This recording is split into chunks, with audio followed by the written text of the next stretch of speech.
Chapter 1. Birth of a Samurai. Warm blood dripped from the little boy's cheek as he raced through the forest path, his heart pounding in sync with each swift stride. In his trembling hands, he clutched a sword, a symbol of his father's love and devotion.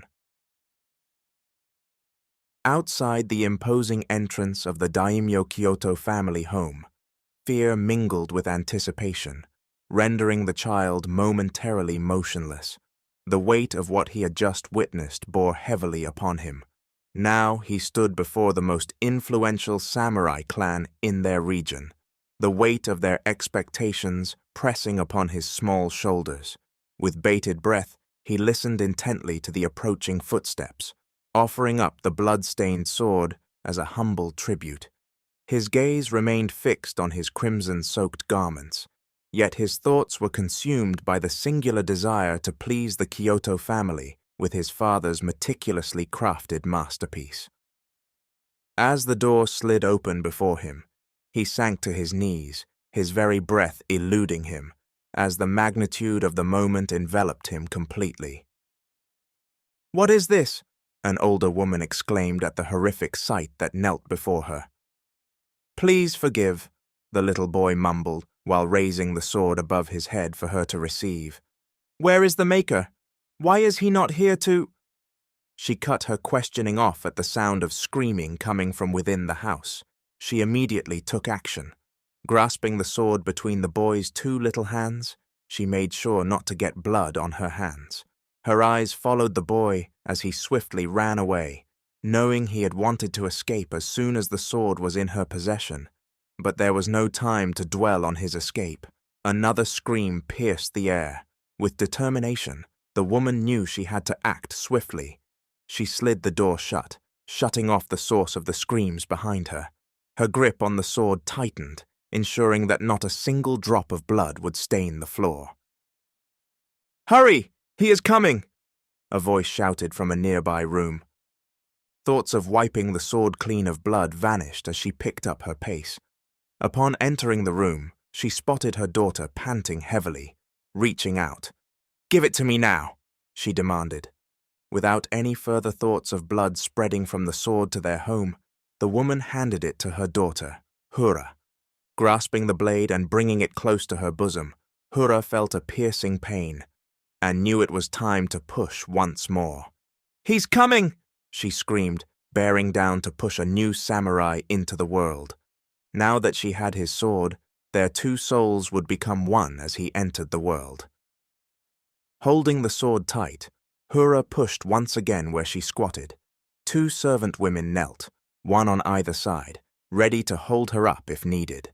One woman, believing Hura was becoming unsteady, reached to grasp her. "Unhand me!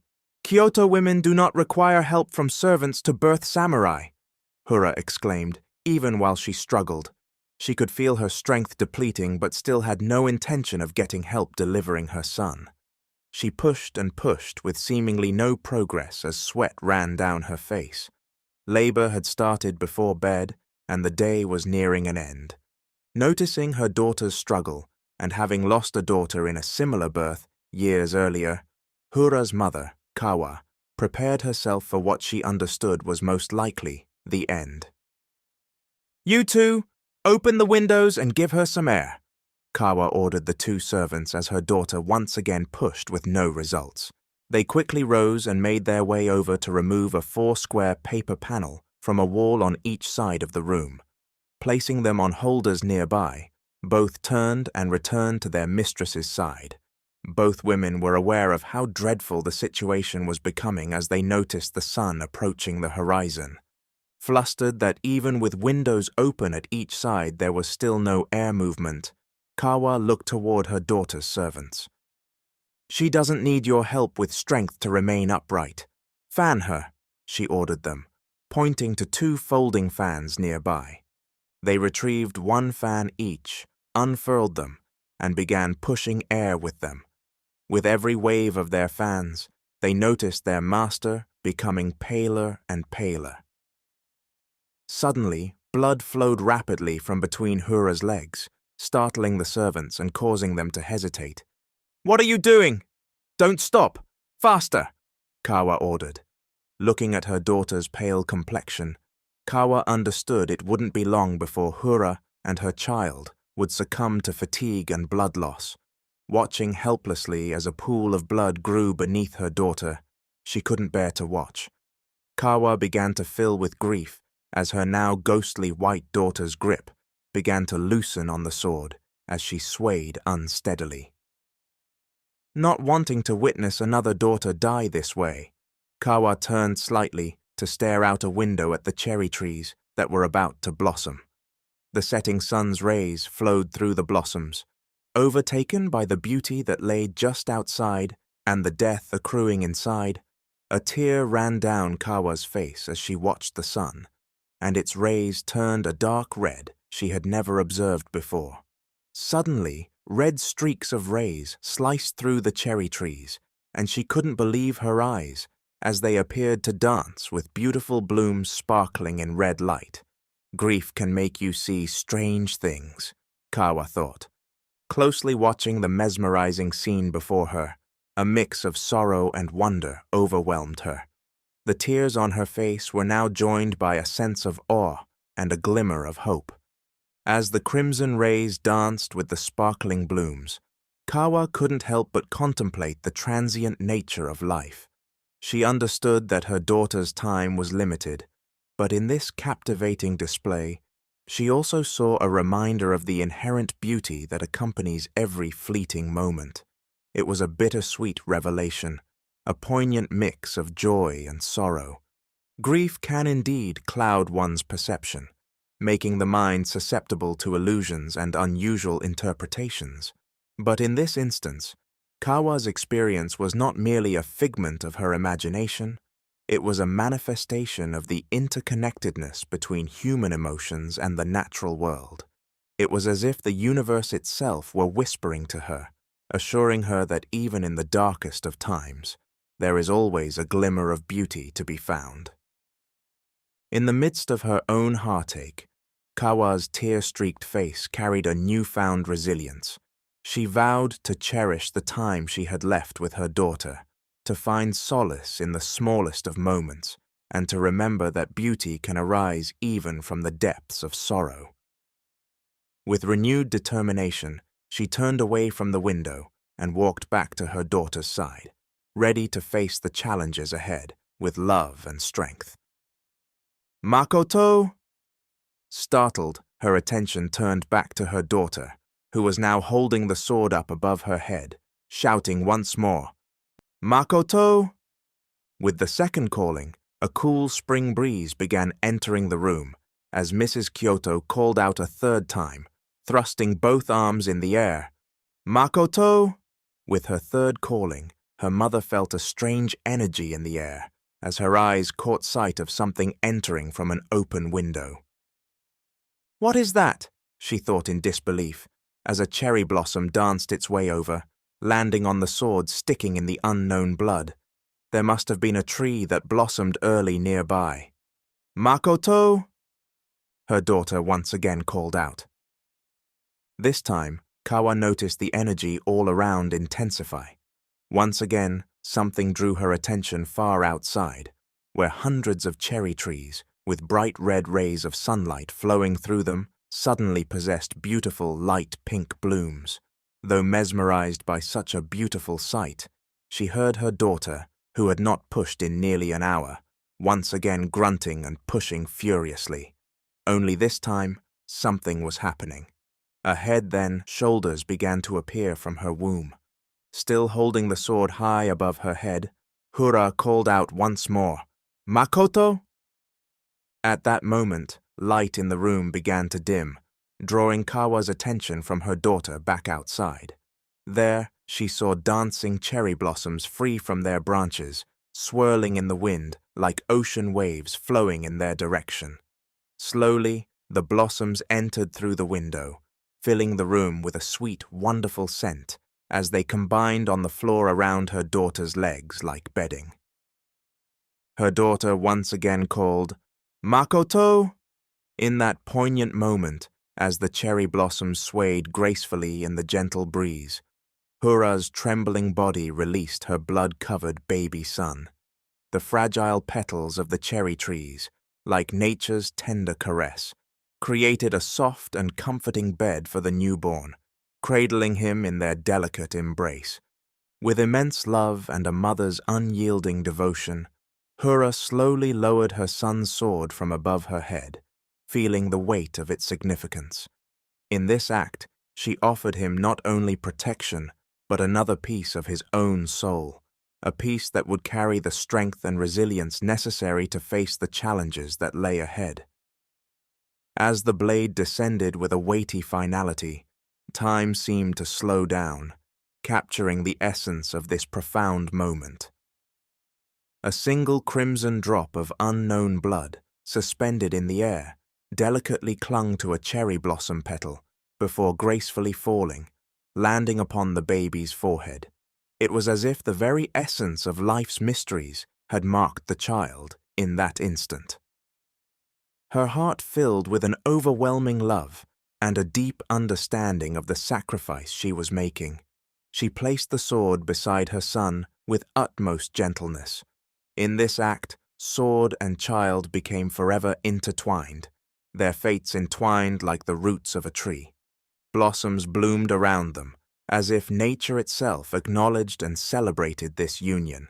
Each petal whispered secrets of resilience, honor, and the indomitable spirit that would forever guide the child on his journey to become a samurai. The ephemeral beauty of the cherry blossoms mirrored the fleeting nature of life, while the sword represented strength, protection, and the weight of responsibility. "Assist me!" Haru ordered her servants as she struggled to not collapse on her son.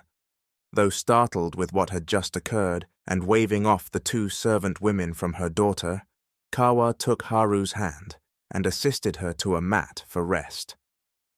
Stroking her daughter's hair, Kawa felt overwhelming happiness in not losing another daughter, but still didn't understand what had materialized before them. Once Haru was resting comfortably, Kawa turned her attention to her grandson, only to freeze at the sight of his hands grasping the sword's handle, and his umbilical cord severed from his body. Chapter 2. Workshop. "Ouch!" Kevin exclaimed after feeling the sharp edge of a blade slice his skin. Hesitantly, he pulled his hand back from the sharpener the knife was clamped into to inspect the degree of this cut. For Kevin, this was only one of many cuts suffered due to being a bladesmith. He knew wearing safety gear such as gloves would lower, if not eliminate, the number of cuts he received, but would also limit his sensitivity. The feel of stone sharpening steel was soothing, for it meant that another knife project was near completion. At the moment, this one would have to wait as he inspected damage done to his finger. Blood flowed from the perfectly straight red line. "Yeah, I would say this one is near razor sharp," Kevin said aloud. Calmly, he pinched the cut closed with his other hand and held it for a few seconds, which normally allowed the two sides to adhere to each other, creating a very short healing time. This cut, however, was slightly deeper.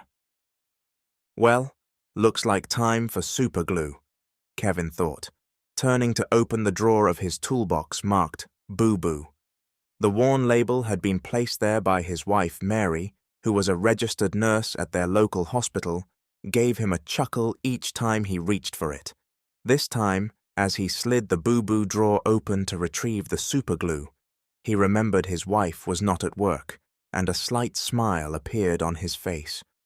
Closing the drawer, he made his way into the house holding his finger like a little wounded boy at the age of 36. After all, the walk from his workshop to the house was very short. "Mary, Mary," Kevin softly called for his wife. Looking around and not seeing her in the living room or kitchen, he knew just where she would be. Mary was a very goal-orientated person and wanted to achieve the highest education she could in nursing. Currently, she was working on her doctorate, so he knew just where to find her. Walking into her office, holding his wound together with soft pressure, Kevin stood just inside the doorway. "What did you do?" Mary asked sarcastically, having dealt with this scenario a number of times before. Yeah, you see, nothing. You weren't wearing the gloves I bought you, were you? Mary cut him off. No, Kevin said, while pretending to hang his head in shame. Get over here then, let's have a look, Mary ordered. Kevin loved the banter with his wife. They often had loud, playful fights about nothing, and some just screaming who loved the other more. Chuckles were often had at the thought of someone hearing them, for they would most likely believe they were fighting. This time, for Kevin, it was about attention-seeking and using this opportunity to have his wife take care of him. This is going to need stitches, Mary said, after a cursory inspection, ever so softly shaking his head, due to predicting just what she would say, due to having heard her say it on many other occasions. Kevin replied, It'll be okay. You know I am not doing that. Well, I am going to at least put steri strips on to hold it together. You're not going to be able to use it for a while as it heals. Otherwise, it will just break open, Mary informed him, while leading him to the bathroom like a child. Knowing just how things were going to play out didn't change how much Kevin enjoyed the experience. He also knew he would be back out in his shop, working with superglue, holding the cut together. Remaining still while Mary attended to his cut, Kevin marveled at how, after 12 years together, he loved her more each day. You know, it is late in the day, and I am at a great stopping point. You want to go get something to eat? Mary asked. Where at? Kevin replied with a little smirk. Chinese? Mary replied, knowing it was difficult for him to turn down. After eating until they both felt like stuffed pufferfish, it was off to get groceries and other items needed while they were in town. First stop was always for non-perishable items at their local hardware store to pick up supplies for home and workshop. Next was the clothing store, for Mary to shop for things she required. Finally, the grocery store. At each stop, Kevin exited the vehicle and walked to Mary's side, taking her hand firmly in his so they could walk together. They returned home as the day drew to an end. After putting away groceries, it was time for their nightly routine. Each night, they pulled out a treat, and tonight, like nearly every night after eating Chinese and going grocery shopping, it was tiramisu cake. Kevin began scrolling through the many apps on their TV for something to watch, having ended the series they had been watching the night before. For several minutes, he scrolled until something caught his eye, Flaming Katana. It was an old movie he enjoyed as a child, and now the sight of it excited him. Flaming Katana? He asked Mary. I'd rather watch a comedy, she replied. Moving on from the movie, he continued his search for something funny they both would enjoy, and after a few minutes, they were watching a show and eating cake. With each bite of his delicious cake, Kevin did his best to get into the show, but his thoughts kept returning to his childhood movie. Images of katanas appeared in his mind. Soon, he recalled the moment he wanted to be a bladesmith. As a boy sitting watching Flaming Katana for the 6th time, Kevin decided he wanted to learn karate like the characters in the movie. But where they lived, there weren't any classes in any nearby towns. Once it had ended, he had a thought: Aunt Robin. Within walking distance of his childhood home was the local library, where Robin was the librarian. Quickly, he grabbed his jacket and ran out the door and down the street. Minutes later, he burst through a large wooden door of the library, instantly spotting Robin seated behind her desk. Aunt Robin! Aunt Robin! You have any books on karate? Kevin asked loudly, heavily panting. Placing her finger to her lips, she stared at him while using her other hand to wave him over. Excited, he quickly approached while repeating himself, only this time at a much lower volume. Do you have books on karate? Let's look. You remember how to look up a book using the Dewey Decimal System? Robin asked, wanting this to be a teachable moment. Yeah, Kevin replied. He walked over to the filing drawers full of cards and mumbled just under his breath, "Why can't you just show me where they are?" A few minutes later, his search paid off. Not only did the library have books on how to do karate, but there were also magazines on ninja weapons. Racing through the library, just fast enough not to draw Robin's attention, Kevin gathered up 2 books on karate and 2 magazines. Placing them on the counter to check out, his happiness was lowered as his Aunt Robin spoke. "You know the rules. 1 book and 1 magazine. Those aren't my rules, they're your mother's." Even with the disappointment of only being able to check out 1 of each, Kevin ran home and began thumbing through the karate book. After an hour or so attempting to mimic the illustrations, he turned his attention to the ninja magazine. There, he found himself captivated by the beautiful weapons and the fact that they could be purchased. He ran to his mother, begging her to order him a sword, only to be disappointed that a mother didn't want her 11-year-old son to have a 3-foot razor blade. Undeterred by her response, Kevin began making swords out of tree limbs and scrapboards around their home to use, while following the illustrations of sword fighting techniques he discovered at the library. After a few months of playing with wooden swords he had carved, the desire for a real sword grew. Constantly, he begged his father to make him a sword at his metal fabrication shop, only to also be denied. Then one night his father replied, "You know I can't make you a sword. Your mother would kill me with it. However, she didn't say anything about a knife." With a chuckle, they were off to his shop. From that day, the passion for creating blades burned in Kevin.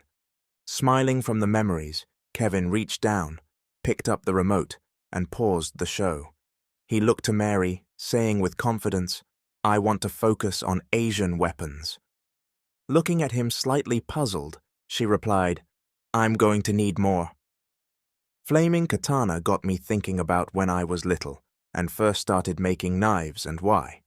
I know I have made a few katanas before and European swords, but I want to focus my work on a specific area. Do it.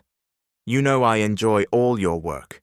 If you want to narrow your specialty, then do it. Now hit play. You know I hate it when you stop a show a few minutes from the end. Kevin pressed play and attempted to watch the show himself, but after just a few minutes into the next episode, his mind only wanted to focus on katanas. Reaching over, he quietly picked up his phone and began searching for supplies for his upcoming builds. He ordered everything from silk to steel, then a page appeared that captivated his attention: antique katana guards and handles that no longer had a blade. As if a firestorm ignited in his mind, he began admiring the antique works of art page after page. The thrill of scrolling through them reminded him of the first time he had opened the Ninja magazine. Hours passed as he searched, and Mary enjoyed the show until the time had come for bed. Turning off the TV, Mary looked to him with a smile as he stared intently at his phone. "You ready for bed?" she asked. "I'll be in shortly. Just want to look at a few more things," Kevin said, giving her a kiss as she leaned in to do the same. His attention turned back to his screen, where he spotted an auction site with antique swords and mountings. Excited by his discovery, Kevin began to scroll and click one item after another.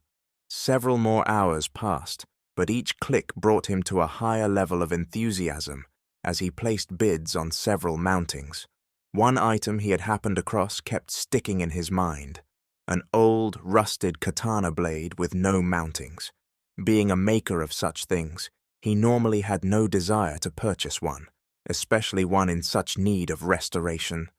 The bid was already at $525. "What are people thinking? The rust is so thick, you can't even tell what condition the steel is in." Once again, Kevin moved on with his search, scrolling through pages of items. "You coming to bed tonight?" Startled by his wife's voice, he looked at the time: 1:30 a.m.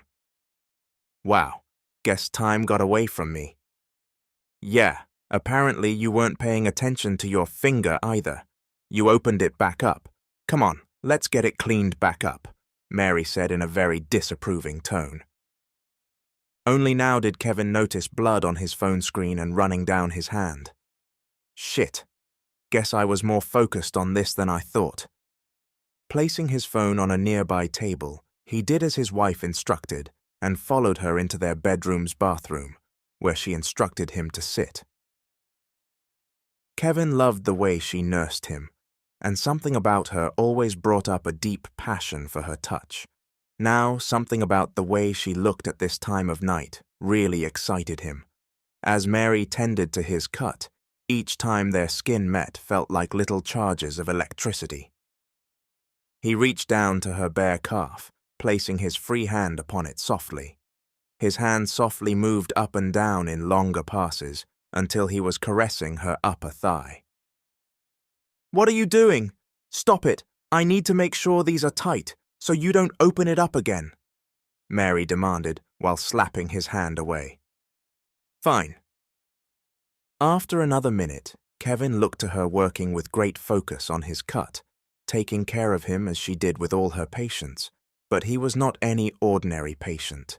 Noticing she was about done, his hand once again found its way to her thigh, moving rhythmically and barely touching her skin. He felt his body coming to life as his hand traveled up higher, following each curve of her body. He stood, wrapping his other hand around Mary and gently sliding it between her nightgown and skin, pulling her close. As their bodies met, their lips began to wildly battle for control. Heat from her body caused his heart to pump faster and harder until all he could think about was laying her down. Swiftly, he slid her gown high above her head, trapping her arms inside while steadily walking her back against the wall. Holding her gown tight around Mary's wrist above her head, he began his exploration of her naked body with his lips while rubbing their now naked bodies softly together. Sounds of passion reverberated throughout. Just as neither could resist any longer, Mary slipped her hands from her restraints and began her own slow pursuit down his chest as his melody grew louder with approval. Kevin reached down to her face, gently caressing her cheek and guiding her to his lips as he escorted her to their bed. A few passionate hours later, with Mary fast asleep from their late-night explorations, Kevin's mind turned back to antique mountings. Reaching over to the nightstand for his phone, only to realize he had left it in the living room, he silently made his way out of bed. Stumbling around in the dark, with only dim moonlight coming through windows to light the way, he felt around on the couch for his phone. "Score!" he lightly shouted. Picking the phone up, it turned on instantly and lit up the room. He knew that not only was it late, but that he was exhausted from earlier events. Nevertheless, he could not help but feel the need to look at items on the screen. To his surprise, the only item that showed was the same old rusted katana. "Fine, some reason it keeps popping up." As he mumbled the words, he placed his bid of $560 and made his way back to bed. Chapter 3. Forbidden. "Return the bag back to the merchant's cart," ordered Makoto to the thief, while resting his left hand upon his sword. Makoto stood tall, using his eyes to convey his position of authority. This had been a very successful move when dealing with his master's subjects in the past. This time was no different. The thief dared not move or look at the samurai before him. He simply remained still with the stolen bag of rice. Many thieves knew the best time to work was early in the day. As merchants were focused on setting up their stands, so did Makoto. Before Makoto was able to finish, the thief lost his grip on the bag, allowing it to drop. Now shaking in fear, he looked to the bag laying on the ground, then to Makoto, and backed down quickly a few times until Makoto spoke once more. "Just go," Makoto said, waving the thief away. Makoto watched as the thief ran away with all his might. Pleased with how things had transpired, Makoto reached down and retrieved the bag of rice while walking over to the merchant from which it had been stolen. Not even sure if the old man had noticed what had transpired, Makoto tossed the bag of rice back where it had been removed. "Thank you, Makoto. Thieves seem to be out in greater numbers today," Yua said, while continuing to set up his stand. "Ah, so you had been paying attention, old man," Makoto responded.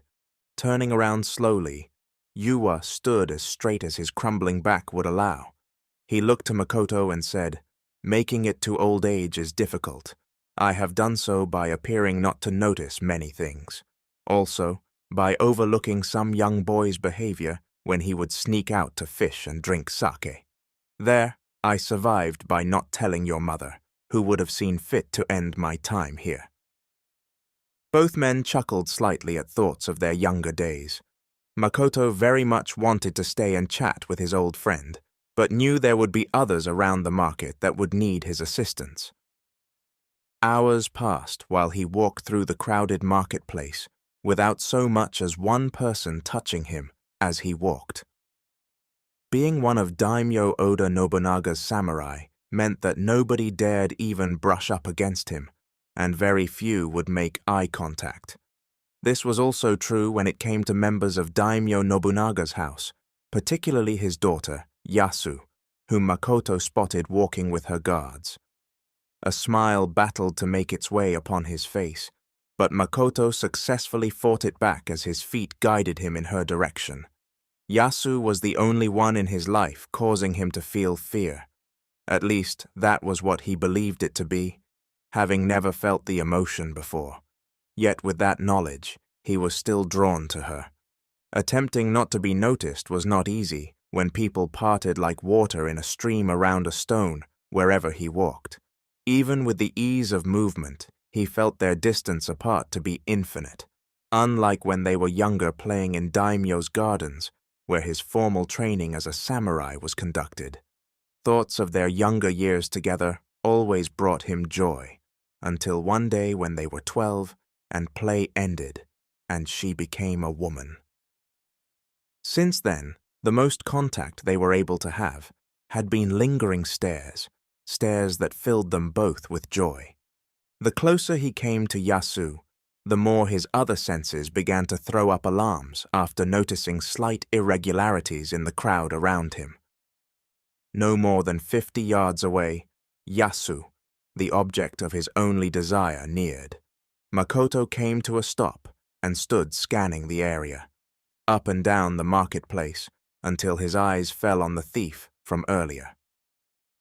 Standing just between two buildings, the thief spoke with 3 other men with face coverings while pointing in Yasu's direction. Quickly, Makoto understood what his senses had picked up. Someone was making a move on Daimyo Nobunaga's only daughter. Just then, he heard a loud death groan come from Yasu's direction, causing the crowd to panic and flee. Makoto's heart began to beat faster, not from fear of the fight to come, but readying itself for battle. He rushed toward the thief and the 3 masked men, ordering as they began moving in Yasu's direction. "Thief! Stop where you are!" Not only did the thief stop, but so did the 3 others. With people having ran away, Makoto could see Yasu and 1 guard. A great sense of urgency washed over him as he spotted Yasu retrieving her dead guard's sword, while masked assailants closed in. Before Makoto neared 3 masked men with swords drawn, attempting to circle him.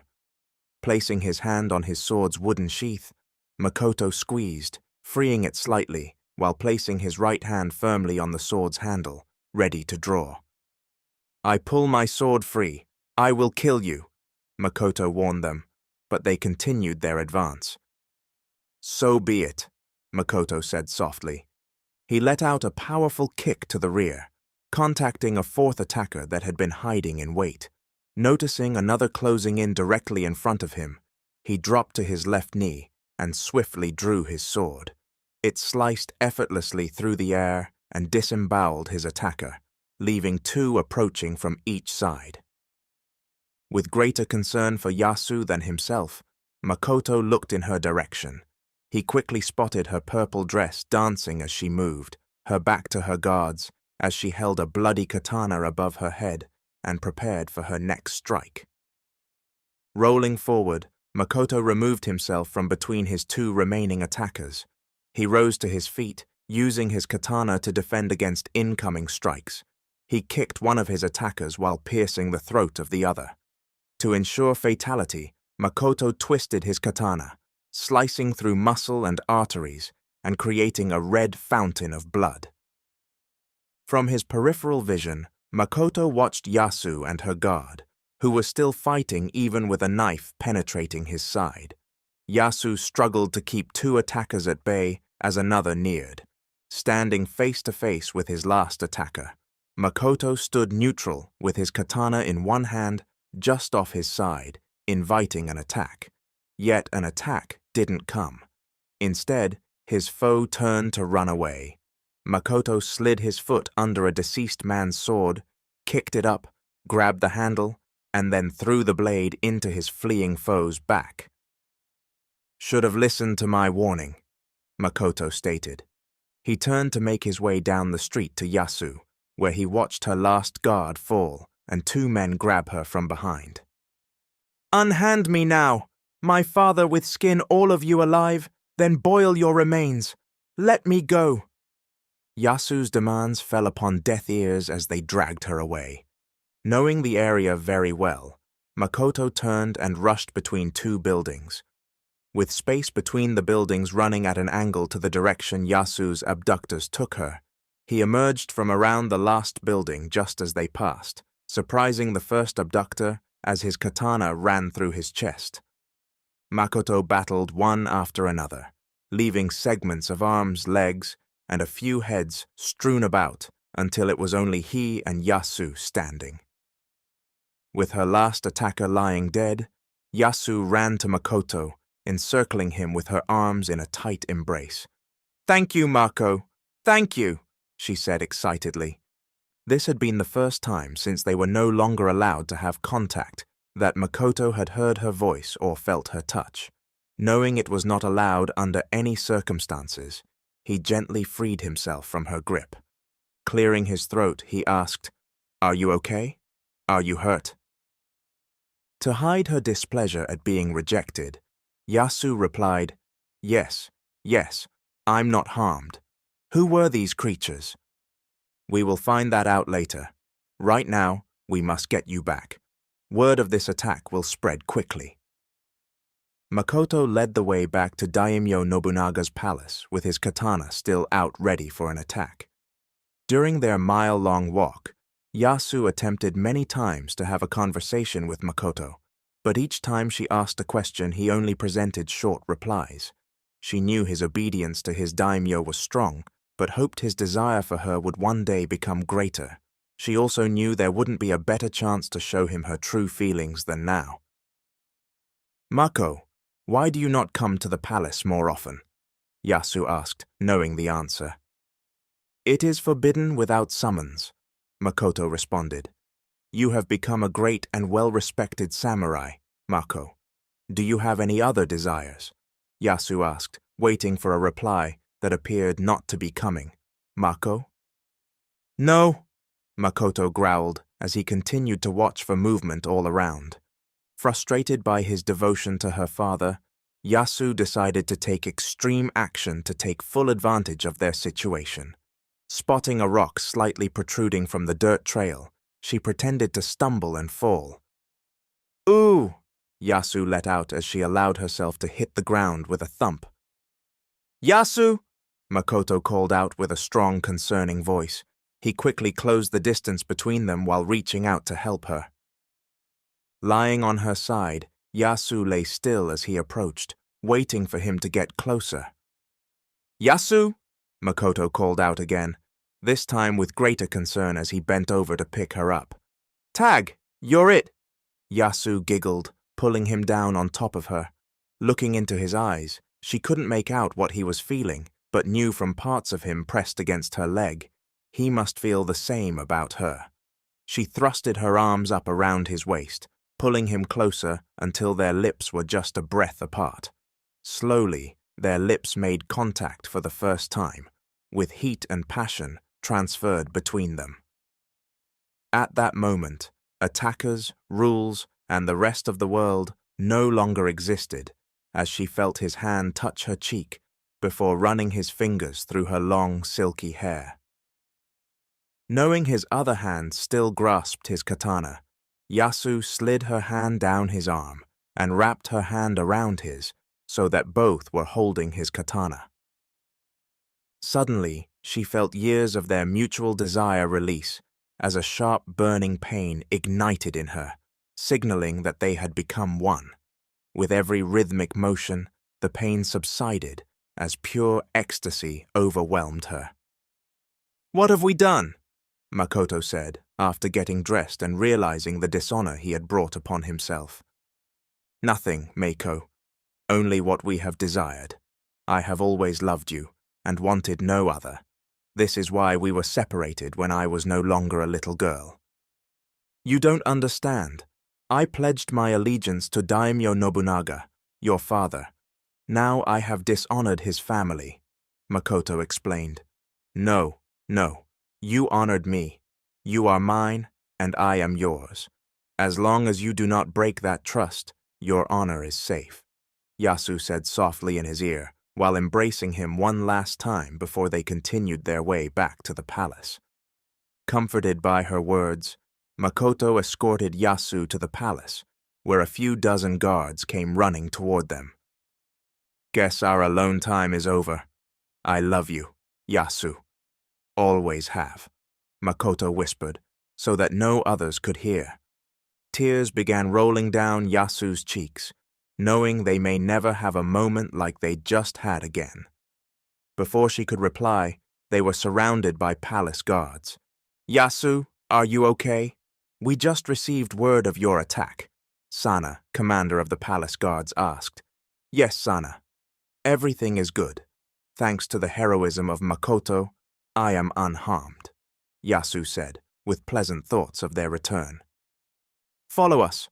We will take you to your father," Sana ordered, while directing his guards to circle Makoto and Yasu. As they walked, neither dared look toward the other.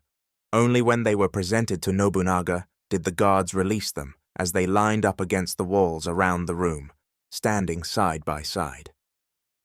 Spotting Nobunaga, Makoto took 2 steps forward, while placing his katana across both palms. He then took a knee, holding his katana out and presenting it to his daimyo as a sign of respect. "Father!" Yasu exclaimed, walking hurriedly toward her father as he stood. Daimyo Nobunaga quickly hugged his daughter, then turned his attention to Makoto. "So, you are to thank for my daughter's safe return," Nobunaga stated as he walked down the steps to where Makoto knelt. After walking around Makoto once, Nobunaga stopped in front of him, saying, "Rise." He then returned to his throne, where Yasu still stood. As he stood, Makoto returned his sword to the safety of its sheath, all while keeping his eyes from looking anywhere but at the floor in front of him. "Have the perpetrators of this attack been dealt with?" Nobunaga asked, while keeping his gaze lowered to not look directly at Nobunaga or his daughter. Makoto stated, "All attackers, yes, I did witness one thief assisting them." With a puzzled look, Nobunaga asked, "Thief, how do you know this man to be a thief?" Without hesitation, Makoto responded, "Earlier in the day, I caught him stealing a bag of rice in the marketplace." "What was the punishment he received for this crime?" Nobunaga inquired with a hint of anger forming in his voice. "Daimyo Nobunaga, I made him return the item and ran him away," Makoto replied, knowing his actions would likely anger him even more. Face turning red with anger, Daimyo began shouting, "Ran him away! You ran him away? What kind of punishment is that? Maybe you should suffer his punishment. Give me your sword." Daimyo was the only man that could ask him for his sword, for which he would oblige. Slowly, Makoto drew it, as not to show aggression. With it clear of the sheath, he turned it with the handle facing Nobunaga to receive. Daimyo snatched the blade, then studied it from top to bottom before saying, "Too bad you are no longer going to be able to wield it. Stick out your hand." As ordered, Makoto extended his arm in front of him. Makoto could sense Daimyo raising the sword above his head in preparation for a swift strike. Holding his arm steady, Makoto knew what was to come. "Father, no! He just saved my life. Had it not been for him, I wouldn't have made it back. Show mercy, father!" Yasu screamed. Daimyo hesitated for a second, then brought Makoto's sword down swiftly, stopping just as it split a hair on the back of Makoto's wrist. Grumbling, Daimyo turned the sword with the handle facing Makoto. As Makoto graciously accepted it, Daimyo returned to his throne. Settling into his seat, Daimyo looked upon those around him still with rage. After a few moments of thought, he looked to Makoto. "Find and kill the thief. In fact, I am tired of this scourge upon my lands, and order anyone caught stealing to be punished with the loss of their head. This goes for all crimes. My land will be free of this pestilence, once and for all. Am I clear?" Makoto could feel his heart sink at being commanded to kill for what he felt was small crimes, but as a samurai, he must follow orders given to him by his daimyo without question, even if that order were to take his own life. Chapter 4. Arrival. Shaking her head while cooking them lunch, Mary laughed at Kevin pacing around their house, waiting for his package to arrive. "You know it's not going to be delivered until you do something else," Mary said, laughing as Kevin looked out their front window yet again. Kevin knew he was being a little obsessive, but ever since he had won the old rusted sword, anticipation of its arrival had grown by the minute. He hadn't felt this excited about a package since his first replica sword as a child. Turning his attention to his wife, he playfully snapped back with, "You just cook and let a man do man things." "Oh, really? Well, does the man have everything he needs for cooking dinner tonight? Or is the man going to do man things and forget to check first?" Mary snapped back. "Just hurry up with my lunch, woman." "I'll hurry up and smack you upside the head with this skillet. Now come and eat. It's ready." Mary loved to play their little word games and saw it as something that kept things playful. Doing as she ordered, Kevin sat down beside her and had lunch. Having lunch together was rare due to their schedules. Even though Kevin's shop was only a few 100 feet from their home, Mary was gone 3 days a week, working at the hospital, and spent many of the others studying. This was a pleasant time to catch up and make plans for the week that would constantly change. Once they finished, Kevin gathered up their plates to rinse and load into the washer. As he did so, he watched Mary walk off into the other room. "Where are you going?" Kevin asked. "You don't worry about what I am doing. You just keep doing man stuff," she replied, while walking away snickering. As he rinsed the last dish, Kevin spotted the delivery truck through the kitchen window as it turned into their driveway. He quickly placed the plate in the washer before running out to meet the driver. Kevin still couldn't believe he was getting so excited about an old sword that could have multiple cracks hiding under the rust. Nevertheless, it was here, and anticipation of restoring it grew. Stepping out of the truck, the driver held a long, narrow box. "Kevin?" he asked. "Yes," Kevin responded, before taking the package from the driver. With the package now in his hands, Kevin turned and hurried back inside. Having studied the package on his way, he could see it was sealed well and required a knife to cut. Without delay, he walked over and grabbed a dirty steak knife from the sink and began opening the box. Inside, he found newspaper packing with Japanese writing. He pulled it free to reveal the dark tang of his new rusted sword. Kevin yanked the sword from the rest of packaging, revealing a long, rusted piece of metal. To him, it was magnificent. He held it by the handle area and gave it a smack along its side.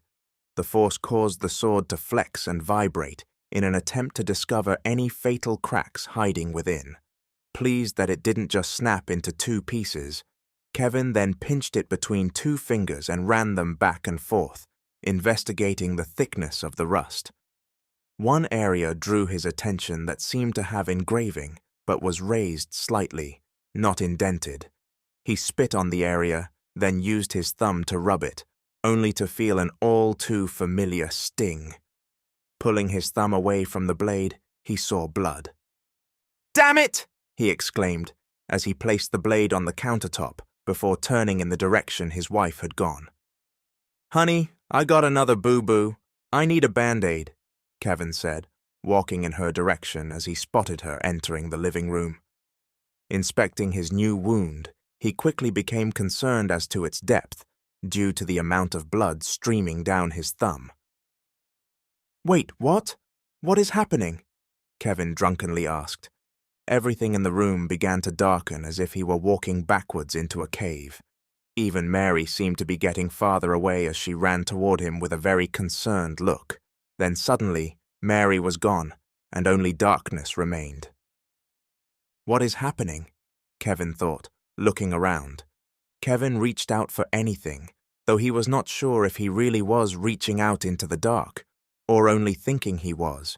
He placed his hands upon his body and could feel his own body. Where the hell am I? Unexpectedly, the area brightened. In front of Kevin stood his own shadow, surrounded by light. Slowly, he turned to investigate the source of the light. As he turned, the darkness vanished, and before him were three men. Two of the men swung large sledgehammers, as another sat on the floor with a smaller handheld hammer. They all struck at a glowing mass that exploded in sparks each time they hit it. Kevin watched the man with the smaller hammer strike a spot on the glowing mass, followed by the other two men striking the same spot with theirs. "I know what is happening here. This is the old Japanese swordsmithing technique. Where the hell am I? I must be dreaming," Kevin thought. Looking down at his injured thumb, Kevin noticed that the cut was still there, but blood no longer flowed from it. Though he was puzzled by the sight, it couldn't compare to everything around him. Spinning around to look behind him, he saw a wooden wall. "I have to be dreaming," he said, reaching out to the wall only to have his hand pass through it. "Yeah, definitely a dream. Wait, did I go to bed?" His mind raced with questions. Turning his attention back to the men, Kevin shrugged and asked aloud, "Am I dreaming?"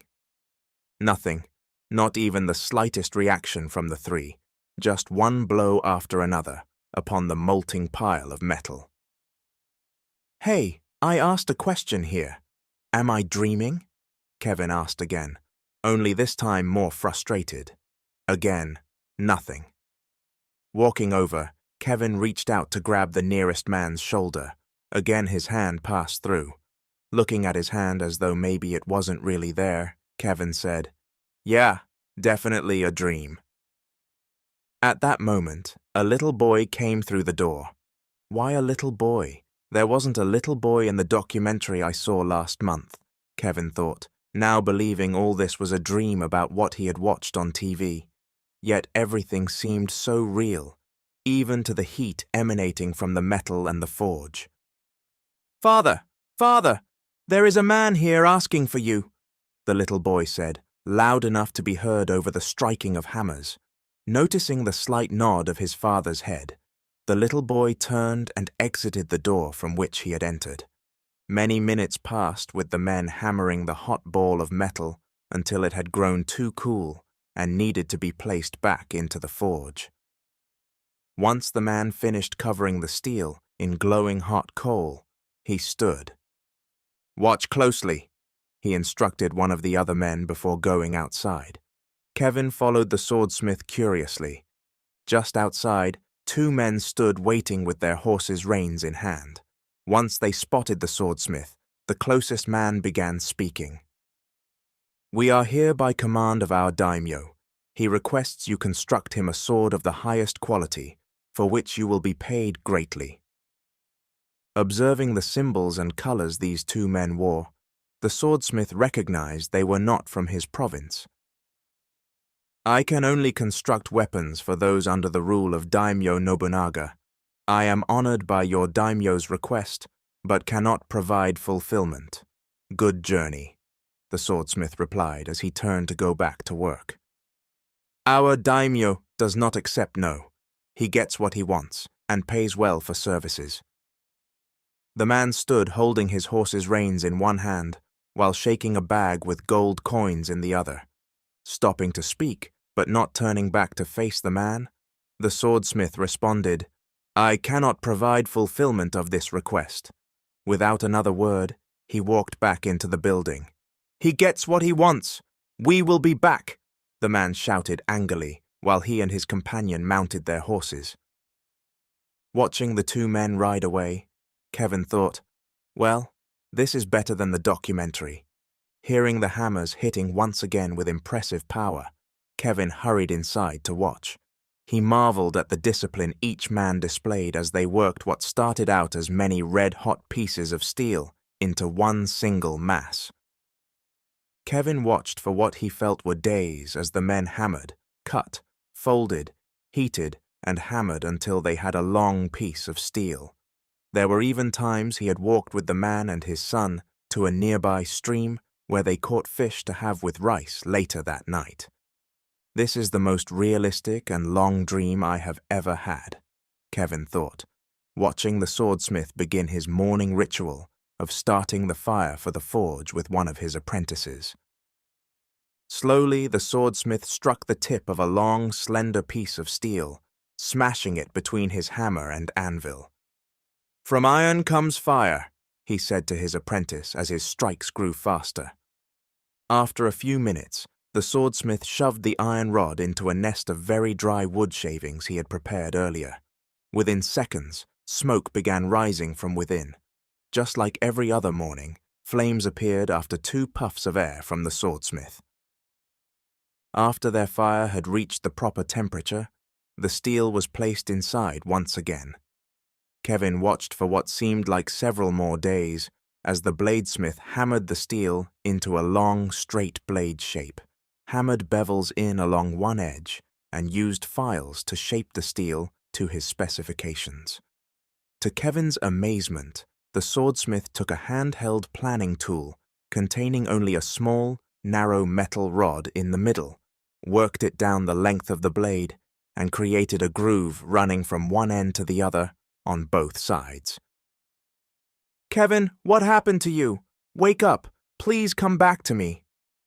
"Mary?" Kevin said as loud as he could, looking around but spotting nobody. Within that moment, the sword being made had gone from being shaped to covered in clay and submerged in water with steam bubbling up. How did I miss so much? Kevin thought, focusing hard on the swordsmith to not miss anything else.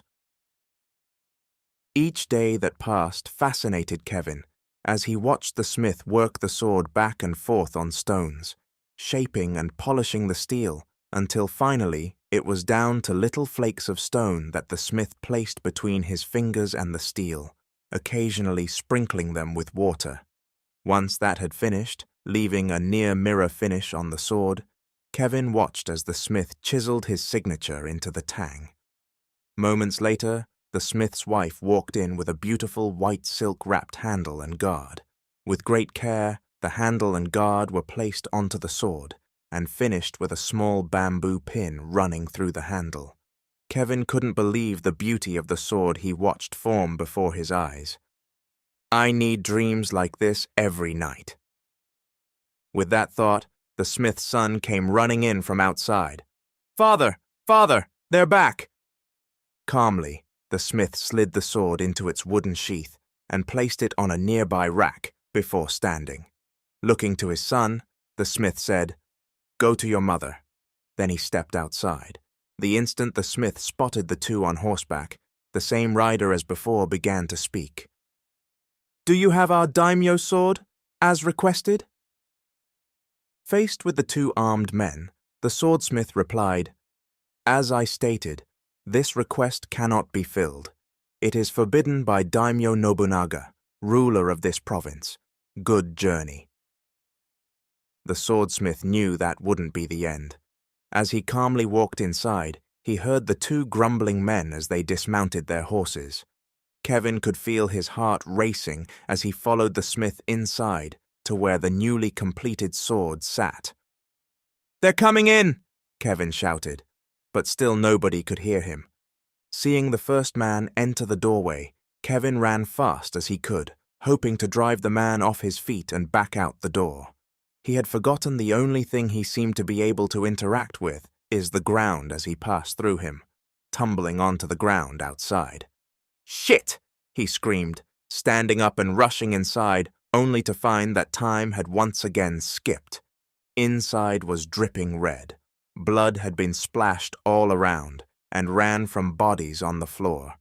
The two riders were dead, with one absent his head. On the far end of the room lay the swordsmith holding his dead wife and the sword, blood flowing steadily from his chest. "Son, come here, son," the bladesmith called out. Little blood bubbles passed through his lips with each word spoken. Kevin watched helplessly as the little boy entered the room from where he had been hiding, his face stricken with horror and tears. Reaching out with the blood-soaked sword, the smith ordered his son, "Take it to Tomo." As his son took the blade, the swordsmith fell lifeless upon his wife. With a stream of tears, the little boy ran from the room and down the path outside. Kevin watched on as the room became dark. Soon, he was once more engulfed in darkness.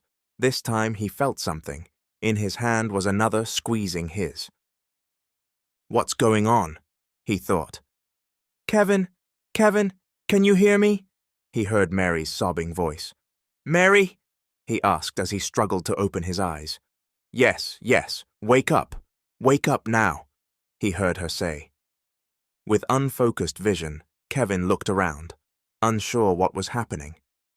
After a few blinks cleared his sight, he became even more puzzled.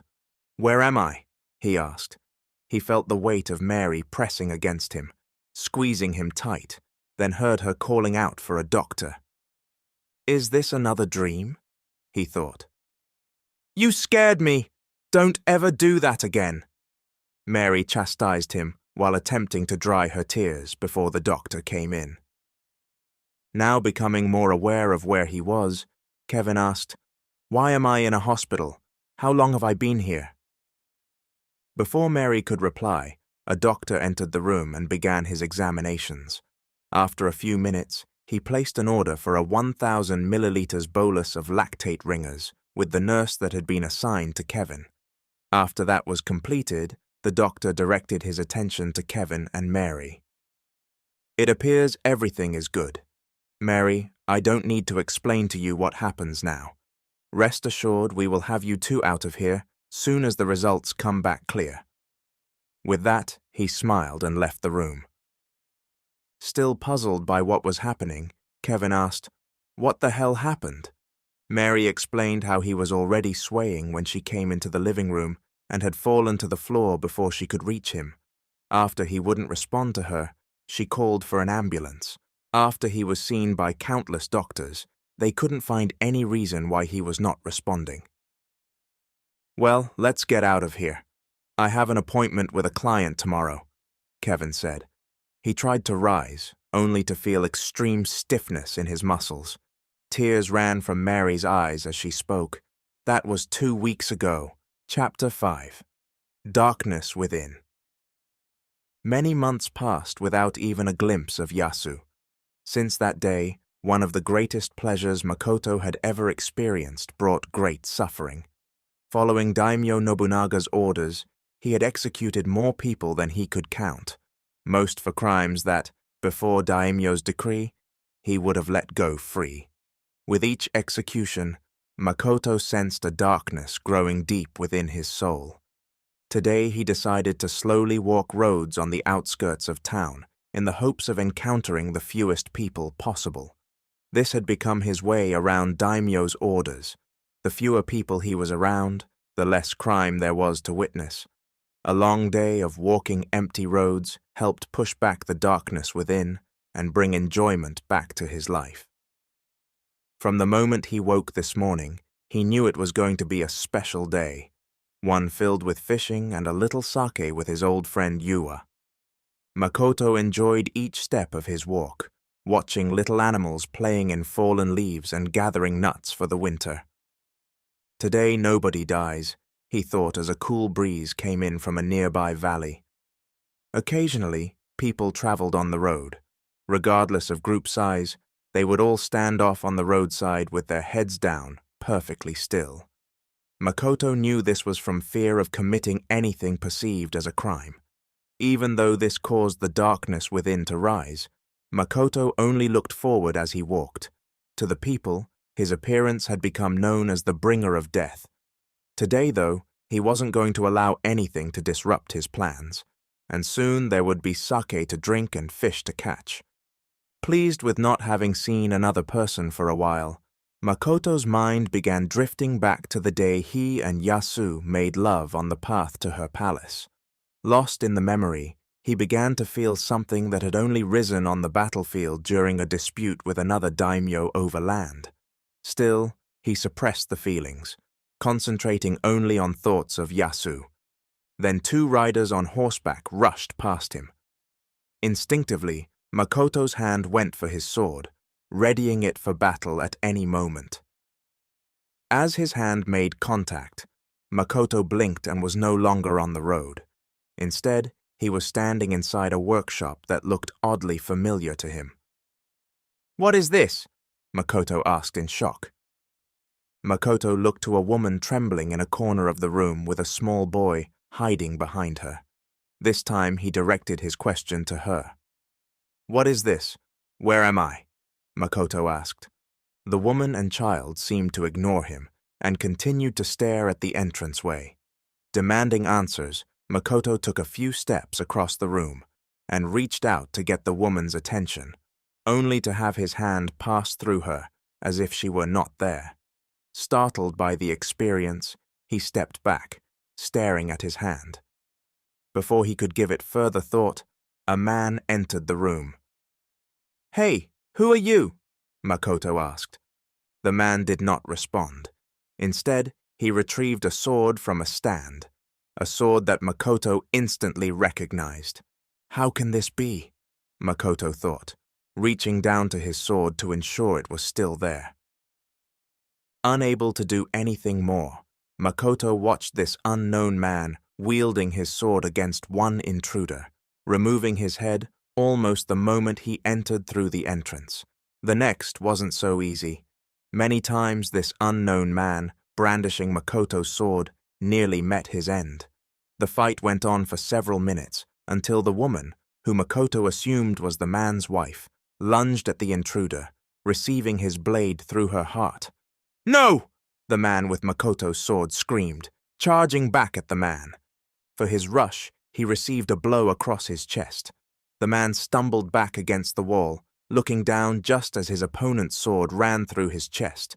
Pulling his sword free, the intruder looked to the young boy and swung, striking him along the side of his head and removing the top portion of his ear. Knowing the strike was not fatal, he raised his sword to deliver another strike. As the strike came down, the little boy stumbled over his dead mother, landing in her blood. "Come here, you little brat! Time to join your parents," the intruder demanded. At that moment, the intruder felt a stinging feeling in his side.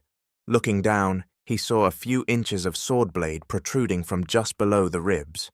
Then the blade moved, slicing through his guts from within and dumping them onto the floor, where he fell seconds later. In the blink of an eye, Makoto was back on the road with his hand on his sword, watching the 2 riders traveling down the road. What was that? He thought, shaking his head in disbelief.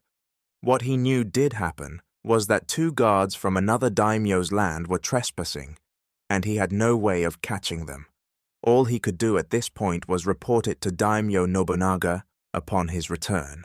So his journey continued while he attempted to figure out what had taken place minutes ago. A little further down the trail, Makoto watched for the trail leading from the road to Yua's home. Seeing it just up ahead, he found it curious that the tracks left by the trespassers also went left down the small path. Picking up his pace with all his senses heightened, it wasn't long until Yua's home came into sight. Quickly spotting 2 horses standing in front of his friend's home, Makoto stayed behind the trees so as to not be seen until the last moment. He cautiously stepped on dead leaves moistened by the morning air as he approached.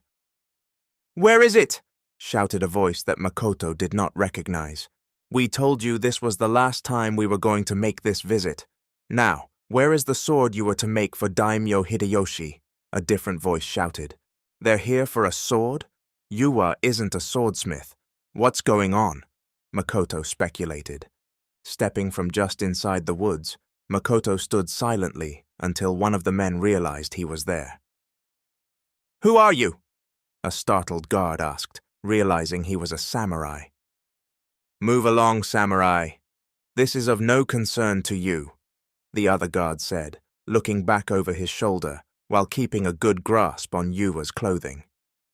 "You are encroaching on land belonging to Daimyo Nobunaga, so this is my concern. It also appears you are attempting to accrue weapons, which is also a crime. Here, crime is punished with death," Makoto stated, drawing his sword. Releasing Yua, the guard also drew his sword. "For now, foolish samurai!"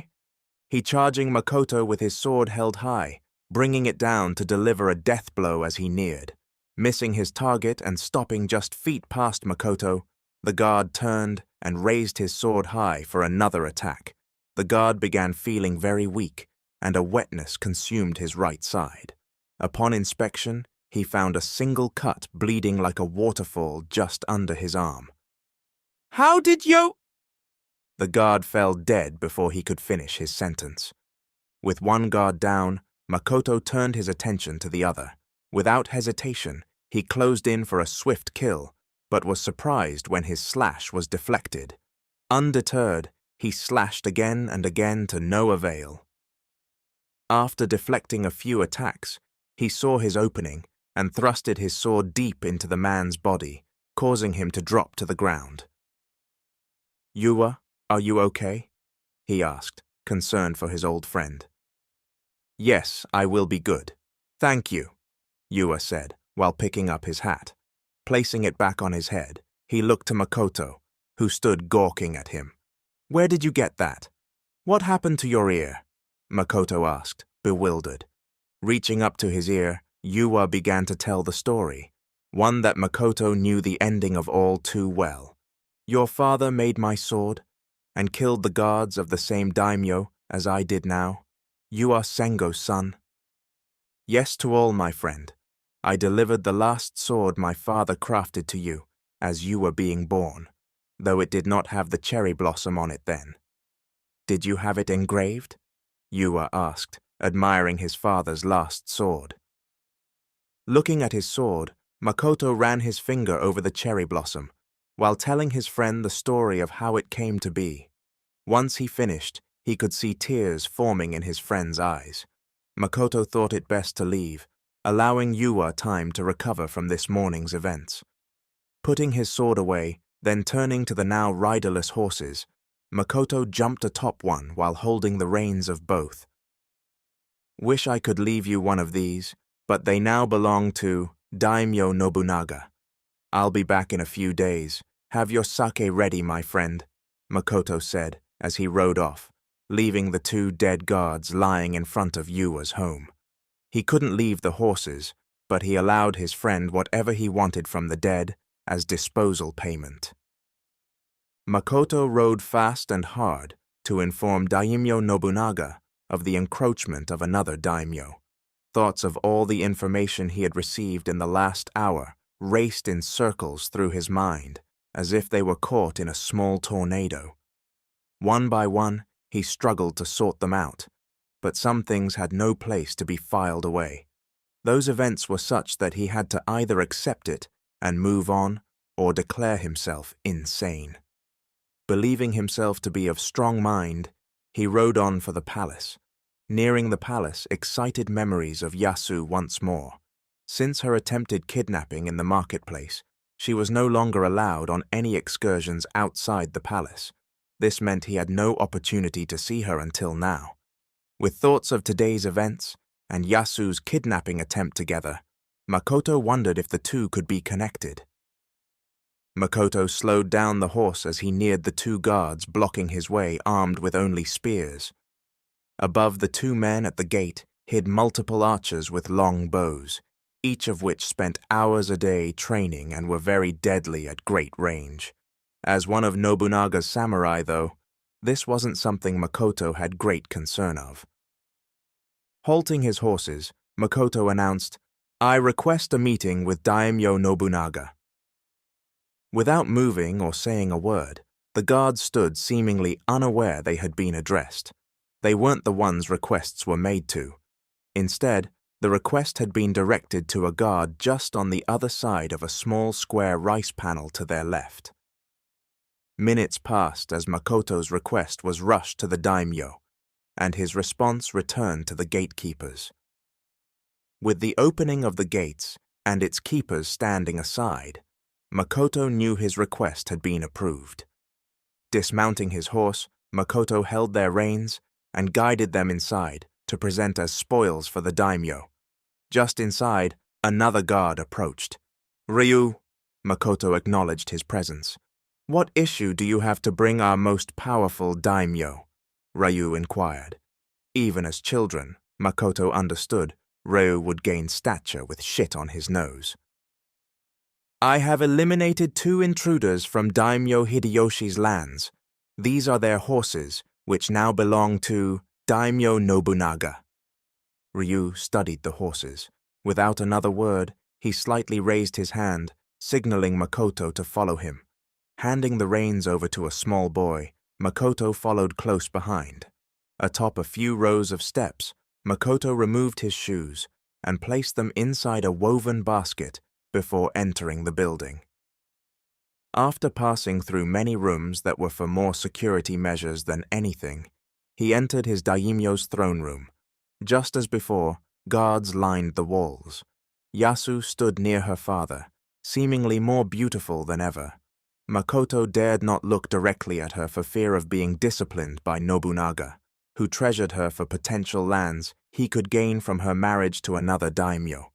Stopping at the same spot he almost lost his hand during his last visit, Makoto went down on one knee while he waited for Ryu to relay his message.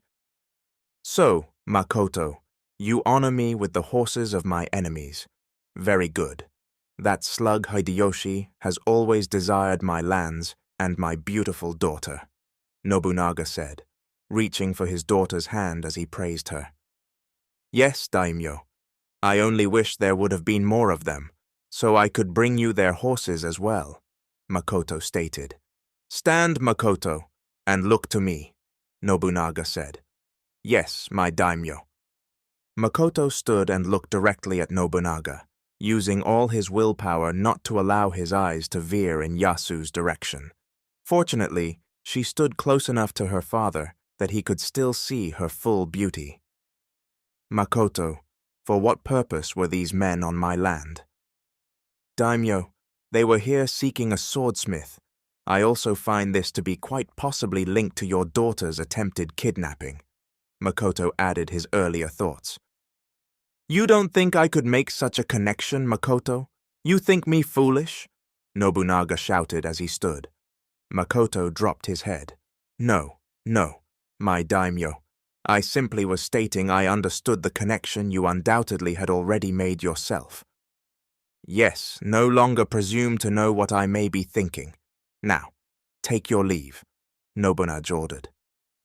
"Wait," Yasu ordered Makoto, before leaning over to speak silently with her father. "Father, Makoto has proved his devotion to you and paid tribute. He should be rewarded," Yasu whispered. "I am not parting with any of my wealth. He serves me. I don't have to reward him," Nobunaga informed his daughter. "Then, father, allow me to reward him with a kiss upon his cheek." With a flick of his wrist in Makoto's direction showing his approval, Yasu walked over, placed her hands on Makoto's shoulders, and leaned forward to apply her lips to his cheek. Instead of a kiss, she passed him a message. "I'm pregnant." Makoto's heart stopped beating. As he wondered if it would start back up again, it did much faster than ever before in his life. This wasn't news he had ever expected to receive, especially somewhere his feelings could result in his head being removed. Makoto stood like a boulder on flat ground as Yasu returned to her father's side. "Makoto, report back with any further intrusions upon my land. You are dismissed," Daimyo Nobunaga said. Makoto bowed and exited the palace before emotions of what he had just learned overwhelmed his mind. He had been trained to kill a man 100 different ways, but that didn't do anything to protect him from himself. Chapter 6. Restoration. Kevin rolled over and reached out in the dark for his phone. Feeling wide awake, his mind was on only two things: the katana and coffee. All night he struggled to sleep, but since being cleared by the doctors and his wife, Kevin thought of nothing else. Today he would finally start his katana restoration. Well, that is the next stage, having snuck out of the house before Mary was out of bed the day before to get it soaking in white rust remover.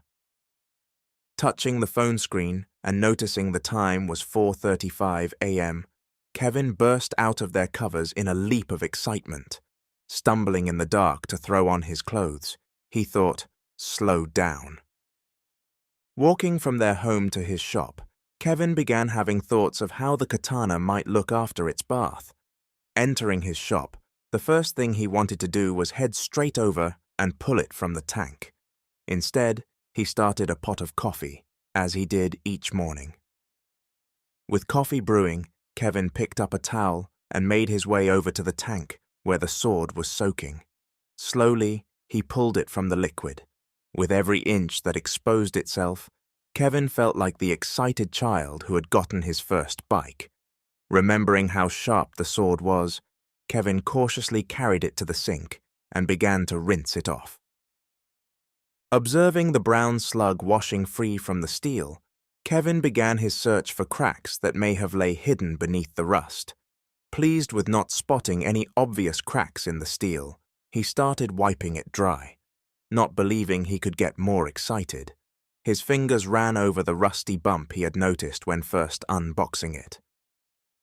"Is that a flower?" he thought, rubbing more rust free. Eager to find out, Kevin began thinking about what his next step should be.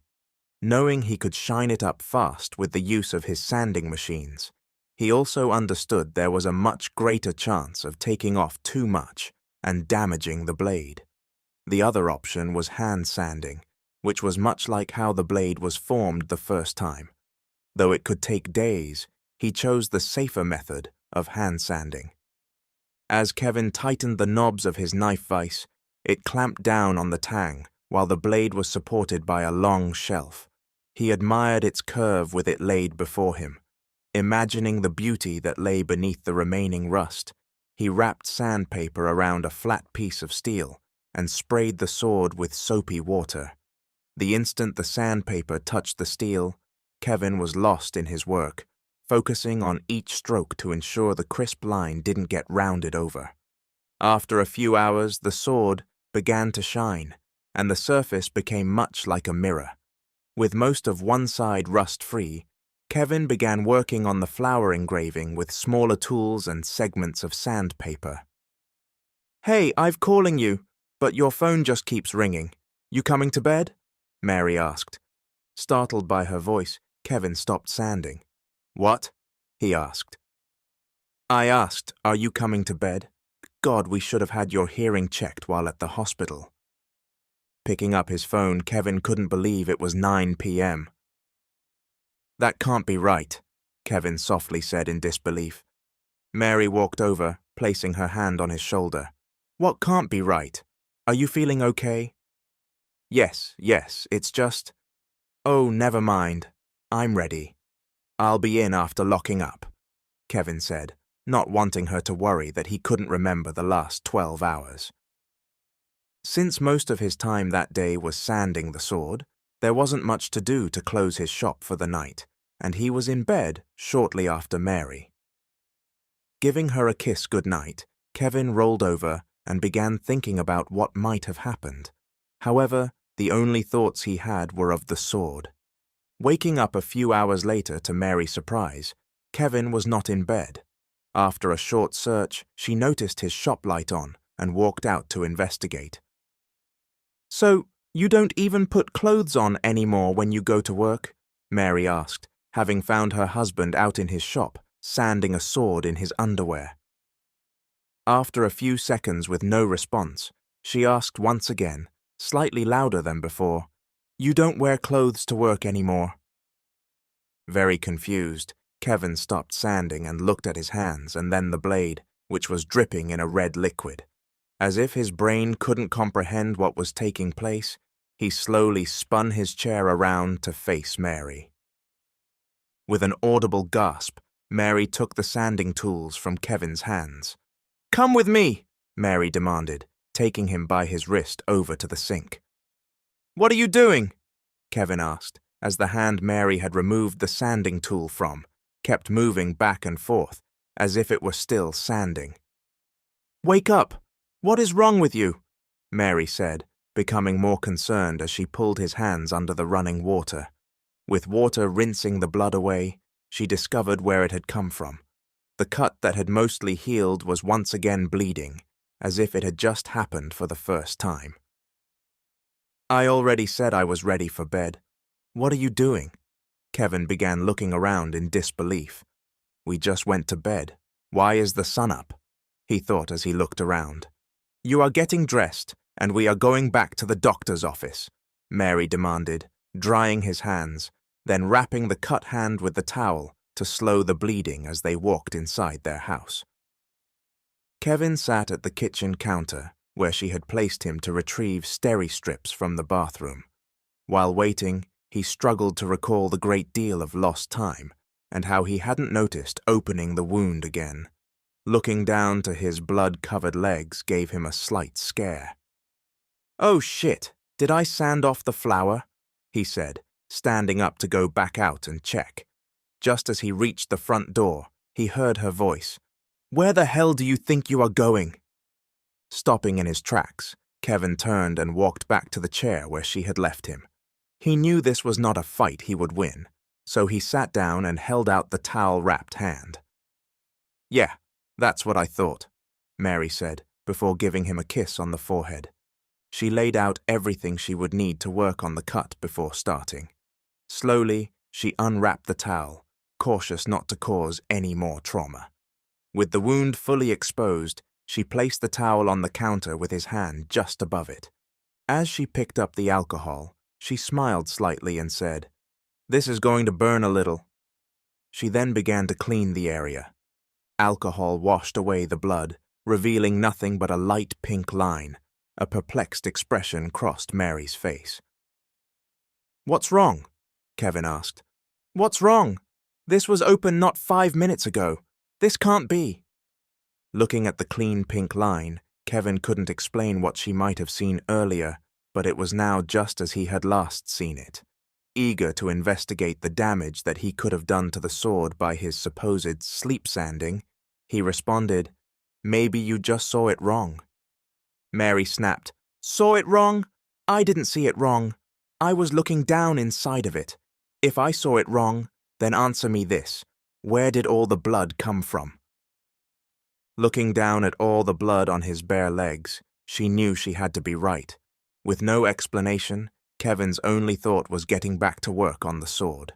While standing up and making his way toward the front to return to work, he commented, "Well, I guess we may never know. Might not be a cut there, but one thing I know is you need clothes on." Shit. Kevin quickly made his way to their bedroom, putting on his work clothes. Now properly dressed for work and walking back to his shop, he thought about Mary's question. Where did the blood come from? In his shop, a trail of blood lay on the floor, heading to the room where he had been working. As he entered the room, his eyes went straight to the sword and where the flower was engraved to assess the damage. Removing the sword from the vise, he tried wiping the blood off, then decided to take it to the sink. Once satisfied all the blood was removed, he began his inspection. Amazed by the beautiful condition the sword was now in, Kevin started with the engraved flower, quickly becoming captivated by its luster. Then he noticed the writing on the tang where there had only been rust.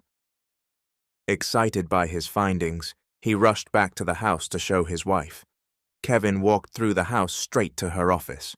Spotting Mary behind her desk, he walked closer to show her his discovery. Before he could say a word, Mary asked, "Not again? How bad is it this time?" "No, I'm fine. Check this out, careful." Kevin slowly handed Mary the sword. Though she didn't make them or have anything to do with his process, Mary still loved his work. This one had surprised her more than others due to how badly rusted it was when it arrived. She stared in shock at the luster and gorgeous curve of the steel, unable to believe how perfect it looked. "Is this the same one?" she asked.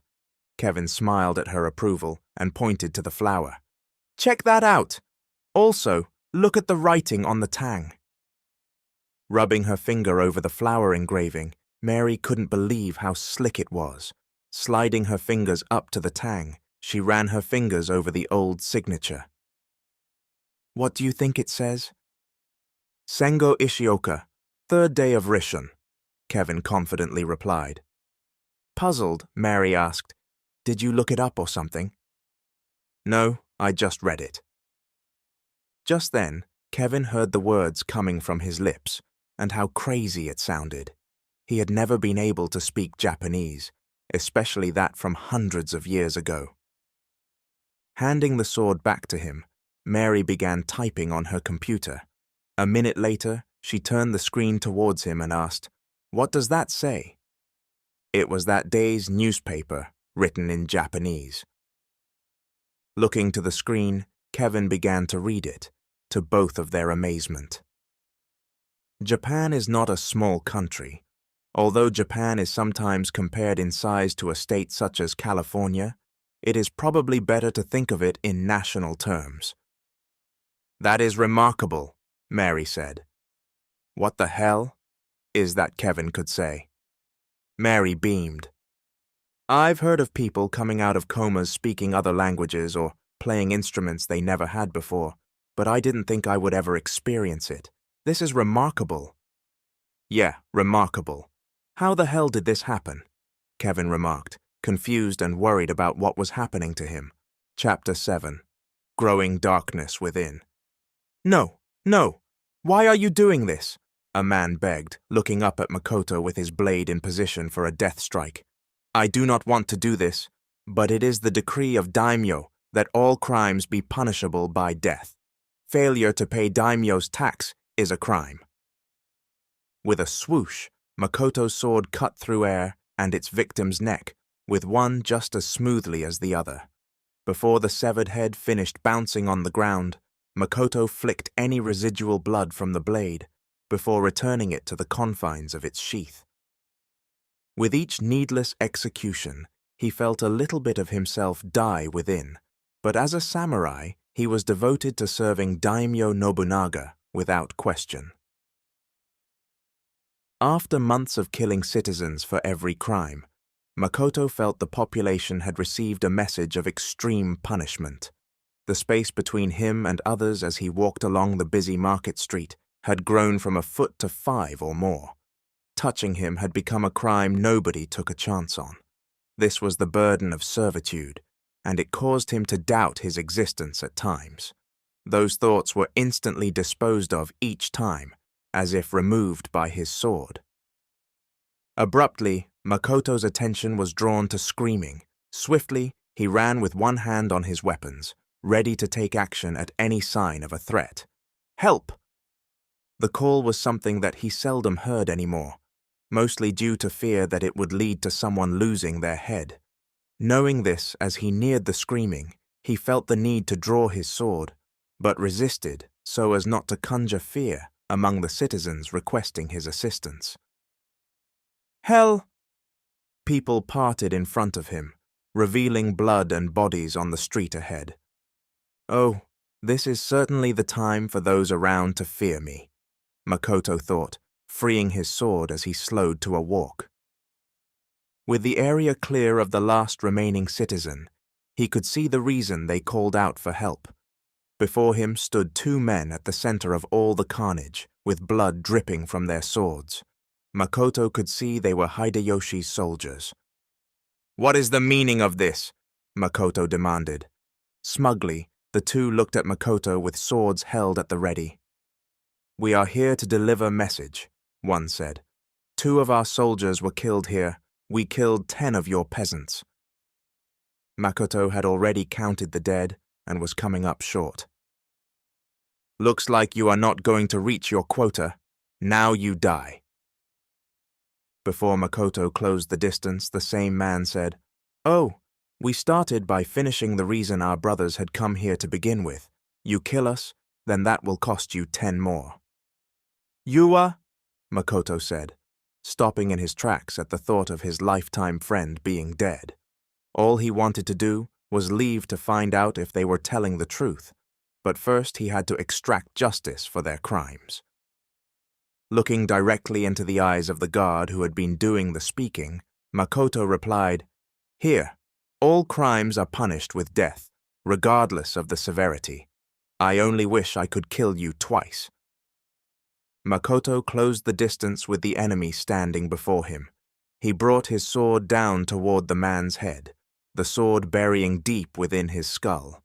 Holding the sword steady, allowed it to pull free as the man slowly fell to his knees, dead.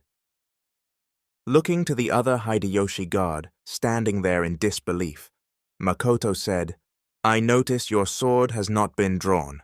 Am I to assume you did not take part in this slaughter?" "Yes, you are correct," the guard said, with a slight tremble in his voice. "Very well, you can go. Take your friend with you. I don't need him stinking up the street." Eager to comply with the samurai's orders, the remaining guard ran over to his fallen partner. Several times he attempted to pick up his dead body but didn't have enough strength. Determined to do what was requested of him, he took a few deep breaths and squatted once again, feeling his side slightly brush up against the samurai's leg. But this time he was successful.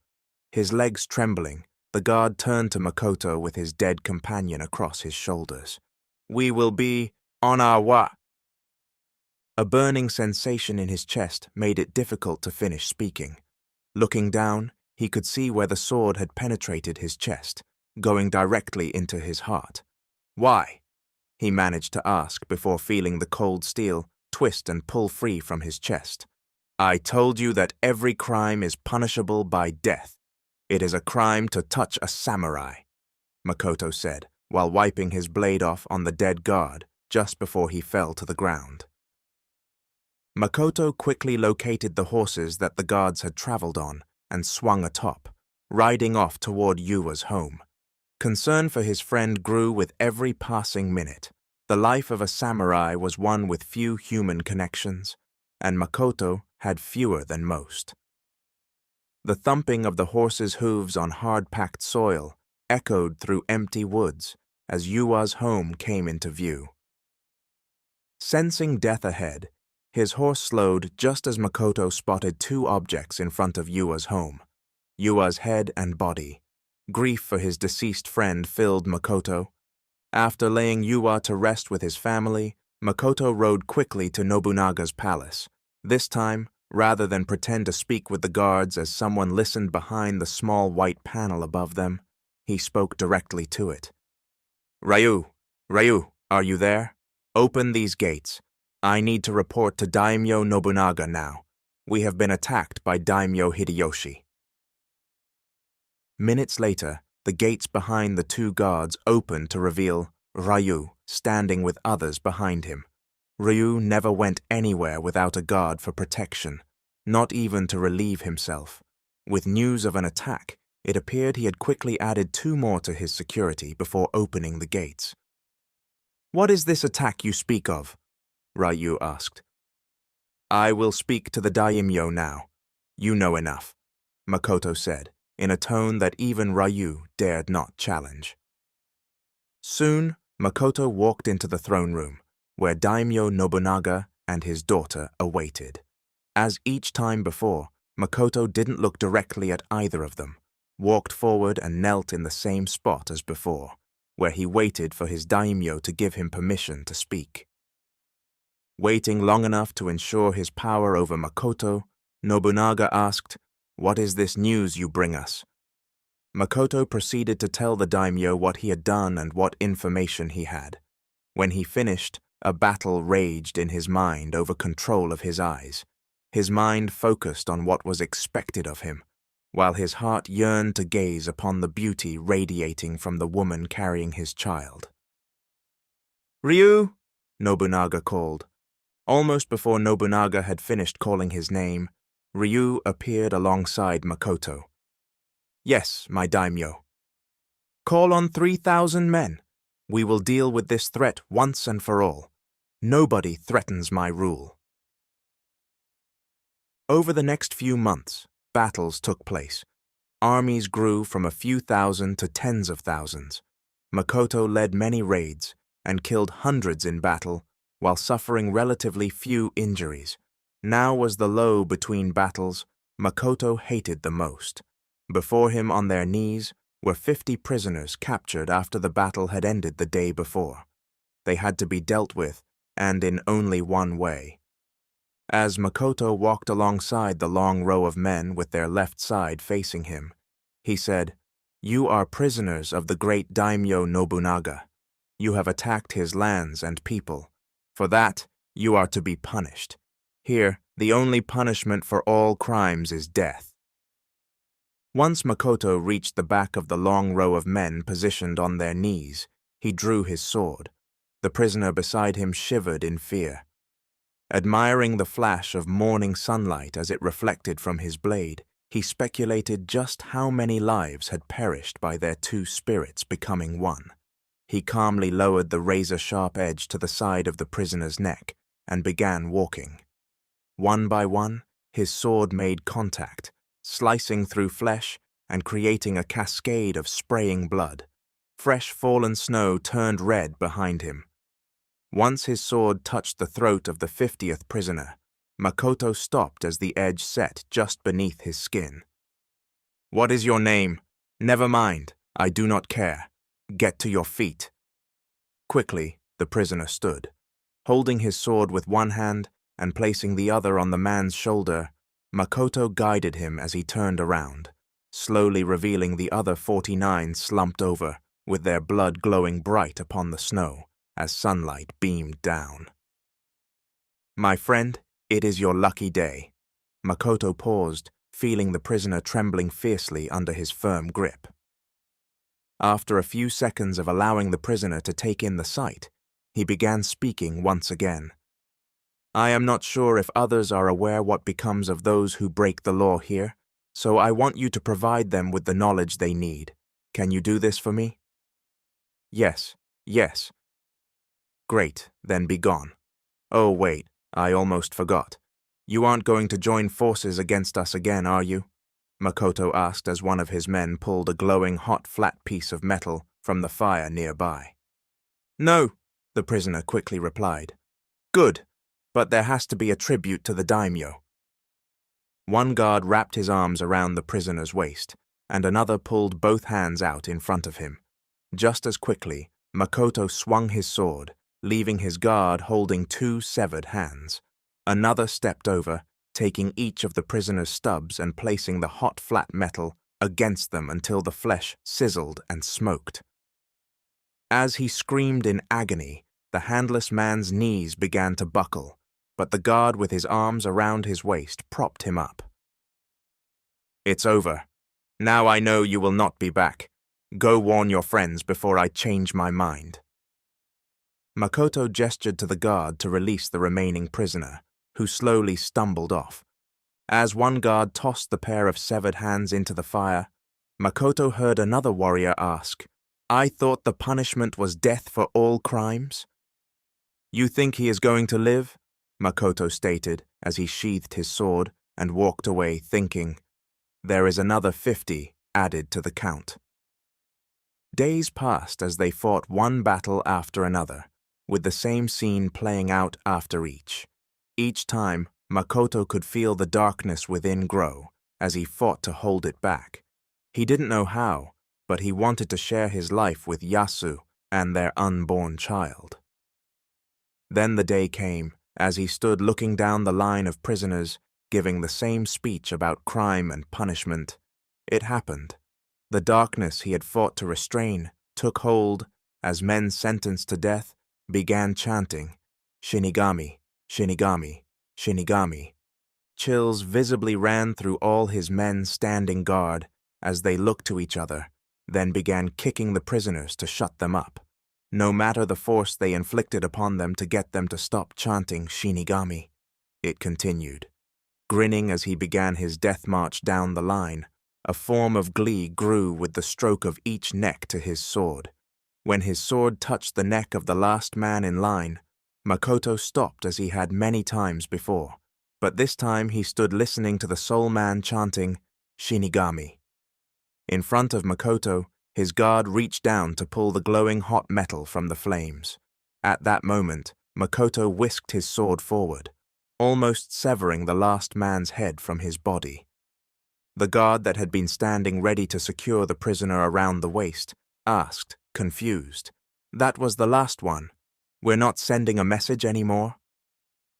Makoto turned slightly in the man's direction, blood flowing down his katana. "The message has been received. I am Shinigami, monster of darkness. They now know me." Over the next few days, Makoto fought, brutally killing countless enemy soldiers and even a few of his own men, who ventured too close in battle.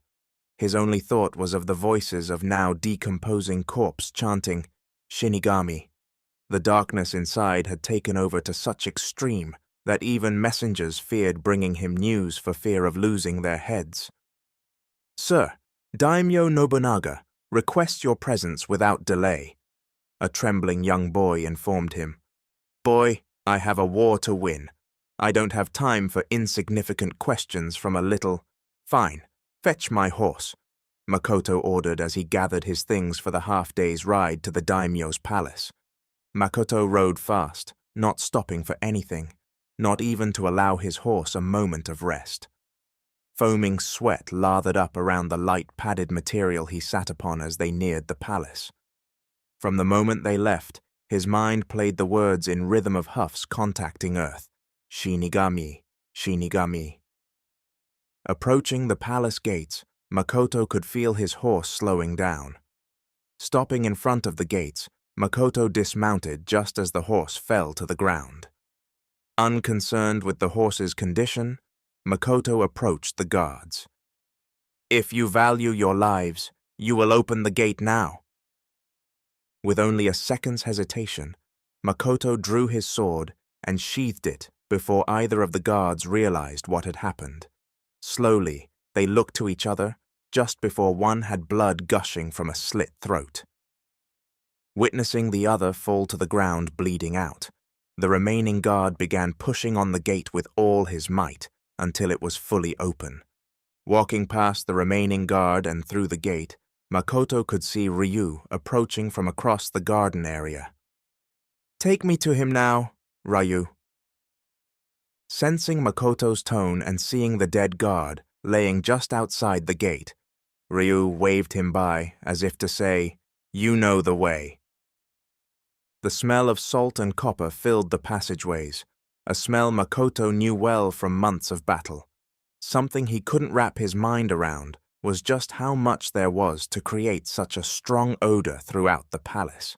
He wondered no more as he entered the throne room and saw the floor ran thick with blood. The daimyo screamed, "Was it you? Tell me now!" A larger guard held one of the palace guards with his arms behind him while pulling him back to expose his stomach to the daimyo. Quickly shaking his head back and forth did nothing to save him. With one swift strike, the daimyo sliced his stomach, exposing his insides. Who was it then? The daimyo demanded as he reached inside the man's stomach and began pulling on his guts until he was lifeless. Makoto looked around and noticed there were only 2 guards left of the dozens that once lined the walls of the throne room. None of them concerned him as he walked tall into the room and over where the man was now being carried away, his guts dragging on the floor. Makoto looked from the gruesome sight to Nobunaga, where he was met with Daimyo's knife to his throat. "What do you know about it, Makoto?" the daimyo demanded. "I am here as you requested. I am here at your service, daimyo. How can I be of help?" "Bring her to me!" Nobunaga screamed. 2 guards entered the room, holding onto someone draped in black cloth, stopping near the daimyo's throne, awaiting his next command. You know nothing about this!" he screamed, pressing his knife against Makoto's throat until it started cutting skin. Makoto stood still, holding his ground, with the only thought going to his mind, "I am Shinigami. I fear nothing." "What do you request of me, my daimyo?" Makoto calmly asked.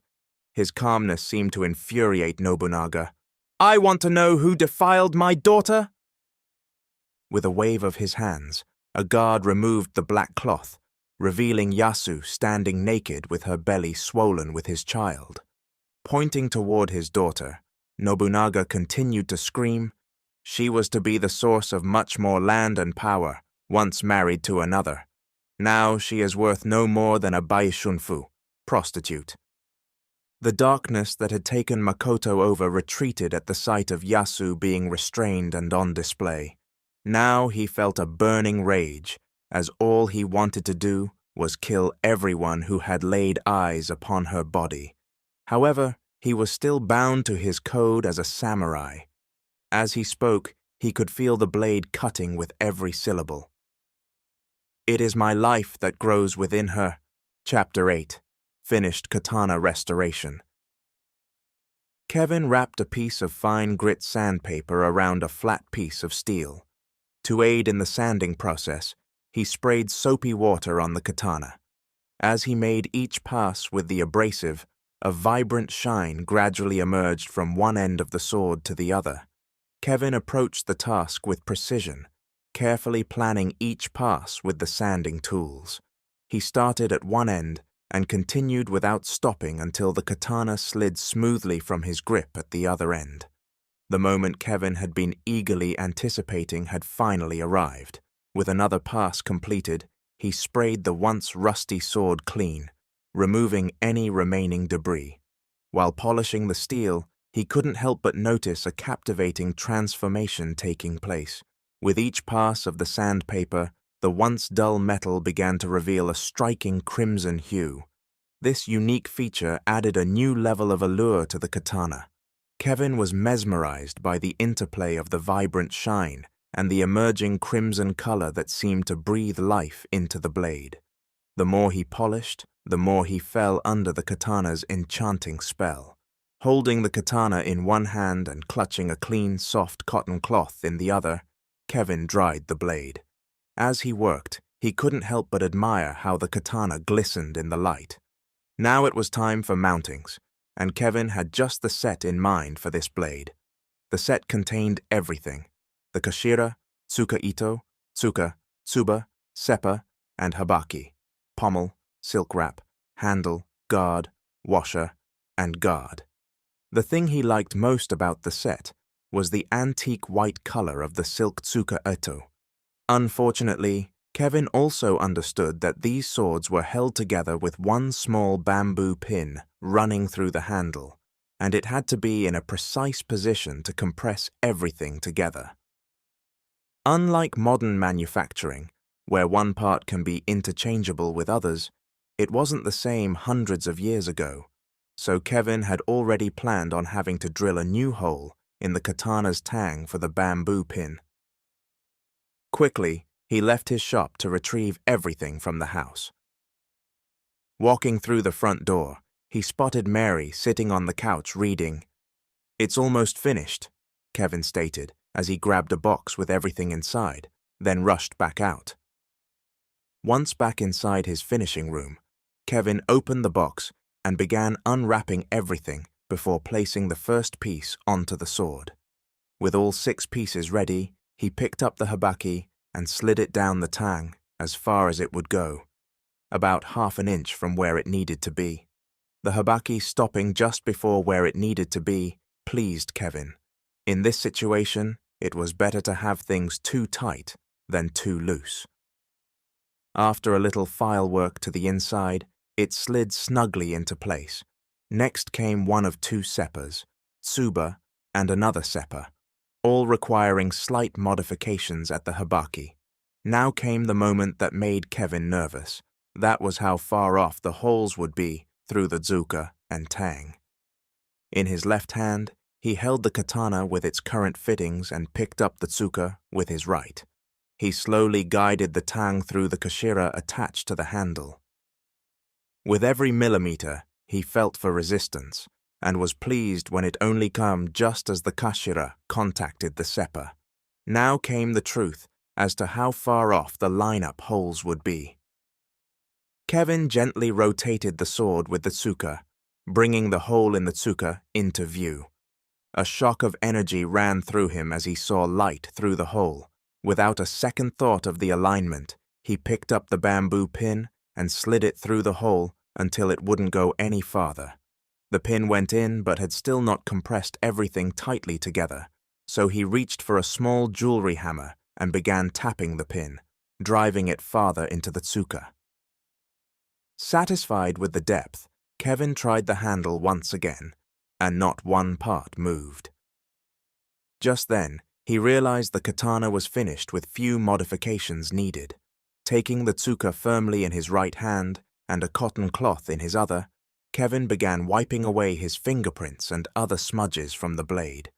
Turning the blade slightly, sunlight reflected into his eyes, turning everything red. Within the red flash of light, Kevin quickly noticed that everything around him had changed. He now stood on a hilltop overlooking a valley of trees, with blossoms floating in the breeze. Just beyond that, the sun was half hidden by mountains, its red rays streaking across the sky. It was a place he never wished to leave, but also somewhere he was not supposed to be. "Who are you?" a voice erupted from behind. Kevin whipped around to investigate. Instantly, fear froze him where he stood, as his eyes fell upon the being asking the question. After a few seconds, the being spoke once again. "Who are you?" Its voice was powerful, but its mouth didn't move. The being before him wore leather armor, a helmet with horns, and red demon-looking mask. Recognition dawned on Kevin as he mumbled, "You're a samurai."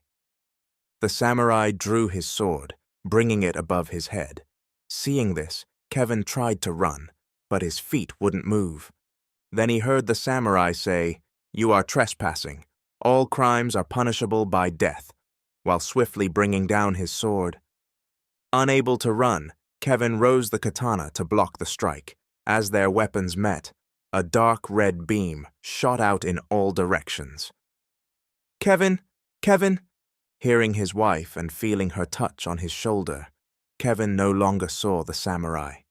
He now stood in his workroom with the katana raised above his head. Not wanting to explain why, or even knowing how to explain, Kevin pretended to be looking for imperfections. "Yes, sorry. I was focused on this one spot. There we go," Kevin said, as he wiped an area of the blade. "Well, speak sooner next time. You've been acting strange enough without adding to it. Now, go inside and get ready. We have dinner plans, remember?" "Yes, absolutely. Just let me put this away, and I'll be right in," Kevin answered as he picked up an antique saya, also known as the scabbard. "What are you doing? You always want to show me your work, and that is beautiful." "Oh, it isn't finished yet. We must go. I'll be just a minute."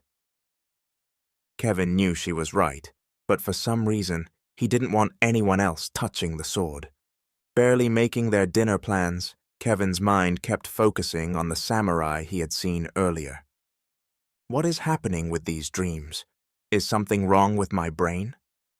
No, they already checked that enough times at the hospital. What is it?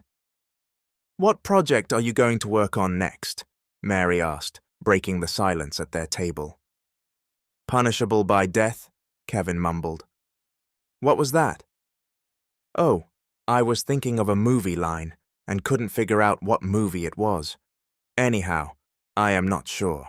Probably a Damascus katana. Haven't given it much thought. That isn't a line from anything we have watched recently.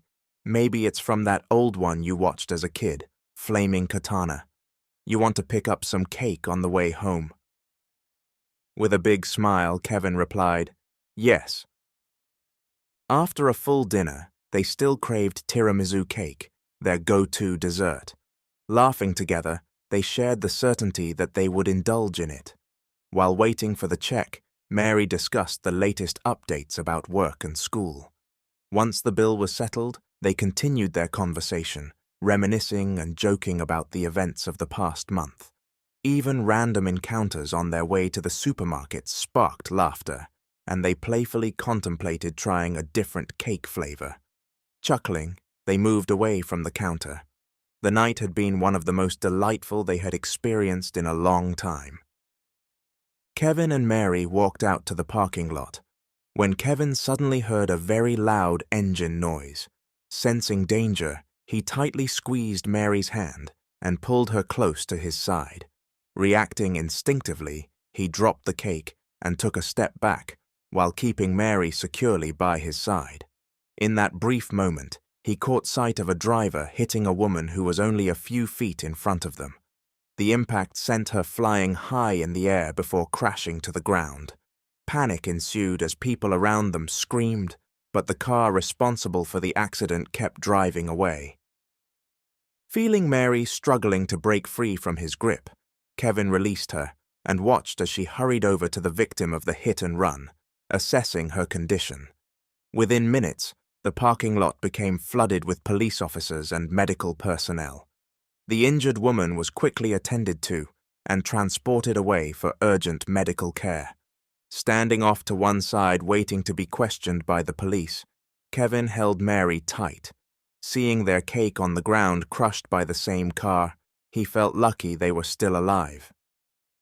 Then his thoughts went to the unfortunate lady that had been just feet in front of them. Is she going to make it? Doesn't look good. She has severe cranial hemorrhaging, and there's no telling how much internal damage, Mary replied, looking toward an approaching officer. I am Detective Riley. You the lady that assisted the victim? Yes. How is she doing? Mary asked with concern. This is now being treated as a homicide. Did either of you get a look at the driver? We walked out the doors, and the woman was just feet in front of us. I heard a loud engine, and something told me to stop, so I grabbed my wife and pulled her back with me, Kevin said. I saw the driver for just a second. Caucasian, short brown hair, some type of chin hair. That's all I have. You know what happened yet? So far, it looks to be a case of drinking and driving. Video shows him leaving the bar at the far end of the mall parking lot. What about you, ma'am? Can you walk me through what you saw and did?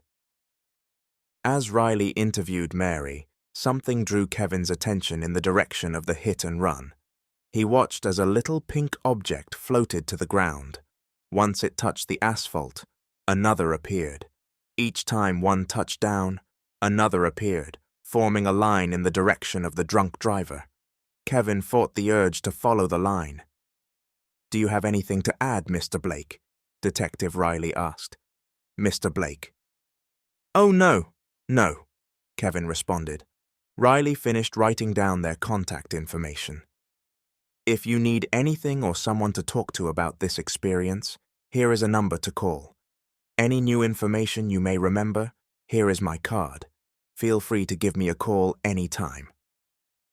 Thank you, Detective, Mary said as she took the cards from Riley. Once he left, she turned to Kevin. I can't believe how close that was to being us. She looked with concern at Kevin as he stared at the parking lot asphalt. Don't worry, The shock will pass. No, it isn't that. Where did they come from? Kevin asked, pointing to the pink blossoms in a long line leading out of the parking lot. Where did what come from? The asphalt? There's nothing else there. Agitated, Kevin walked over and attempted to pick up one of the blossoms, only to have his fingers pass through it as if it weren't even there. After one more attempt, he stopped for fear of looking crazy. That's weird. Must have been a shadow. Should we get another cake? He pointed to where one of the store employees was cleaning up their smashed one, in hopes of drawing attention away from the nothing he was trying to pick up. Shaking her head, Mary replied, No, let's just go home. Kevin nodded and took her hand while they walked to their car. Glancing back, he noticed another pink blossom falling behind him. There has to be a tumor or something, he thought. Getting in their car, Kevin wanted nothing more than to put these events behind them. He started the car and put it in drive. Wait, Mary said. You see it too? Kevin asked, excited that he might not be going crazy. Yes, I see the fact that you don't have your seatbelt on, despite knowing how much I hate seeing people come into the hospital after going through a windshield. Now, buckle up. Disappointed that she wasn't talking about the pink blossoms, Kevin buckled his seatbelt and began to drive away from the crime scene. Looking in the rearview mirror, he watched blossoms continue to fall in a straight line. Panicked, he started to drive faster, but each time his wife would tell him to slow down. All the way home, the blossoms fell behind their car. After arriving home, he exited their car and walked around to Mary's side to take her hand as always. However, he couldn't stop watching the blossoms fall. What has you so distracted? Is it still the accident? Mary asked. Not wanting to worry her, Kevin replied, Yes, I just need some sleep. Walking in the house, Kevin didn't dare look behind them. Once inside, Mary walked off into their bedroom to get ready for bed, and he walked into the kitchen for a glass of water. Kevin took a big drink, then leaned against the counter. After a few deep breaths, he looked behind him, expecting to see the blossoms, but there were none. Thank God! What was that, honey? Mary asked from their bedroom. Relieved that he was regaining his sanity, Kevin began getting ready for bed. Standing in front of the mirror, he reluctantly looked behind him in the reflection. Nothing there. Happy with what he didn't see, he finished his nightly routine and began to climb into bed. Did you lock the doors? Mary asked. Dang it, no, Kevin moaned. He walked into the living room and over to the front door. Reaching out and turning the lock, something caught his eye through the small window in the door. Taking a closer look, he saw them, pink blossoms falling to the ground leading away from the front door. He jumped back. The back door, he thought. Nearing the large sliding doors, Kevin saw thousands of pink blossoms raining down.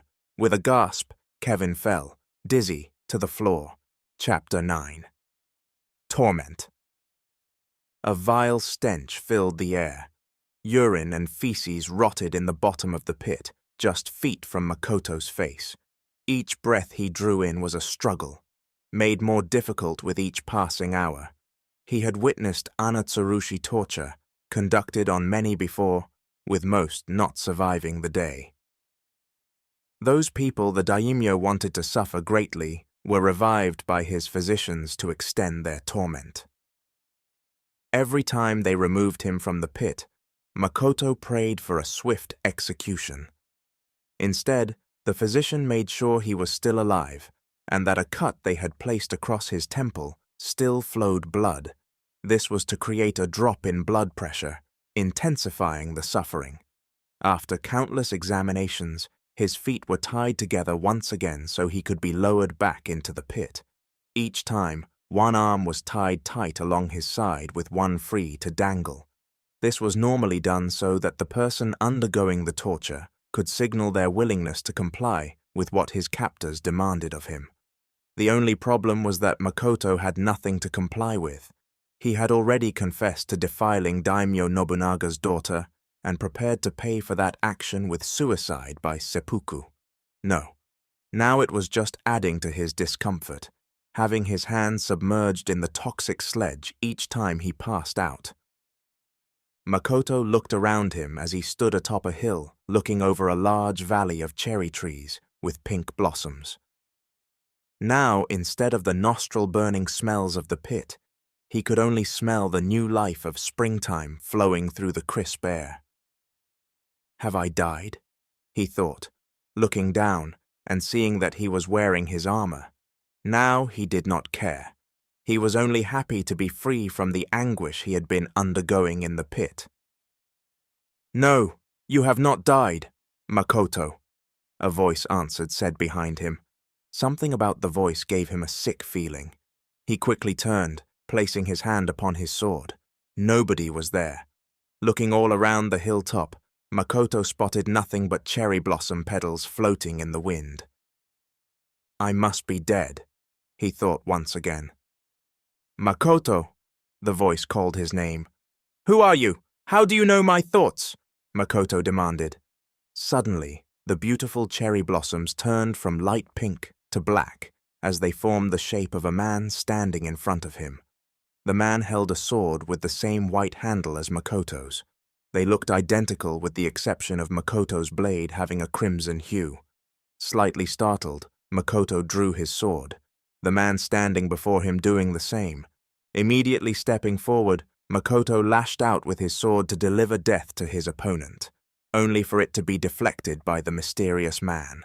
Strike after strike Makoto delivered, only to have them meet steel rather than flesh. It is almost as if he knows what my next move will be, Makoto thought. I do, Makoto. We are one. Halting his attack, Makoto stared at his adversary's familiar face. Do I know you? Yes, Makoto. I have been with you since birth. Sengo? Makoto asked, knowing it was him from the vision he had many months ago. Yes, it is I.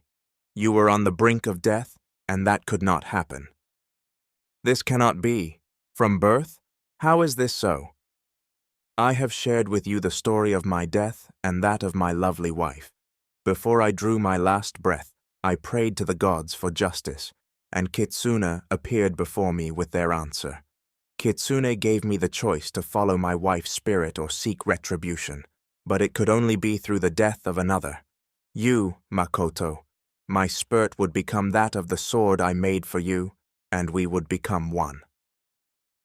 But I have not died. Yes, you have. Before you came into this world, you perished within your mother. Kitsune combined our spirits in death to become one. Together, we punish those who break the law, and that punishment is death, Sengo said with a grin.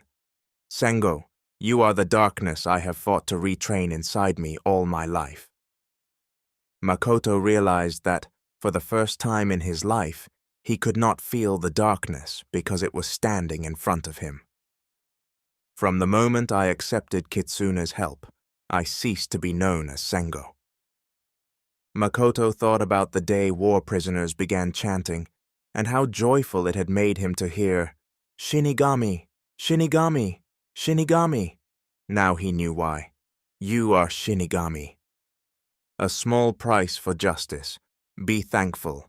Had it not been for me, you would have never been allowed to walk among the living.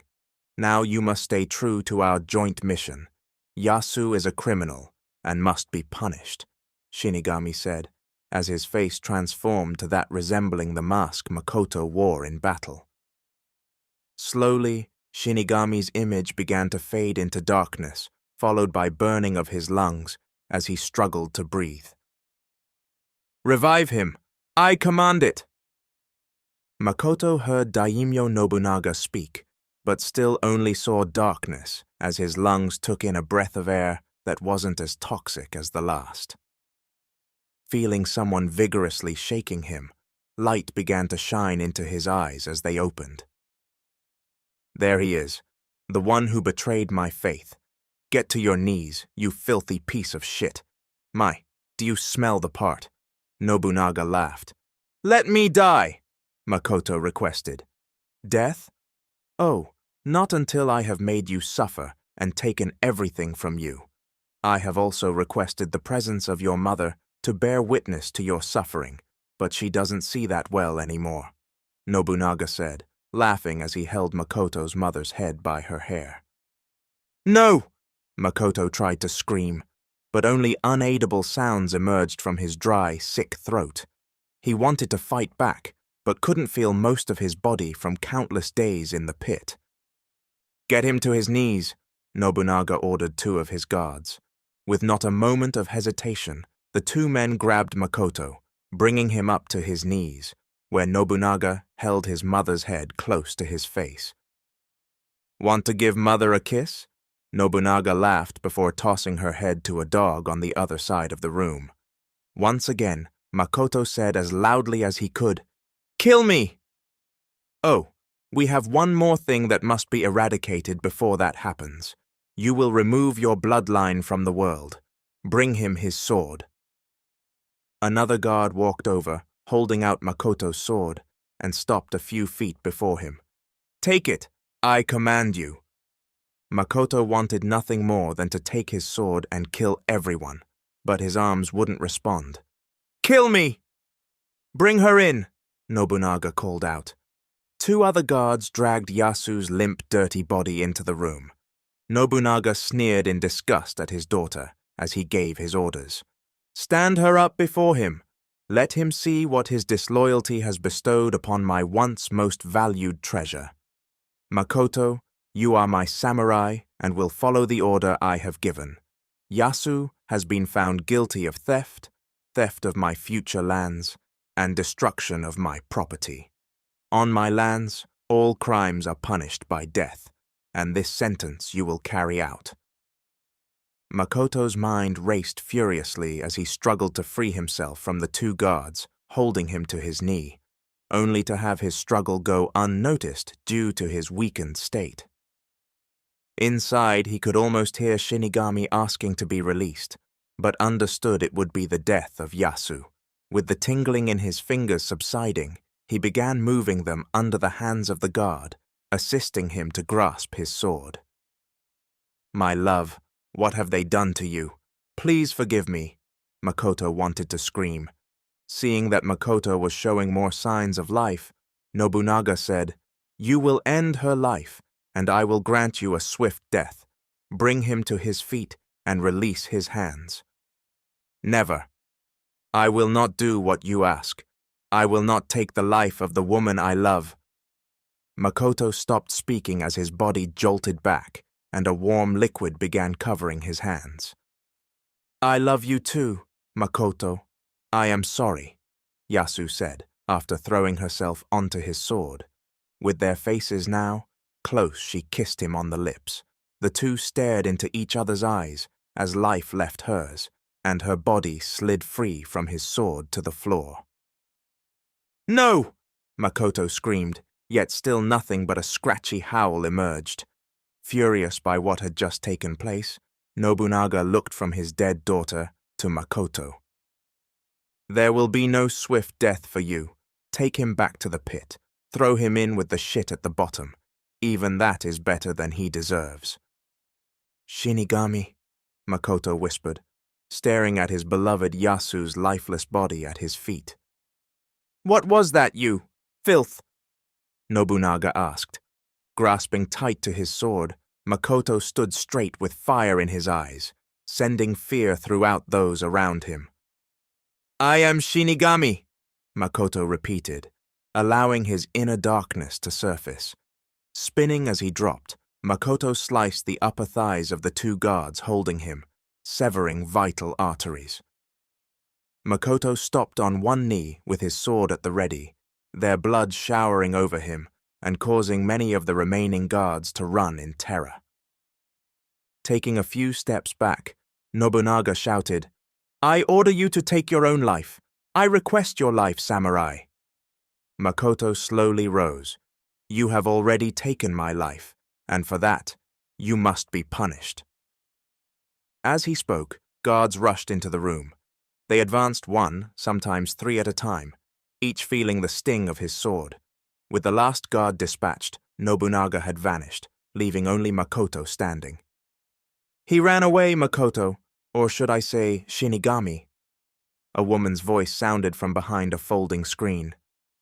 "Show yourself," Makoto demanded. "Who are you?" Stepping out from behind the screen, she said, "I am nobody and have no given name. I was sent here by Daimyo Hideyoshi to gather information. Now, my time here is at an end. I offer you asylum in the lands of Daimyo Hideyoshi." Makoto studied the woman. "Why would I go with you?" "Simply for the opportunity to destroy Nobunaga and take everything from him, as he did you." Savoring the thought, Makoto looked to where Yasu's body lay underneath several dead guards. Feeling the surge of strength leaving, he knew if what this spy said was to come true, that he would have to depart without delay. Wiping his sword off with cloth from one of the dead, he retrieved his sheath and exited with the spy, vowing to destroy everything Daimyo Nobunaga owned. Chapter 10. Morning after. Kevin's eyes flickered open as sunlight made its way through little gaps in their window blinds. "How did I get here?" he thought. The last thing he remembered was the night filling with little pink blossoms. Was I dreaming again? Kevin slowly climbed out of bed so as not to wake Mary. Softly walking from their bedroom into the living room, he looked out through the sliding glass doors. Nothing seemed out of the ordinary.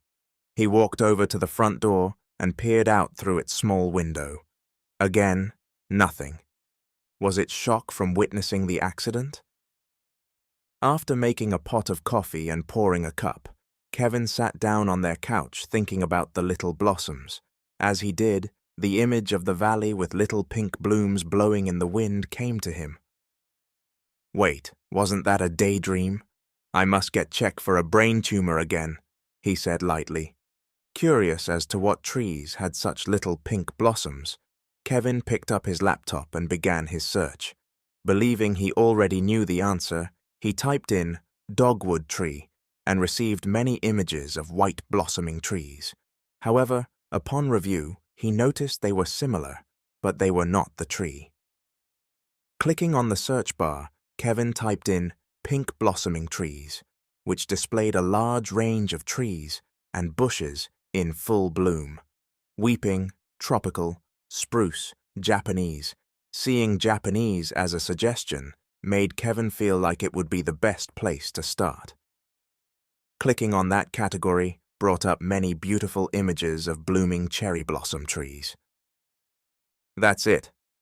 A Japanese cherry blossom tree. Those are what I saw," Kevin said to himself. Then he thought, wait. With a few clicks, he sent one of the pictures to his phone and ran out to his workshop. Walking into his finishing room, Kevin headed straight to the sword rack with the crimson katana resting upon it. Laying his phone on the counter with the screen displaying the image of a single cherry blossom, Kevin gripped the handle of the katana, turning it to view the engraving. With detail in the engraving that Kevin didn't remember seeing while restoring the sword, he noticed the images matched perfectly. "What does it mean?" he asked himself, while returning the katana to the sword rack. He picked up his phone and searched "cherry blossom katana." Instantly, the screen filled with images of swords having "cherry blossom" in the title. Then he found what he was searching for. What does the cherry blossom mean to samurai? Answer: cherry blossoms symbolize both birth and death, beauty and violence. They are a central motif in the Japanese worship of nature, but they have also historically signified the short but colorful life of the samurai. "The owner of this katana must have been a great samurai," Kevin said. He began searching for anything involving Japanese swords with engravings of cherry blossoms. After a few hours of finding a multitude of swords with the engraving, none were raised or had the detail of his. Then he saw a drawing of a sword with a raised cherry blossom with the caption, "Sword of 10,000 Souls." After clicking on the link, he began reading about the life of a samurai whose family was a well-known and respected line of the samurai class. He read how, on the day of his birth, the maker of the soon-to-be-born samurai's sword was murdered. The samurai baby was also suspected to have died before birth, but mysteriously survived. Kevin began to panic and breathe heavily, remembered a similar event happening in his dreams. How can this be? Kevin continued to read how the daimyo he served ordered him to punish all crimes with death. Being a samurai, he obeyed, killing hundreds. As he continued to read, he discovered the samurai turned on his daimyo, murdering his daughter. People called this samurai Shinigami, the deliverer of death. It was told he had killed an estimated 10,000 people before vanishing. Could this be his sword? Kevin asked, reaching out for the sword. Looking more closely at the engraving on the sword, he determined it was the only explanation. Then it occurred to him to find out what the seller of the sword knew, or at least how he came by it. Pulling up his account on the auction site, Kevin scrolled down to the seller of the sword and was happy to see they had displayed their full name. After a few minutes of searching online, he had a phone number. Excitement almost overwhelmed him as he listened to the phone ring. Daiki Fine Antiques, Daiki speaking. How may I assist you? Hi, I bought a sword from you online a little over a month ago and... It said on the ad, no returns. All sales final. I wrote in description that piece was very rusted. Almost rusted through in areas. I wrote and did not lie, Daiki said, cutting Kevin off. Rusted through? What? Kevin thought. You must be thinking of the wrong one. Mine was item number J7754575782. Yes, that is correct. No returns. I provided all information in listing, Daiki replied. Still confused by the seller's remarks, Kevin moved on to his questions. I do not want to return the sword. I am just curious as to where it came from. How did you get it? After almost a minute of silence, Kevin asked, Daiki, sir, you there? Yes, my daughter found it. Where? This sword is beautiful, and I am just trying to find more information about it. After many silent minutes, Daiki said, Beautiful? Not possible. Let me send you a picture, Kevin said, excited about showing off its beauty. He texted a picture to Daiki. Did you get it? Kevin asked after a minute had passed. With terror in his voice, Daiki replied, Not possible. It is not possible. I am a bladesmith and have done many restorations on knives and swords. This one wasn't that bad. She good girl? She found it in Aokigahara Forest, Daiki said, followed by complete silence. Hello? Hello? Kevin looked at his screen to see that their call had been disconnected. Unable to get how convinced Daiki was that the sword restoration was impossible, Kevin scrolled to the photos of it in the listing. There, he zoomed in on the photos, revealing what couldn't possibly have been his sword. The one in the photos was, as the seller had stated, in areas rusted all the way through. How could this be? He must have posted the wrong photos. Now, what is Aokigahara Forest? Typing it in his search bar, Kevin began to read its description. Sea of trees, 2 hours west of Tokyo, also known as the Forest of Death. The area of the Aokigahara Forest got its name from being the most popular spot to commit suicide in Japan. Well, shit, that's about right, Kevin said loudly. Chapter 11. Body of Proof. Well, how are you doing today, Mr. Willard? I imagine a great deal better than the woman you hit with your car last night. What do you think? Detective Riley asked. Riley had been on the Rockbrook City Police Force for 22 years and had been a detective for the last 11. All his life, he'd had a knack for solving puzzles. and each case he worked putting pieces together until he had enough to solve the big picture. "I'll tell you what I told you, partner. I know nothing about some lady walking in front of a car. I haven't even seen my car today. Was gonna come in a report it stolen till you tasty partner picked me up," Mr. Willard replied. "So, you are telling me that conveniently your car was stolen last night, the very car that was reported to have run over and murdered a lady? Is that correct?" Sitting up in the chair he was currently handcuffed to, Mr. Willard attempted to create a concerned look on his face before saying, "My car was stolen, then used in a murder?" Then he slouched back in his chair.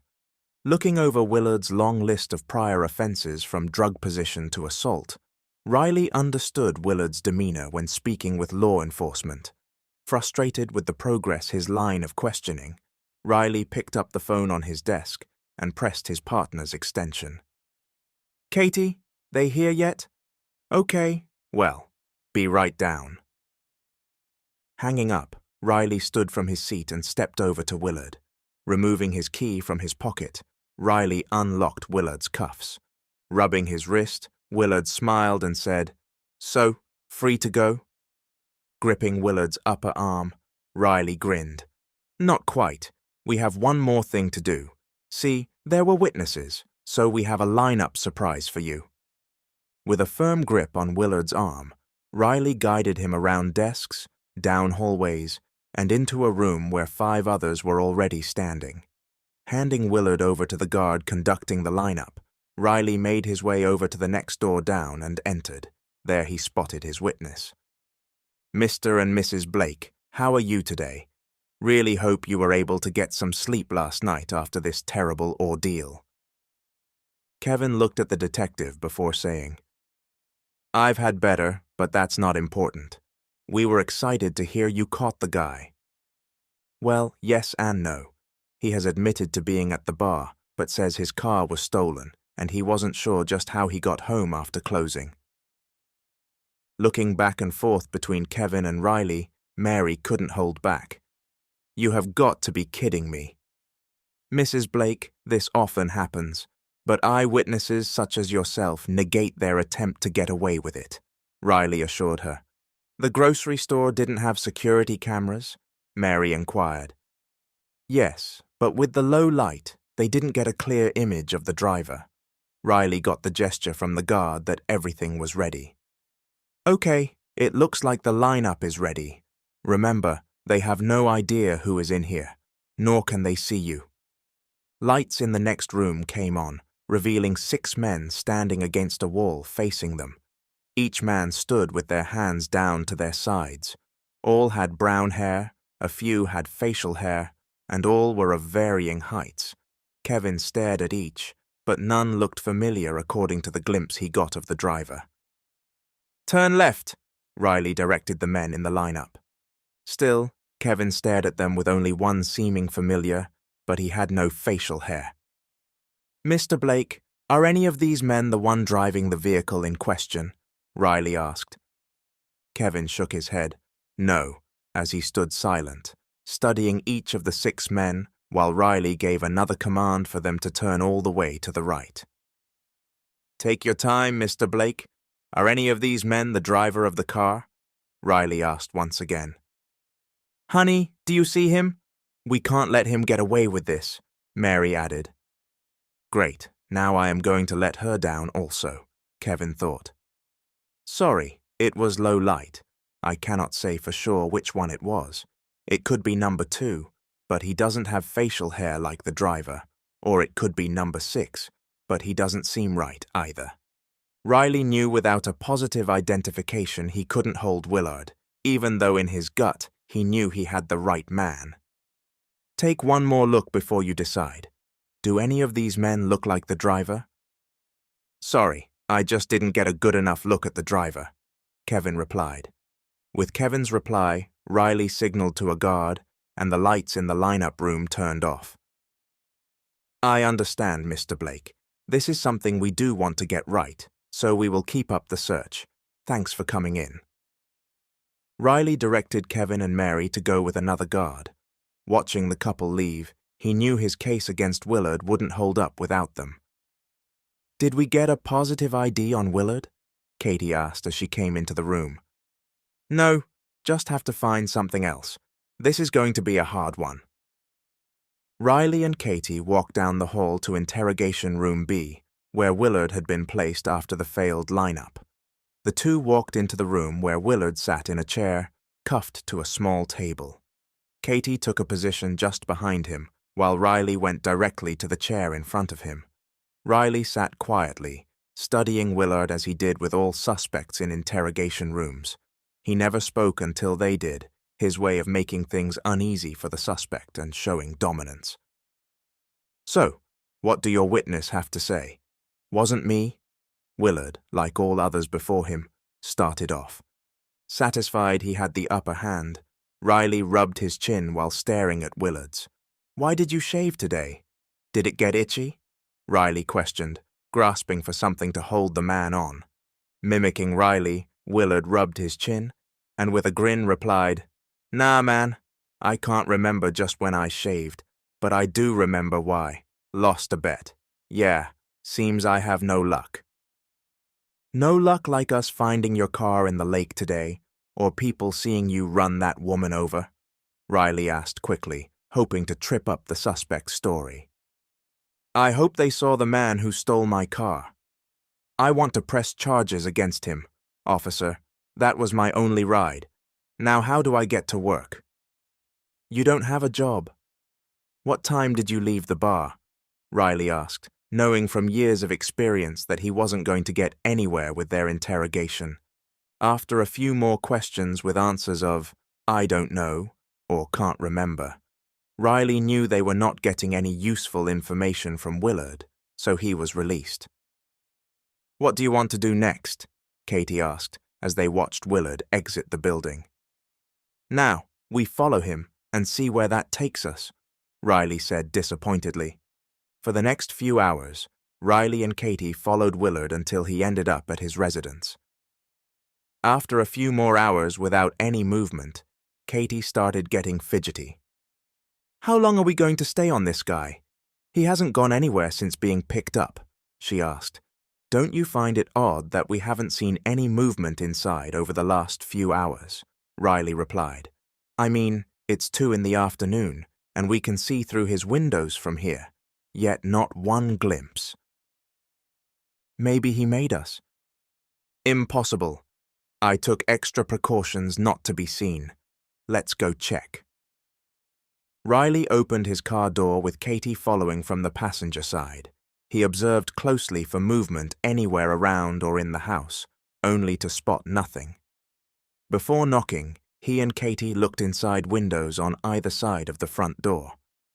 "Nothing here," Katie informed him. Riley's knuckles rapped on Willard's front door, and after 3 attempts, he looked to Katie. "Let's look around back." The two of them walked around to the rear of Willard's residence, looking through windows as they went, and yet again spotting no movement within. "He must have slipped out the back," Katie suggested. For Willard to know we were following him, someone had to have tipped him off. Chapter 12. Justice. "I love you," Kevin said to Mary as she entered their home after spending the last few hours at the Rockbrook City Police Station. Several times a day, Mary would give him little glances, say certain things, or just have an expression that made him want to let her know how he felt. This time, it was how passionate she was about getting justice for the hit-and-run victim. "Love you too, Kevin. Are you going to work now?" she replied. Looking at the clock and thinking about the projects he was currently working on, he saw no point in starting work this late in the day when he could spend the time with Mary. "No, how about we go get something to eat?" After a second of thought, Mary replied, "I don't really feel like going anywhere. How about we sit and watch the new show we started? With a snack, of course." Kevin agreed, and they spent several hours watching TV and eating chili and chips. Being able to enjoy these moments was what Kevin loved most about working from home. The other was when he needed to prepare a project for the next day and could stop to do it at a moment's notice. Much like now, there were several knives he had been forging that required a night in the oven to normalize the steel. "I need to run out to the shop for a few minutes. Going to put some stuff in the oven for the night," Kevin informed Mary after pressing pause on the remote. Mary simply smiled at him and continued dipping another chip in chili. She was used to him running out to his shop, and it only irritated her when he paused a show with only a few minutes left, much like now. It wasn't something he intended to do, but happened so often it almost seemed deliberate. Walking out the front door, he thought about the show they were watching and realized he had done it to her again. "I'll hear about that when I get back," Kevin thought. He then focused on his task and what all needed to be placed in the oven. Walking into the main part of his shop, Kevin gathered everything that needed to be placed in the oven, arranged them with spaces between them in order to heat evenly. Then, with a few taps on the control panel, the oven was heating up. With that taken care of, he turned to head back into the house, but felt a strange pull to his finishing room. Images of his freshly restored katana flashed in his mind, almost as though it was calling to him. Now, instead of going back inside, he walked over and opened the door to his finishing room. As he walked in, his eyes focused on nothing but the katana laying on the bench.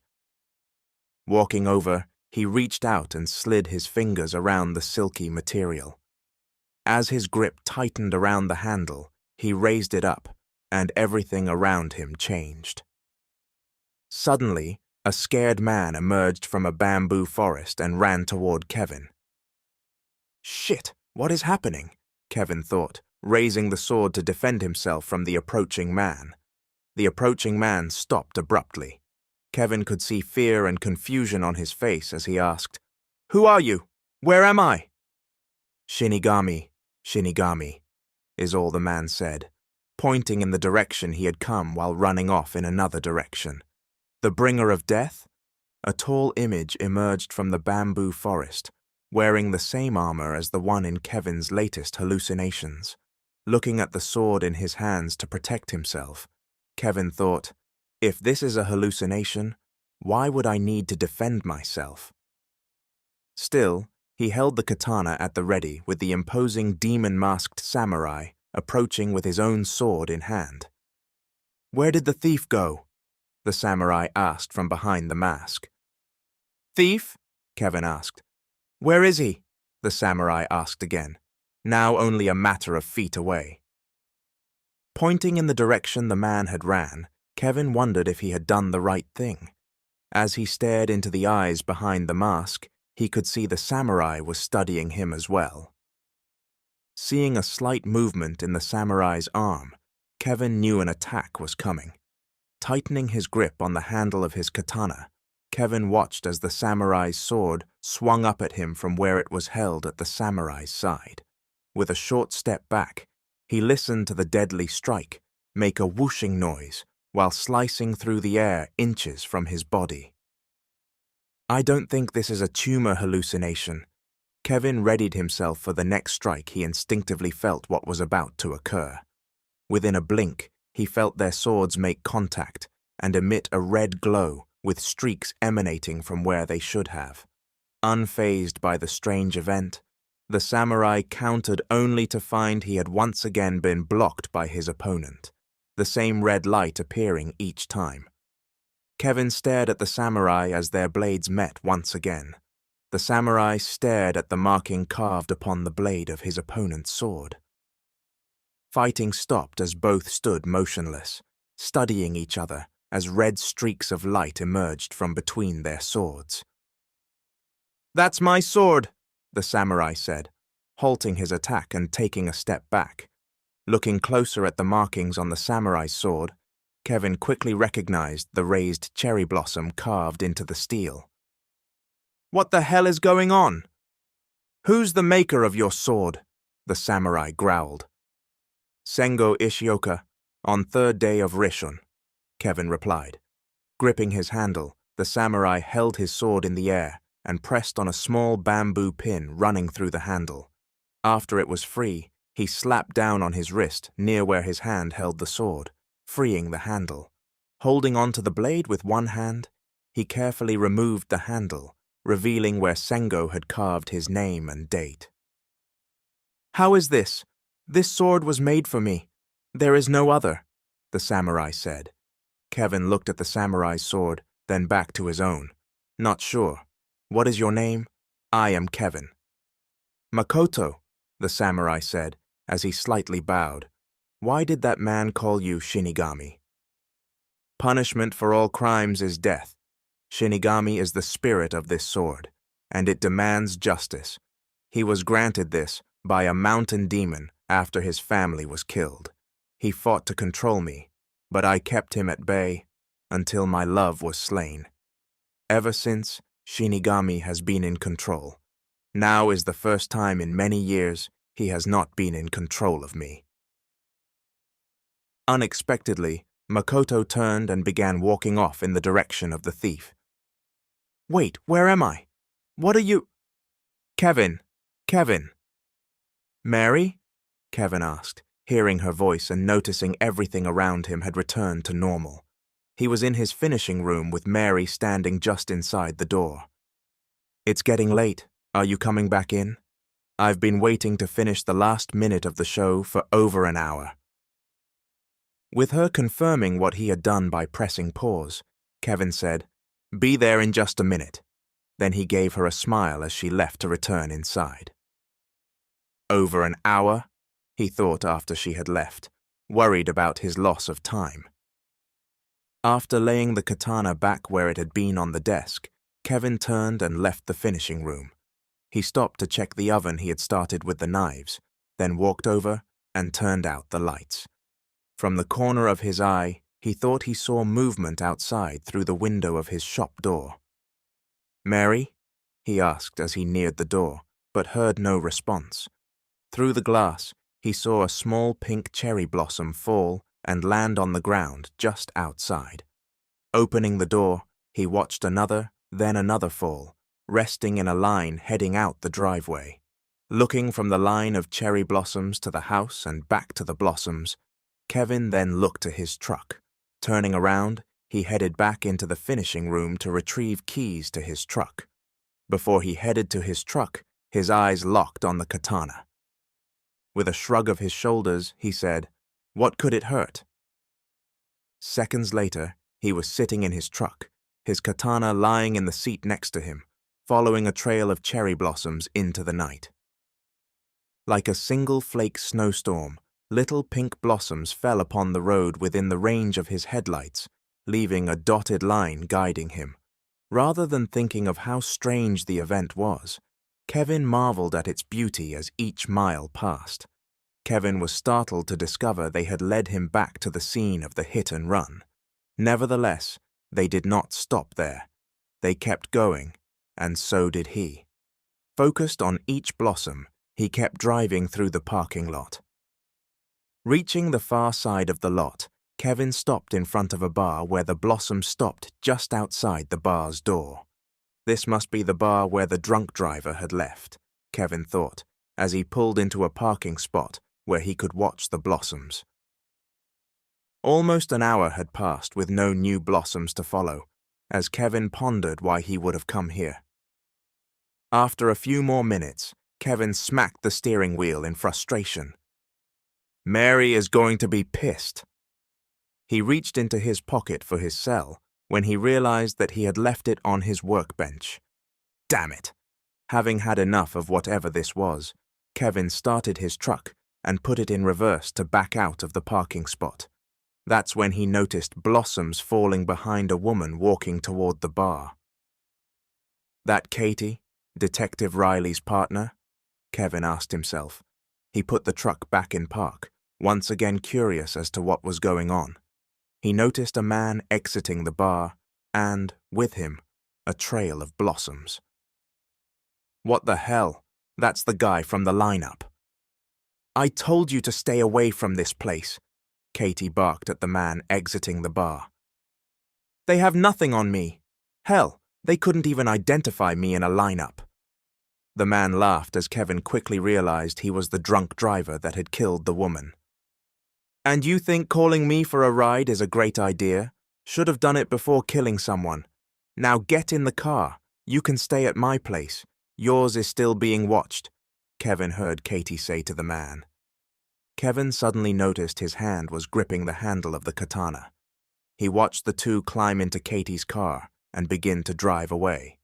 Blossoms fell behind them. Releasing the katana, Kevin put his truck in reverse, backed out of the parking spot, and then followed the Blossoms once more. With traffic, he had lost sight of the car Katie was driving, but it was of no concern since the Blossoms led the way.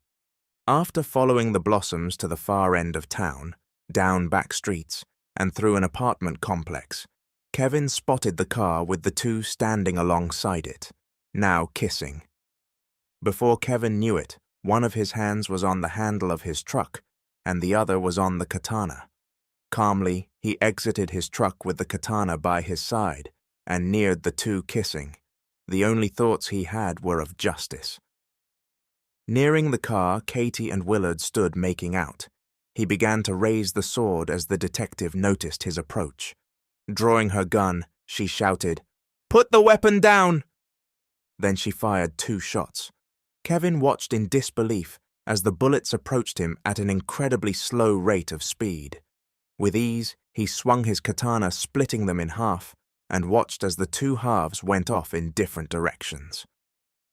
Seeing the fear on Katie and Willard's face, Kevin continued closing the distance between them until he was within striking distance. After what seemed nothing more than a twitching of his wrists, Kevin had severed Katie's hands from her arms. With her pistol gripped between her severed hands, it continued to fire as the finger twitched, spinning them about on the ground. Blood sprayed from Katie into Willard's face as he shoved her back and turned to run, only to feel a burning sensation running down his back. After stumbling a few feet, he fell to his knees just before a flower garden. Behind him, he could hear Katie screaming so loudly her voice crackled as she neared. Kevin rose his katana to deliver a death cut to Katie as she stumbled near the spot Willard had fallen to his knees. With a swift right-to-left movement, Katie's screams instantly stopped as her head tumbled to the ground, bouncing around like a basketball, stopping in front of Willard in the flower garden. The horrific sight of her severed head, looking up at him with mouth open and eyes still looking around, caused him to scream, but nothing came out but blood.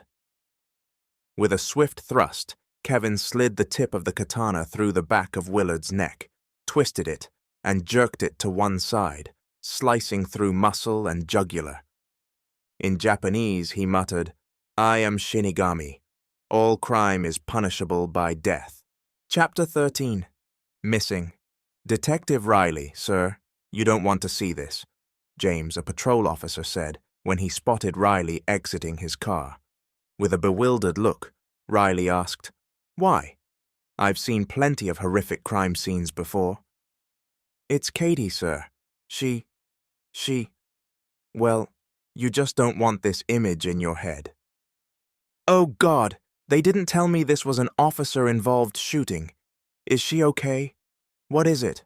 Was she hit?" Riley pushed past the officer to get answers for himself. As he neared, he could see all the other officers working on the scene stop and look at him. That alone told him how bad it was, and that Katie was no longer with the living, that he thought he could accept. But as he rounded the rear of her car, the sight of a pair of hands gripping her service pistol almost caused him to lose his breakfast. Swallowing to keep his stomach in check, Riley walked over to where something else was covered at the base of a tree with pink blossoms. Looking at an officer standing nearby, Riley nodded slightly to gesture that he was ready to see. "Sir, you people need to stop trying to tell me what I shouldn't do and do your damn jobs. Now, let me see."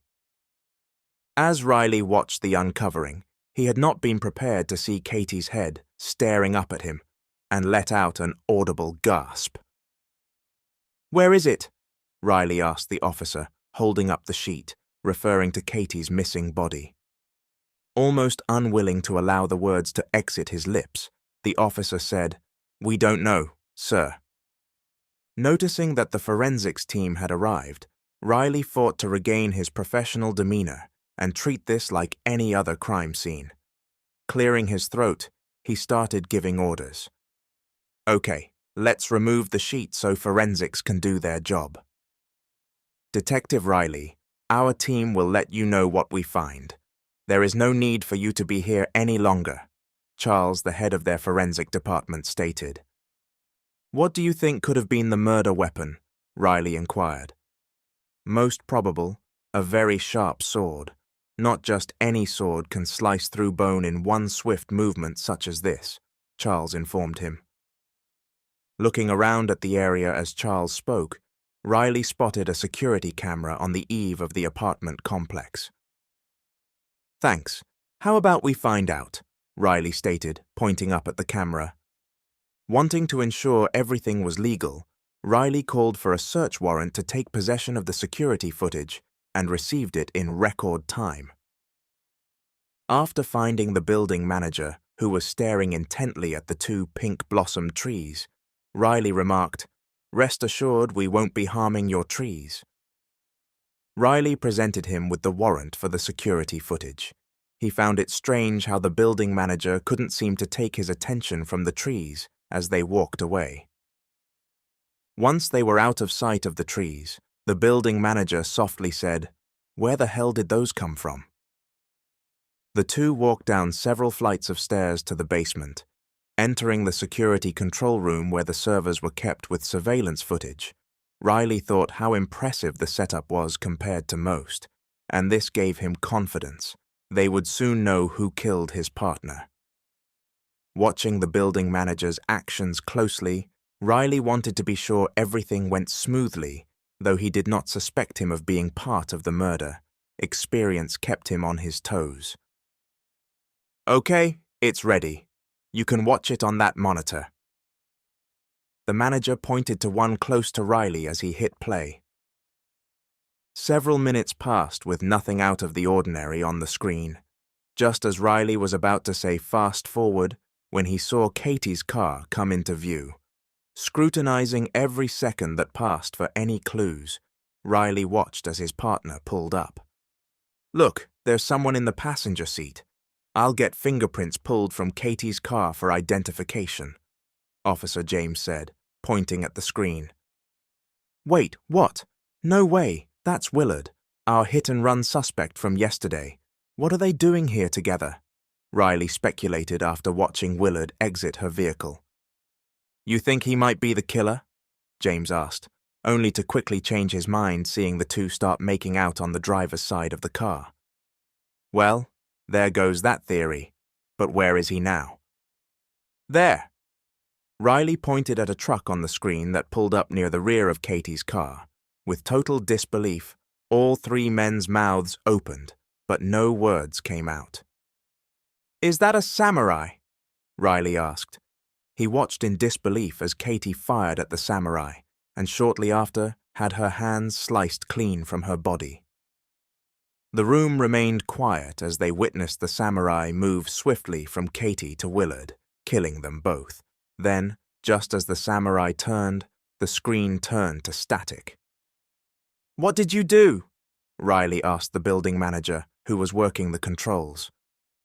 "Nothing. It's still playing. There just isn't anything there. Something had to happen to the camera," the office manager replied with a shaky voice. Skeptical of what happened, Riley began to think about where the bodies fell. "Wait, rewind to just before they were killed." Doing as he was ordered, the office manager rewound the video but diverted his eyes when pressing play. Seeing the bloody murder once had been enough for him. "Stop it! What's missing in this video?" Riley asked, looking back at James. James studied the screen for a minute before saying, "Trees. There aren't any trees." Snapping his head around to see the screen, the building manager said, "I knew those weren't there yesterday." "What the hell does that mean? They weren't there yesterday." "Are we to believe that they grew overnight?" Riley asked. What happened to their bodies? Officer James asked. I don't know, but I am going to find out where the hell Katie picked Willard up.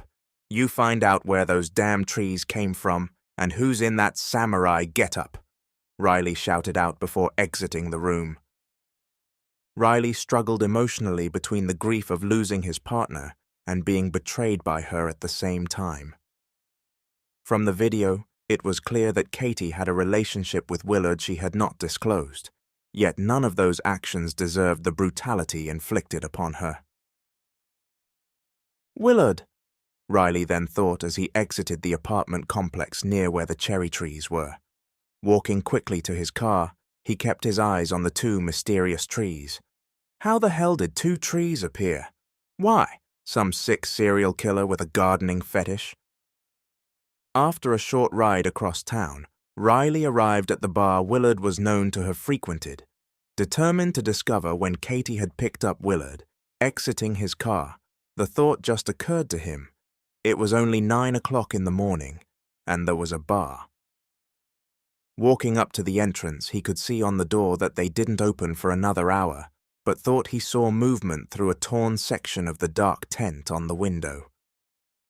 Walking back over to the door, he knocked hard enough for anyone with the slightest amount of hearing to notice, yet there was no response. Once more he beat his fist against the door, even harder than before. After a few seconds with no response, Riley turned and looked around for cameras, something he felt like he should have done prior to knocking, especially since there were none to be seen. Luckily, though, it did appear the stereo emporium next door did. Quickly he walked in and asked to see the manager while showing the clerk his badge. The rough-looking and heavily tattooed clerk walked to the rear of the store. Seconds later, he returned with another, who was equally presentable. "Hi, I'm Larry," the manager said. "How can I help you today?" "I am Detective Riley with the Rockbrook City Police Department. I am investigating a murder that occurred last night, and my investigation led me to the bar next door." "Doesn't surprise me. The people that frequent that establishment are low lives with no respect for community," Larry said. Surprised a little by how well-spoken this rough-looking tattooed person in front of him was, Riley continued, "That is part of the reason for my visit. Have you seen this man, and can I check the security footage for last night around 10:30 p.m.? He held up his cell phone, showing them a picture of Willard. "Yes, that guy is the lowest of them all. Doesn't surprise me that he would be wanted for murder," Larry stated. "He is actually one of the victims," Riley stated. "Well, no loss there," the clerk responded. "Sure, follow me, and I'll pull up the security cameras for last night. That place is the reason we had them installed. It helps deter people from urinating out front of our doors." Surprised by the amount of assistance he was receiving, Riley was watching last night's video footage within minutes. Just as he suspected, this was where Katie had picked up Willard. He watched as the two spoke for a few seconds outside the bar's door and began walking to her car, where they got in and left. "Damn, can you go back about an hour?" Riley requested. "Sure." With a few taps on the monitor, the video picked up a little over an hour before. After watching the video for a little while, Riley spotted what he was looking for, the same truck the samurai who killed his partner exited. Only this time he could see the driver. "Mr. Blake?" Chapter 14. Death of a Savior. Makoto watched from within his own body as blood dripped from the tip of his long blade after slicing through yet another bounty hunter's body. Watching is all he could do since surrendering himself to the darkness of Shinigami, who had total control of him now, making Makoto an unwilling passenger in his own body. Each time an opponent attacked, Makoto tried with all his might to take control for even a second, just long enough to allow an enemy blade to land a fatal strike.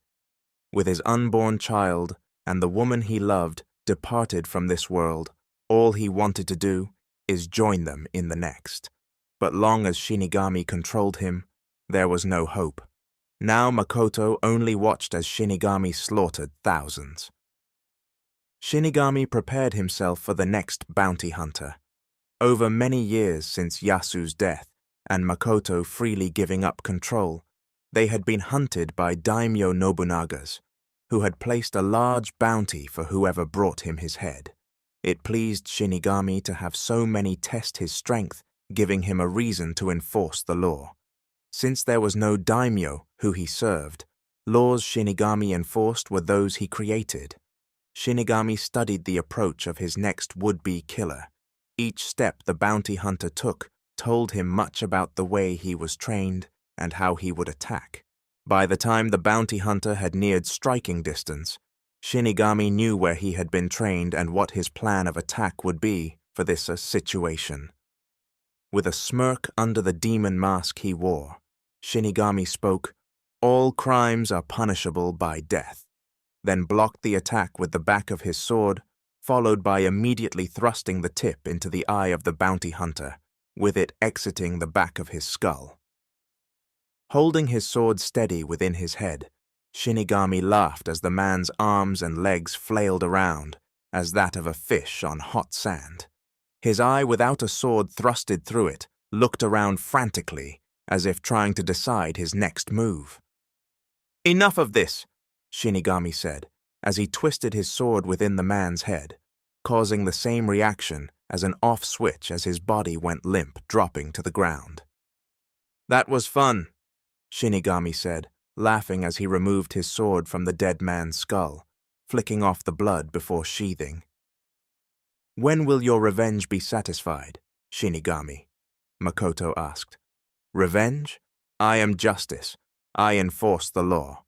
After this pathetic attempt on my life, I know who sent these men. They weren't bounty hunters sent from Nobunaga, they were assassins sent by Daimyo Hideyoshi. Undoubtedly because you have mercilessly killed thousands of his subjects over the years. Can you blame him? Maybe, but that this has put him on my list, and justice must be served." Shinigami grinned. "This is what you wanted. You were trying to provoke Hideyoshi." While riding speedily to Daimyo Hideyoshi's palace, Makoto went silent as he did most of the time since making the regretful decision to allow Shinigami total control of his body. Shinigami rode with only one thing on his mind as he neared two large doors that allowed entrance to the palace. At each side of the entrance stood two guards, who held their ground up to the point Shinigami stopped his horse feet away. Sitting straight up in the saddle looking forward, Shinigami never even glanced at the guards as he said, "Open."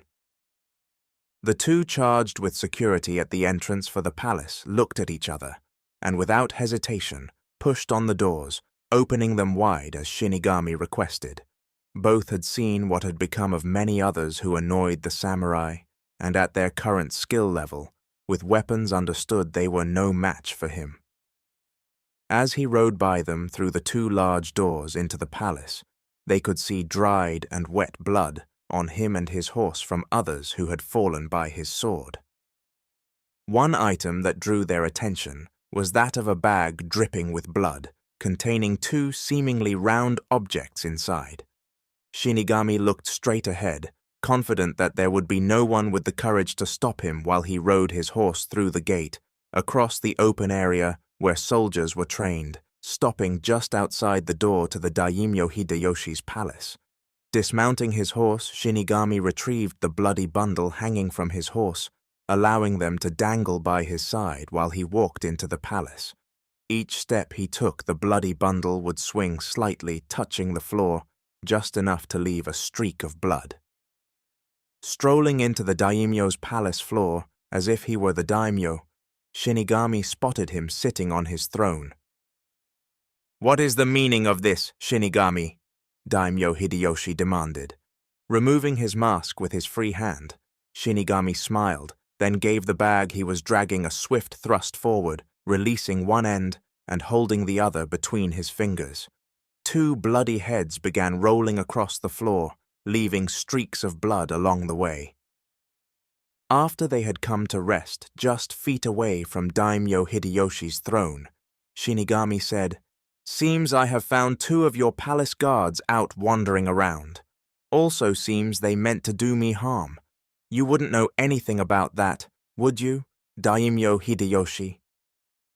Over the years, Hideyoshi had grown to fear Shinigami and regretted allowing him to set foot on his land. But now, not even his most skilled warriors were a match for him. "I sent no such men. If I wanted you dead, I would simply request it, samurai," Hideyoshi said, with all the confidence that fear would allow.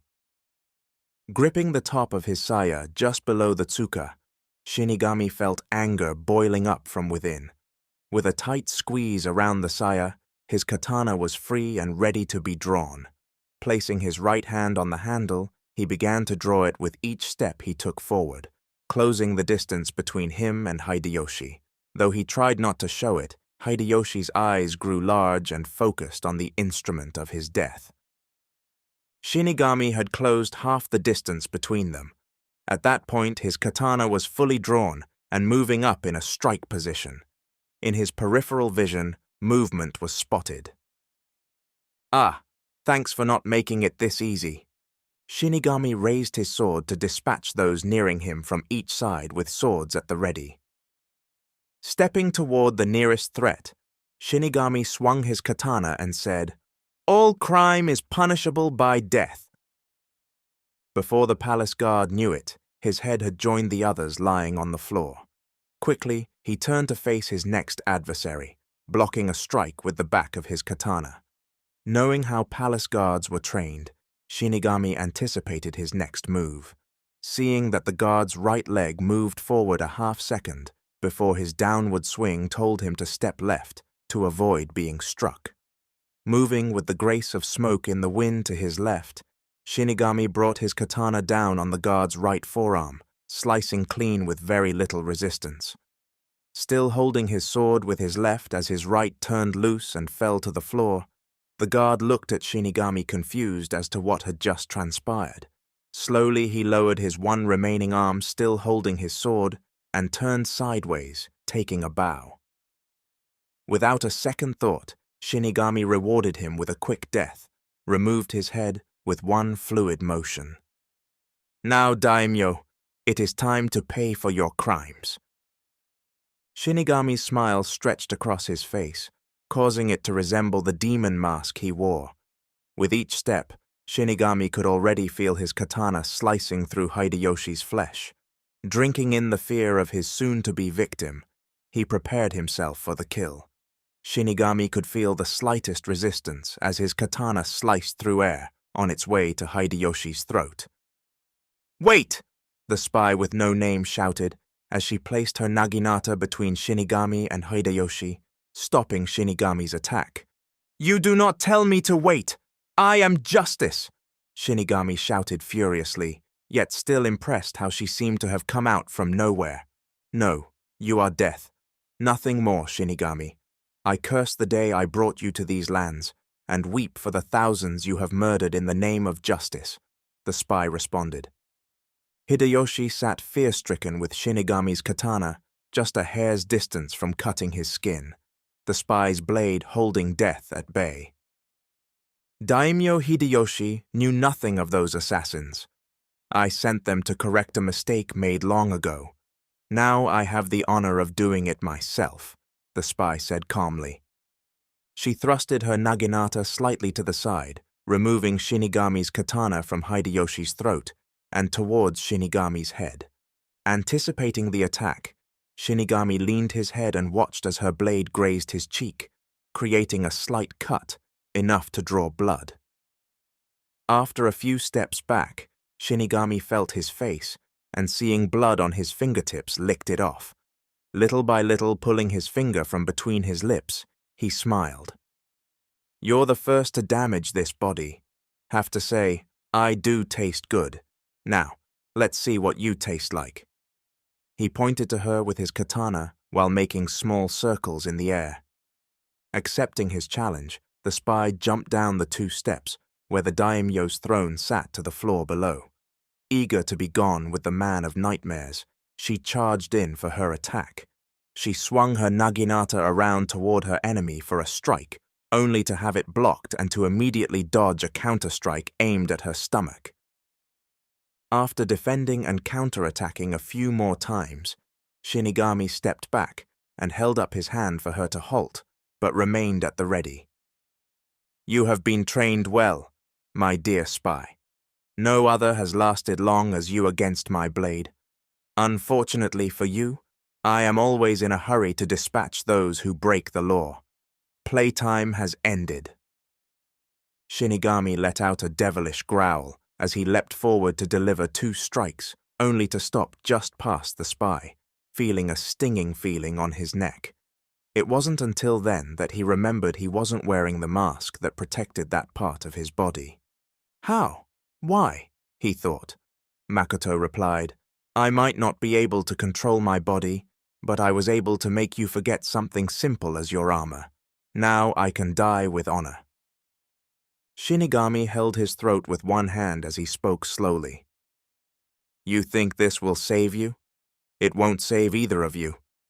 Placing his hand back onto his sword, he went in for the kill.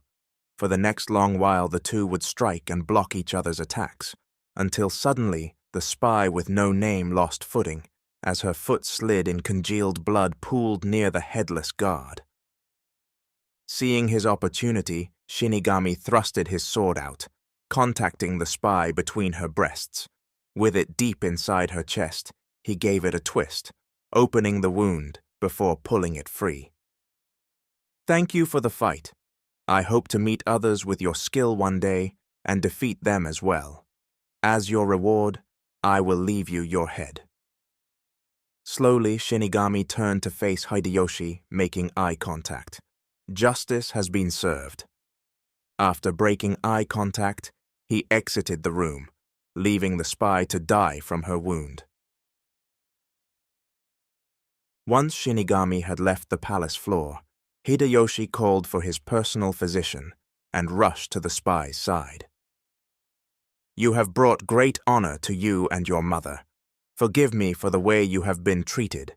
Every peasant in our land will know of your sacrifice for your daimyo this day. Physician, now." The physician ran to her side, but upon seeing the hole in her chest, he knew there was nothing he could do. "My daimyo, we must find a Kitsune Tsukai. Fox familiar.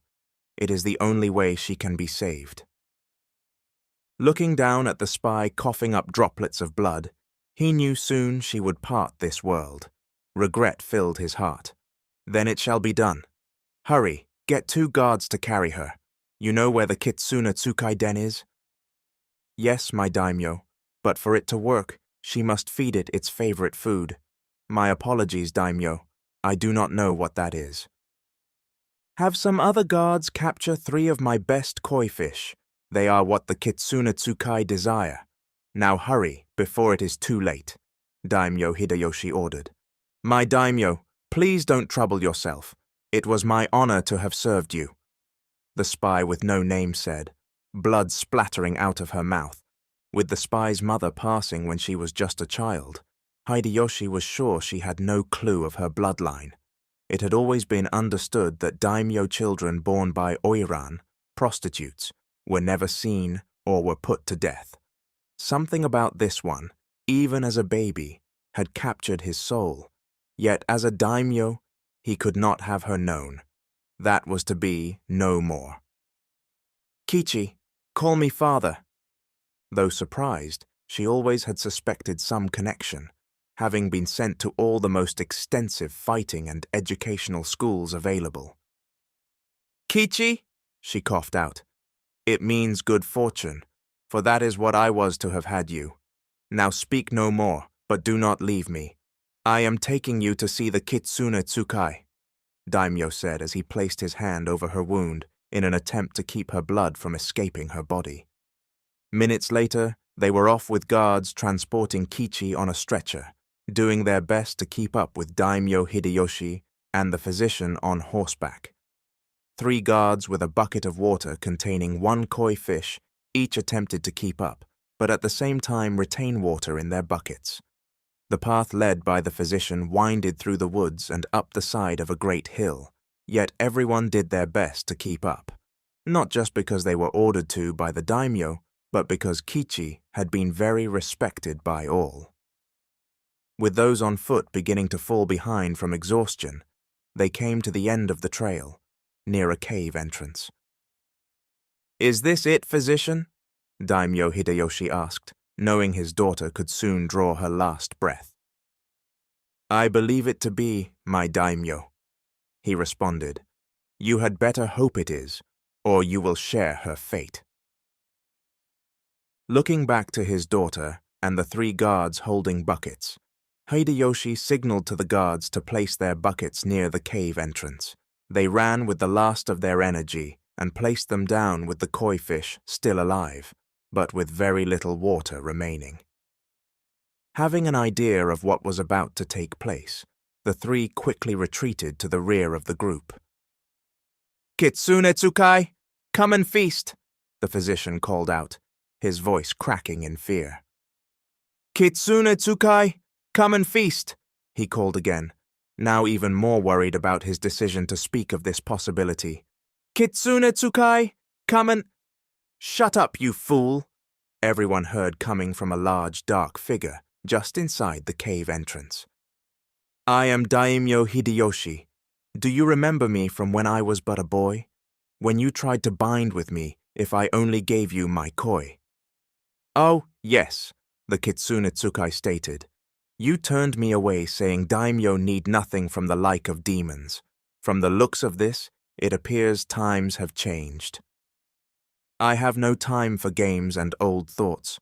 I call upon you to help my daughter, save her life. In return, you will have what you desire. Never again will you want for koi. We have a deal?" Only the one with whom I shall be connected can make such a plea. From the sight of her, that is not possible. The Kitsune Tsukai pointed out from the darkness, revealing a reddish-haired hand with long, rounded claws. Such a sight caused the guards to run back into the wood in the direction they had ventured. Using what appeared to be the last bit of life remaining in her, Kichi struggled to her side from where her stretcher had been placed on the ground by the fleeing guards.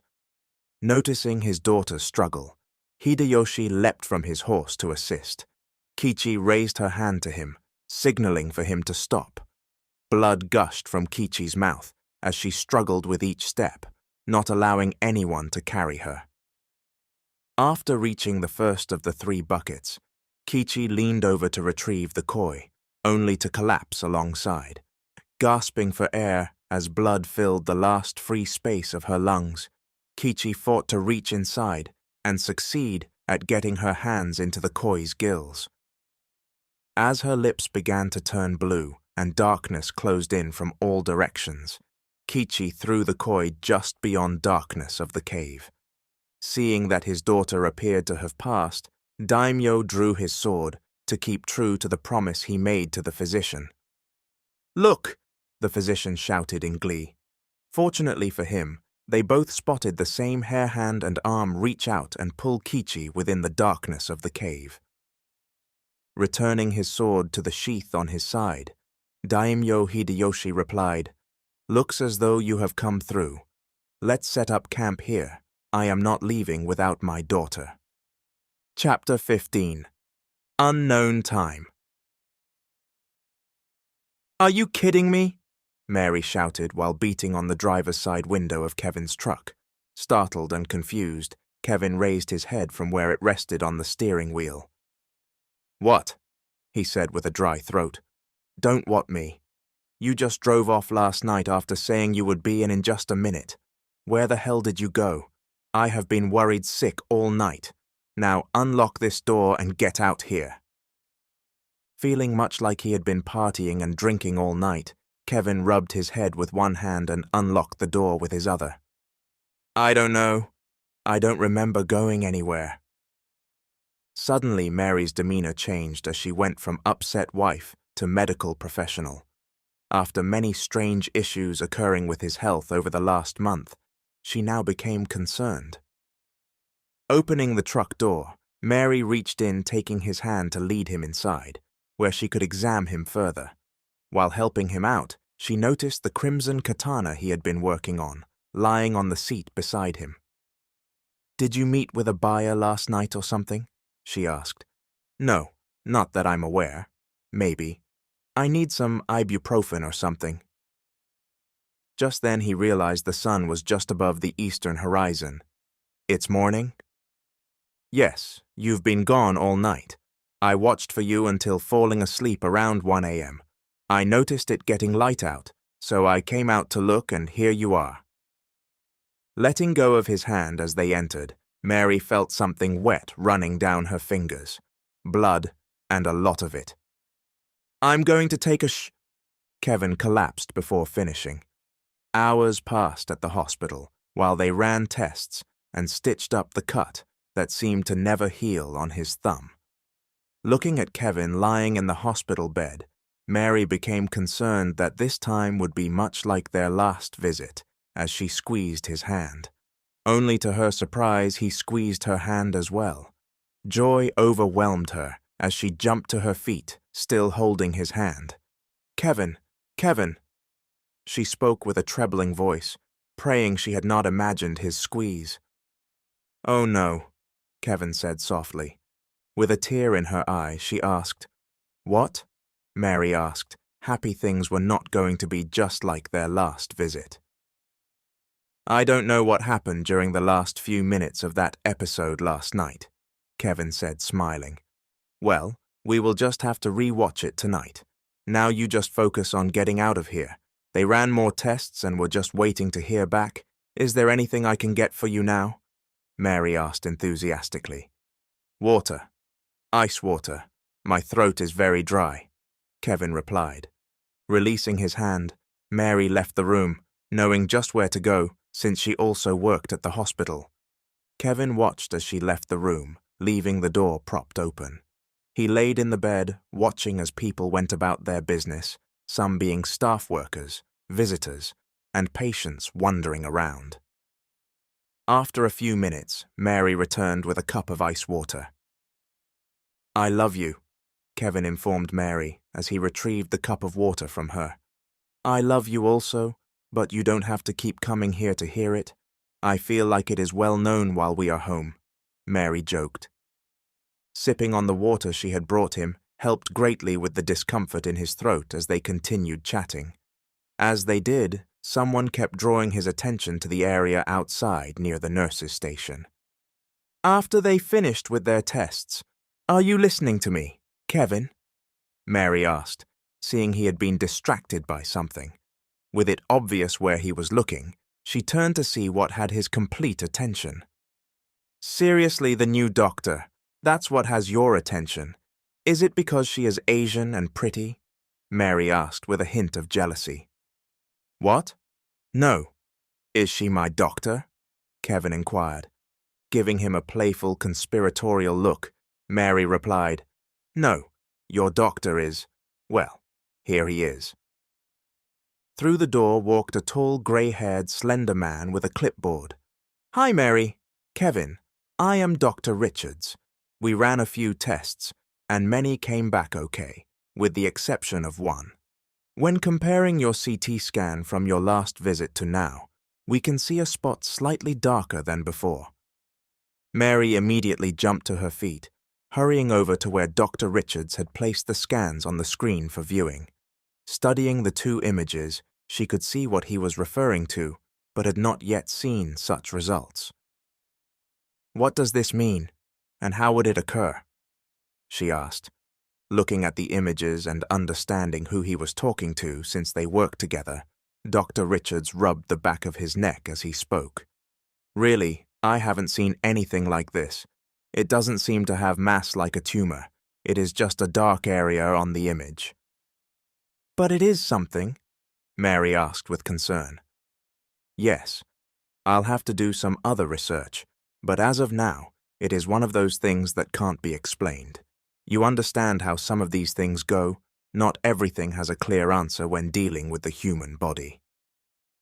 Just then, he realized he had not addressed his patient at all, but was speaking frankly about the situation to his wife. Quickly, Dr. Richards turned around to apologize. Seeing the look on his face, Kevin understood what he was going to say next. Holding up his hand to stop him, he began speaking. "It's all good, Doc. You two discuss, and she will update me at home. I am assuming that is where I'll be later, not in a box downstairs." "Kevin, stop it!" Mary scolded him as he laughed. "No, no box for you. Mary, I will update you on anything I discover.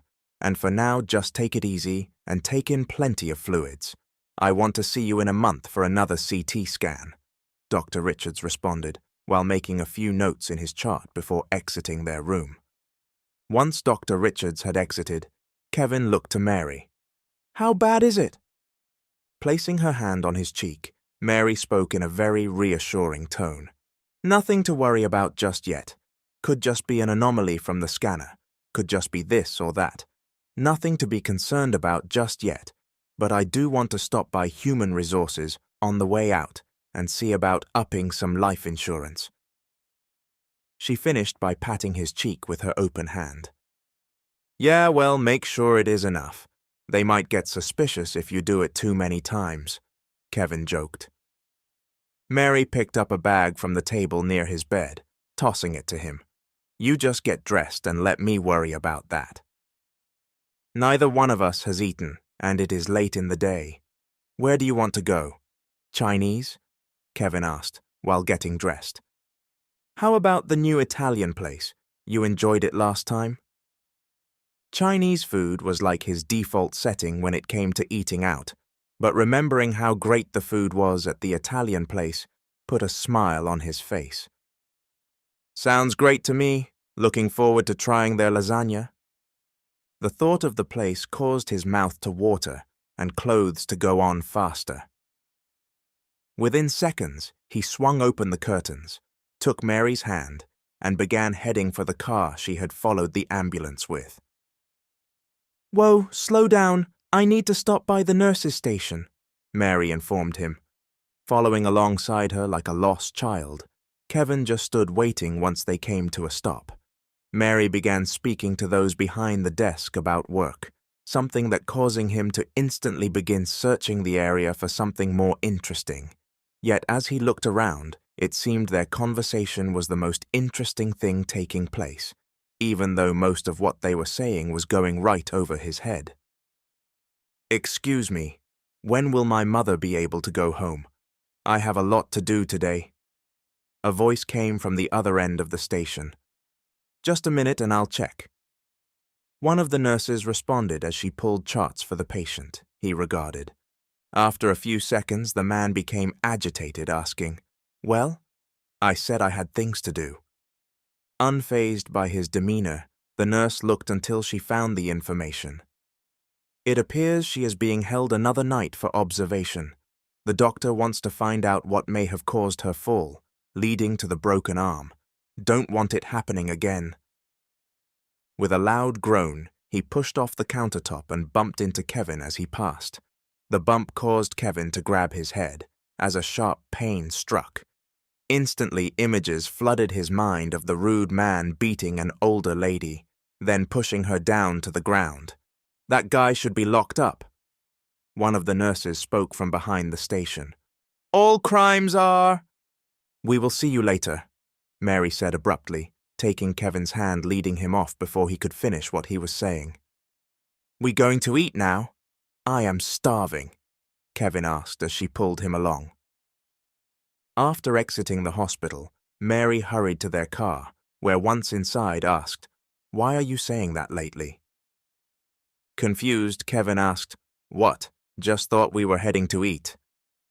"No, you have said on more than a few occasions, all crimes are punishable by death. What is that about?" "I don't know. Let's just go get dinner. I am starving." Kevin responded, not wanting to tell her about the very realistic hallucinations he had experienced. Turning away from her to look out the passenger side window, gesturing he didn't want to discuss it further. "I am just worried about you," Mary said as she put the car in drive and left the hospital parking lot. Neither spoke the full ride home. Kevin just sat staring out the window into the mirror just outside, counting cherry blossoms as they fail behind their car. Chapter 16. Investigation. "Sir, Detective Riley!" Officer James shouted, spotting Riley entering the station. Hearing his name Riley and needing someone to do more research, he made his way over to where James stood behind his desk. "What do you have for me?" "Well, you know those trees at the apartment complex? They are Japanese cherry trees. They go back thousands of years. Those particular species at the crime scene are known as Shidarezakura, a weeping cherry tree." "Yeah, but how did they get there?" Riley acknowledged, then asked. "Well, that's just it. They shouldn't be, and they definitely shouldn't be at full bloom this time of the year. They only bloom for about 2 weeks at the end of winter. It is July, sir. Plus, they have a difficult time living in areas with winters as cold as ours," Officer James enthusiastically stated. "That it?" Riley asked, impressed by his discovery. "They are also the symbol of a samurai," James added. "So, no idea how they got there?" "No, because they do take many years to grow that large, and the ground around them had not been disturbed," James explained. "Symbol of the samurai. That's a good connection to the killer, but I would sound crazy putting trees grew within minutes in my report. There must be another explanation. Keep looking. Also, I need everything you can get me on Kevin Blake," he asked the young, eager officer. Perplexed by the request, James asked, "Isn't that the guy who witnessed the hit and run?" Riley had already started walking away to the digital evidence technicians, in hopes that they would be able to answer more questions.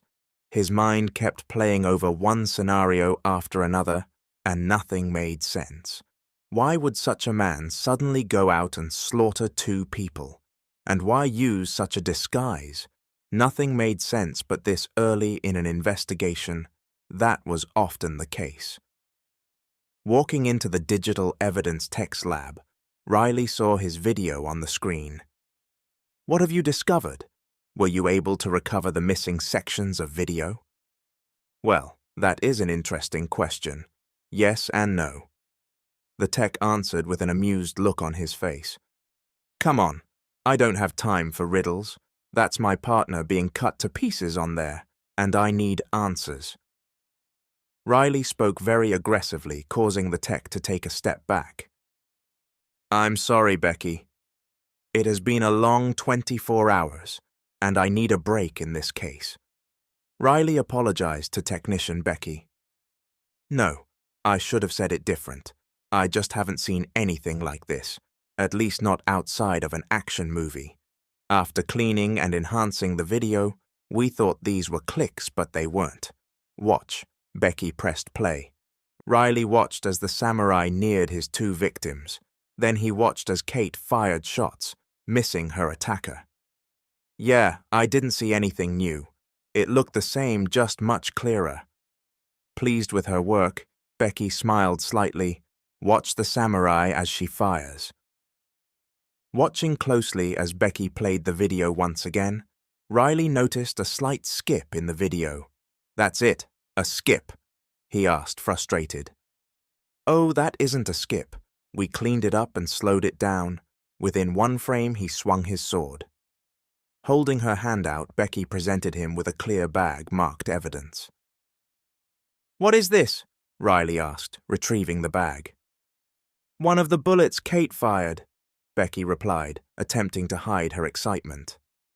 Inspecting the bag's contents, Riley rolled the 2 objects inside between his fingers before speaking. "You telling me this guy sliced the bullets as they came at him, cut them while traveling over 1,100 feet per second?" Riley asked in disbelief. Taking back the evidence bag, Becky manipulated the 2 pieces in the bag until the 2 flat sides showed. Yes, they were sliced. Where the video seems to glitch was not a glitch, but this guy moving too fast for security cameras to record, Becky said, while tapping on the monitor screen. "Okay, what about the lost footage?" Riley asked, while attempting to wrap his mind around this new information. The camera didn't malfunction. It is very strange. Stranger than a samurai slicing through bullets? Riley interjected. Okay, not that strange, but still baffling. The video doesn't stop. It is recording, but it is almost as though someone encrypted the live video. Without knowing what was used, it can't be unscrambled, Becky said with less enthusiasm. Well, if you make any more progress on it, keep me updated, Riley said as he exited the lab. He quickly found himself questioning everything about the case and his ability to solve it. It was a feeling he had never experienced before, but this was a case like no other. So many puzzle pieces had no way of fitting as though they were from an entirely different puzzle. While walking through the station, a thought occurred to him. How long does it take to put on such a costume? With the thought, he began searching for costume shops in the area. Within minutes, he had located one, and, in his car, was heading down the road. Hopeful for some real answers, Riley pulled up to Costume Emporium. Upon entering, he knew from the displays that this was the right place to come. "Hi, how can I help you today?" an older gentleman asked, flashing his badge toward the man. Riley spoke. "I am Detective Riley with the Rockbrook City Police Department. I am doing an investigation and have a few questions that you might be able to help me with." "My name is Larry. I would be happy to, but we are simply a costume store. Not sure how much help I can be." "Well, that is precisely why I came here. Look at this. Can you tell me anything about this costume?" Riley asked, holding up his phone for Larry to see a screenshot of the samurai. After a few minutes of studying the image, Larry replied with confidence, "Oh yes, that is very nice. If that is a reproduction, it is an expensive one. If not but original, it is very expensive." "Do you carry anything like this, or have ordered one of someone?" Larry thought for a minute. "No, the last samurai costume we sold was years ago, but nothing of that quality."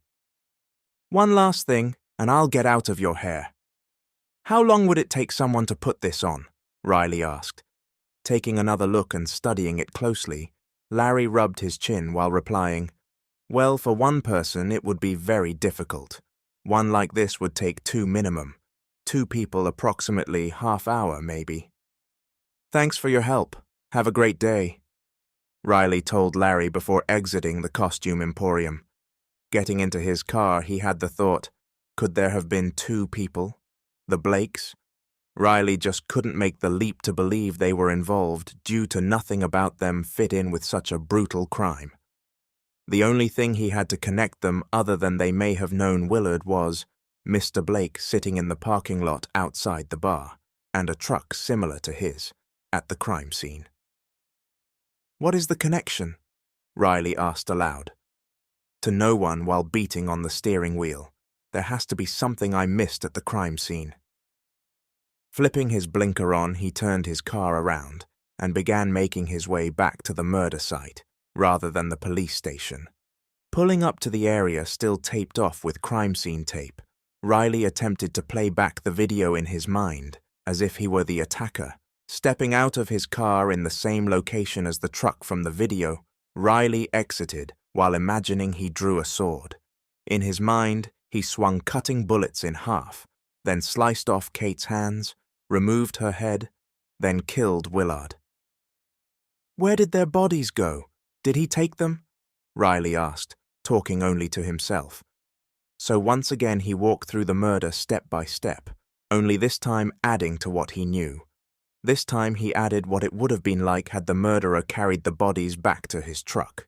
There would be a great deal more blood, Riley thought, and seeing there had not been any found heading in the direction of the murderer's truck. Fine. Their bodies were not carried off, so what happened to them, and where the hell did those trees come from?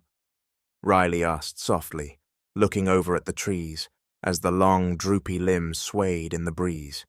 Just as he began to turn his attention back to the crime scene, a glimmer of sunlight caught his eye between 2 long strains of cherry blossoms. Focusing on the spot, As he walked near, and spotting it once more, he pinpointed where it had come from. "What is that?" he asked, while using his fingernail to scratch away a few pieces of bark, revealing more of the shiny object. Reaching into his pocket, he pulled out his knife. With the point, he carefully cut away at the wood around the metal object, ensuring not to make contact. With a sufficient amount removed, he felt confident that he could reveal more of the object by peeling away the remaining wood with his fingers. Scratching with his fingernails to get a hold soon, had one finger under the wood pulling on the small sliver. Suddenly, the wood snapped, revealing Kate's badge sparkling in the sunlight, still part of the tree. Chapter 17. Equal. "Get back here, thief," Shinigami demanded as he sliced the arms off from another standing in front of him. Grinning under his demon mask, Shinigami watched as his victim screamed in agony while staring down at his severed limbs before passing out from loss of blood. The pleasure he achieved from killing was always short, but easily regained. "All crimes are punishable by death, thief.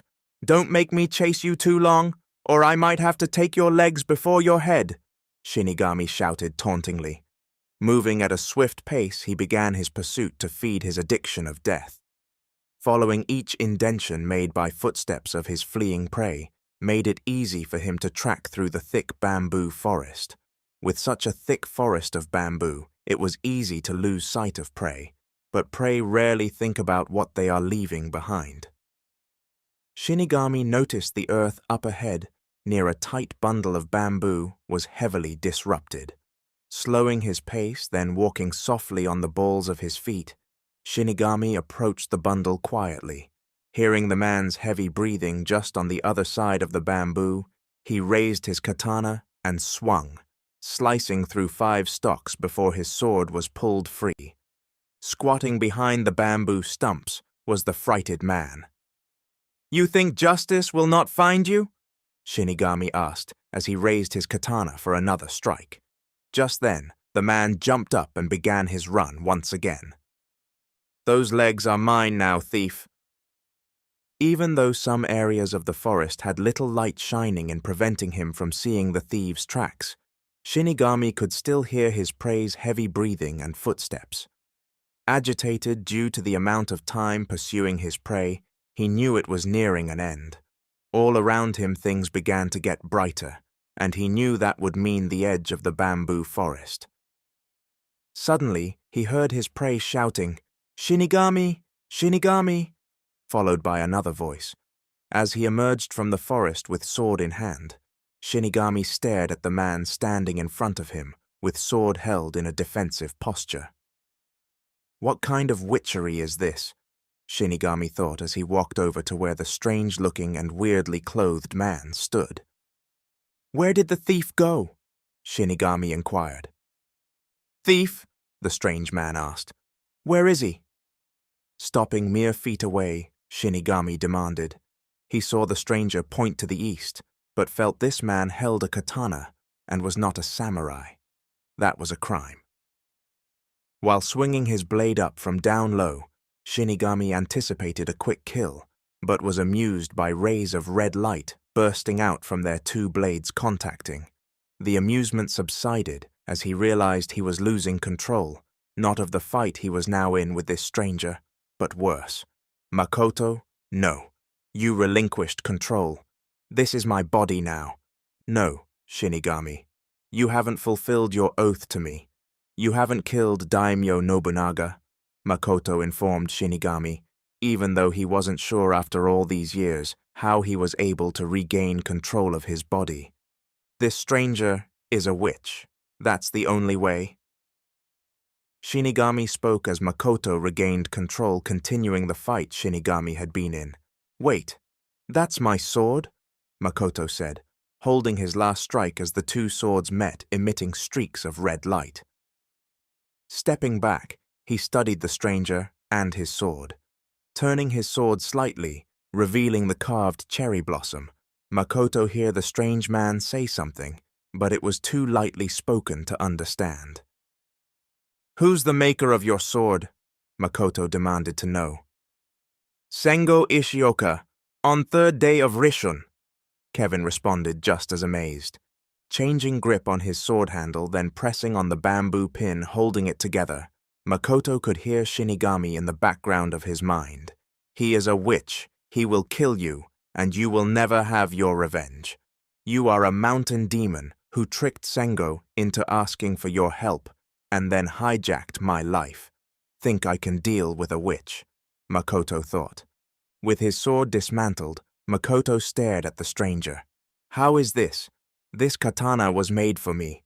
There is no other, Makoto asked. Not sure. What is your name? I am Kevin. Makoto. Just then, he felt as if something was dragging him back into darkness. As it did, he released his hands while putting the sword back together. No, Shinigami.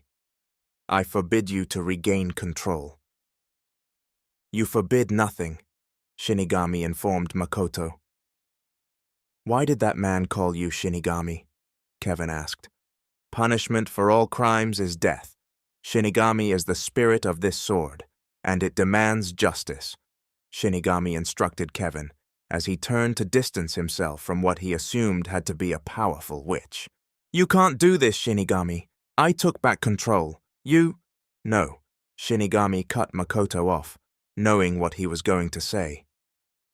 You are mistaken. I promised revenge for you by killing Daimyo Nobunaga. I never said when, if it quiets you. We will head that way after killing this thief. Soon after their agreement, Shinigami caught up with the thief, removing his left leg and right arm, leaving the death-bound man, pointlessly struggling to stand on one leg with the other arm swinging around for balance. As he turned away, Shinigami felt a slight rush of pleasure, hearing the thief's body thud onto the ground. Yet he didn't want to look due to the pleasure it gave him, replaying the man attempting to remain standing. After a few days of riding, Shinigami approached the gates of Daimyo Nobunaga's palace. Shinigami stood tall, surveying the obstacle in front of him, the one that would fulfill his obligation to possess Makoto's body, making it only his. He quickly noticed that since his last visit years ago, the gate had been reinforced with wood and bamboo. But that wasn't the only upgrade. The number of guards had also increased dramatically. Off to his right, he heard something moving off in the distance. Just as quickly as he turned his head in the same direction, he drew his katana. Is there one bold enough to bring the attack to me? Shinigami thought, yet only seen a fox walking among the trees. Disappointed, he took in a deep breath through his nose. Shinigami smiled at the strong aroma of fear generated from those chosen to protect their daimyo. Well, it looks as though someone informed you I was coming. The daimyo has broken the law, and all crimes are punishable by death. Those are his orders. If you leave now, you will not be considered accomplices of the daimyo and can walk away in peace, Shinigami proclaimed. After just a few seconds, he could hear metal clanking as weapons fell to the ground. Once a few fell, it sounded as if all fell at once. Then large reinforcement gates opened, with those that were standing outside the gates well on their way to anywhere but here. Shinigami watched as 2 lines of people flowed from within, giving him a wide berth as they went around him. Shinigami sniffed the air as they ran past, savoring the smell of fear radiating from their pores. Casually, Shinigami walked toward the open gate. Kill a few thousand people, and things start to open up for you? He snickered. Once inside the gate entrance, he drew his katana from its saya, quickly, as a guard approached on his way out of the palace. Hearing his body fall to the ground and head rolling, Shinigami stated, "Time's up," as Shinigami's laugh sadistically, "I will have you all put to the pit for this." Shinigami smiled, spotting Nobunaga standing just inside the doorway to his throne room. Threatening them isn't going to do you any good, my daimyo. I will not be slaughtered like a pig, Makoto. I don't care what you call yourself now, but I will always know you as a little boy. A little boy I should have had put to death when my daughter became a lady, Daimyo Nobunaga shouted, with his voice laced with fear and defiance. "Oh, daimyo, Makoto wouldn't do the things I am about to do to you. However, I do have to thank you. Had it not been for you breaking him with the death of his child and your daughter, I would have had no opportunity to take control. I guess that is why I have allowed you to live a few extra years. Knowing you would be doing so in fear, that was just a bonus." Shinigami laughed, a laugh that filled the air, sounding like jackals prowling in the night. With noticeable fear in his voice, Daimyo Nobunaga called out, "Take him!" Shinigami watched as shinobis appeared from behind columns, dark shadowed corners, from atop palace walls and buildings. The shinobis were samurais with no masters. Their loyalty was to gold. For the most part, they were highly trained in stealth, whose main function was secrets and assassinations. "Oh yes, this is going to be a good day," Shinigami cried out, as 8 shinobi circled him with each holding their preferred weapons.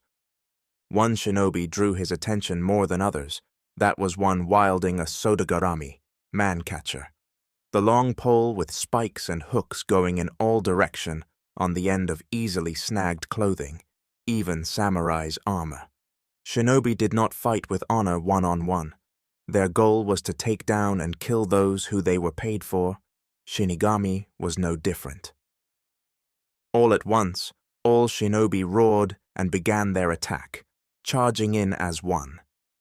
Knowing he had to limit their ability to attack as one, Shinigami ran directly toward the one holding the sodagarami, that being the greatest threat of all. Shinigami watched as blade after blade was thrusted in his direction, each very sharp and controlled by highly trained fighters. Had they been fighting any other person, they stood a very real chance of winning, but against Shinigami, they were already dead. Shinigami's supernatural powers manifested, enhancing his already formidable combat abilities. He moved with an unnatural swiftness, effortlessly evading their attacks and striking them down with ruthless efficiency. His dark energy surged, enveloping the battlefield in an aura of malevolence. Shadows danced and twisted around him, aiding his movements and ensnaring his enemies. With each swing of his katana, he unleashed waves of dark power that cut through his opponents with devastating precision. Avoiding spears and swords being thrusted in his direction with a few jumps and spins, Shinigami closed the distance between him and the wielder of the sodagarami. Once past the many hooks on the pole, Shinigami kicked the shaft, knocking the end, causing it to snag the clothing of 2 shinobis. Quickly, he thrusted the point of his katana through the throat of the one gripping the pole, causing blood to stream into the air.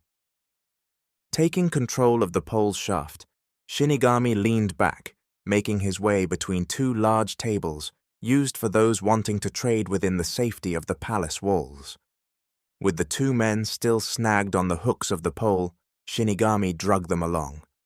Unable to free themselves from the hooks, each attempted to swing his weapon, only to be stopped by Shinigami, thrusting sodagarami forward, ramming barbed spikes into their bodies, while dark, shadowy figures seemed to hold them helplessly in place. "Now we are having fun!" Shinigami shouted. Within minutes, he had their numbers down to just a few, as the last man on the sodagarami bleed out. Dropping the pole, Shinigami jumped upon the table to his left, running back toward the open area where they had started the attack. Now with their numbers low, Shinigami wanted to have some fun.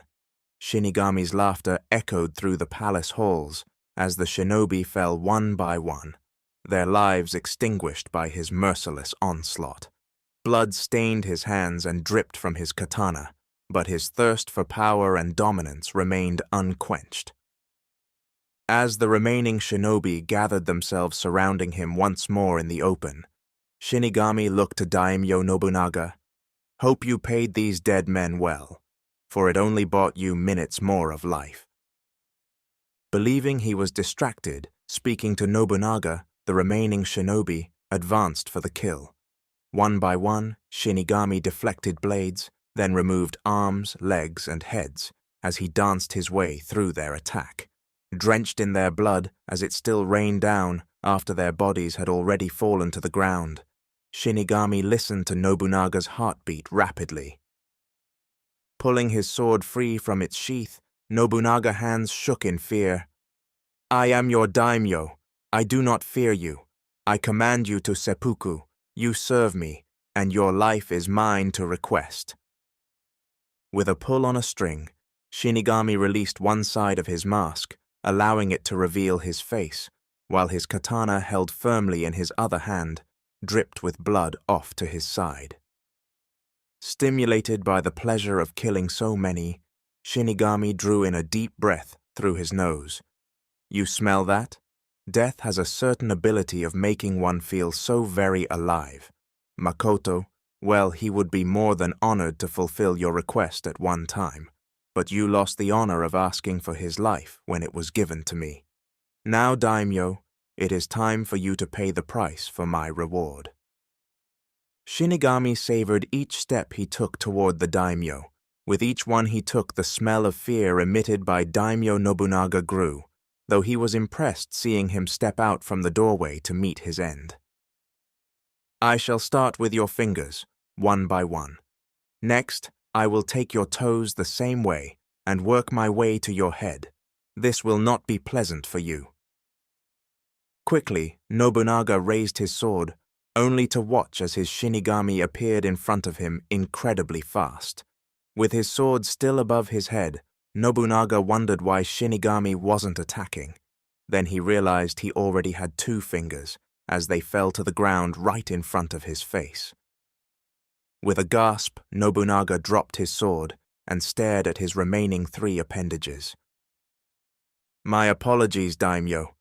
Guess I got more than one. Let's try that again. Shinigami snickered as he raised his katana once more to separate Nobunaga from another one of his fingers. Stop! Shinigami heard as his sword met steel of another. It can't be. I killed you. Shinigami said, surprised. Well, I guess you weren't very successful, were you? Kill him! I command you, spy! Nobunaga ordered as he picked up his fingers laying in the dirt. Ah, spy. I should have known when I saw the fox it was really Kitsune Tsukai. You are with the witch. Nobody could have survived your wounds. Shinigami said, disappointed that he had not been successful in killing her. My name is Kichi. Learn it because it will be the last one you ever hear. Swiftly, Kichi kicked out, striking Shinigami in his chest, propelling him backwards several feet. No! Shinigami thunderously roared. Anger filled his body as he lunged forward to attack. Kichi had already prepared herself for what was to come, and as he swung down with his katana, she deflected with hers, then countered immediately with a strike to Shinigami's exposed neck, slicing deep within. Feeling the sting of her blade, Shinigami only then realized he had not secured his face mask that protected him from such a maneuver. Slightly startled by the sight of his own blood, having never been cut in battle, he stepped back to prepare for his next attack. Time he didn't have as Kichi's katana was coming down upon him. Quickly he stepped to the side, while doing so heard nothing but laughter. Shut up! Shut up now! Stop laughing! Kichi held her next attack, baffled by what her opponent was saying, for the only other person around was Nobunaga, and he sat moaning while staring at his severed fingers. What is wrong with you? She asked, then went in for the kill, only to be blocked by Shinigami. Stop it! Shinigami shouted once more, before turning toward the open gate holding his wounded throat, all the way hearing Makoto laughing while saying, She cut our throat. Shinigami, his throat grievously wounded, stumbled towards the open gate, desperately trying to escape. The pain was excruciating, but he refused to succumb to his injuries. As he reached the gate, he could hear Kichi's footsteps behind him, closing in fast.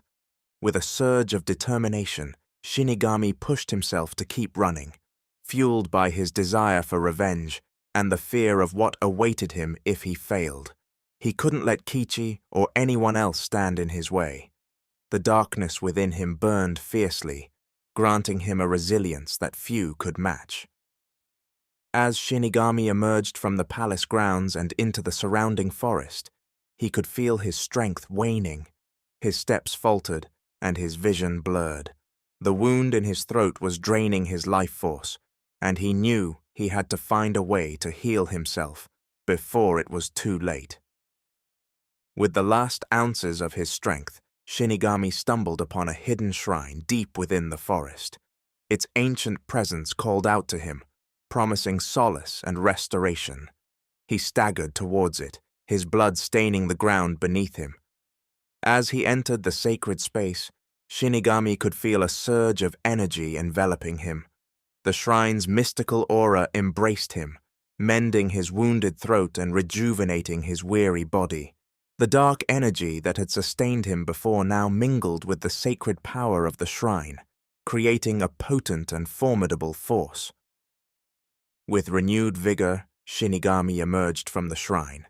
His wounds fully healed. He could sense Kichi's presence not too far away, and he knew that their fates were still intertwined. The battle was far from over, and he was determined to make her pay for her interference. Shinigami moved swiftly and silently through the forest, his senses honed to perfection. He could feel the presence of Kichi growing stronger, her energy drawing nearer. With each step, his anticipation and anger grew, fueling his desire to end her once and for all. Finally, Shinigami found Kichi standing by a moonlit clearing, her gaze fixed upon him. She held her katana with unwavering confidence, ready to face him head-on. The air crackled with tension as they locked eyes, both knowing that only one would emerge victorious from this encounter. Without a word, Shinigami lunged at Kichi, his katana gleaming in the moonlight. Kichi met his attack with equal ferocity, their blades clashing with thunderous force. The forest around them seemed to hold its breath, witnessing the clash of two powerful forces locked in a deadly dance. Their battle raged on, the clash of steel echoing through the night. Shinigami's dark powers surged once again, intertwining with Kichi's indomitable spirit. It was a battle of wills, as much as it was a fight for survival. Time seemed to stretch, each second filled with tension and intensity. Blow after blow, parry after parry, they pushed each other to their limits. Shinigami's laughter, tinged with madness and desperation, filled the air as he fought with relentless determination. But Kichi, driven by her own purpose and resolve, matched him at every turn. She tapped into the full extent of her skills and experience, fighting with a grace and precision that belied her appearance. As the moon reached its zenith, casting an ethereal glow upon the battlefield, the intensity of the battle reached its peak. Shinigami's attacks grew wilder, fueled by a combination of his dark powers and his growing frustration. Yet Kichi remained steadfast, her focus unyielding. With a final surge of strength, Kichi seized an opening in Shinigami's attack, seizing her opportunity with a powerful thrust of her sword. Chapter 18. Punishable by Death. It had been a week since returning home from the hospital, and Mary stood staring out the kitchen window toward Kevin's shop, more concerned than ever. Never before in their time together had they spoken to each other so little nor had such little time together. Worried about the unexplained darkened area on his CT scan, Mary wondered if it might be the reason for his behavioral change. Each free minute from working or doing homework for her doctorate degree was spent researching similar cases, but with very little results.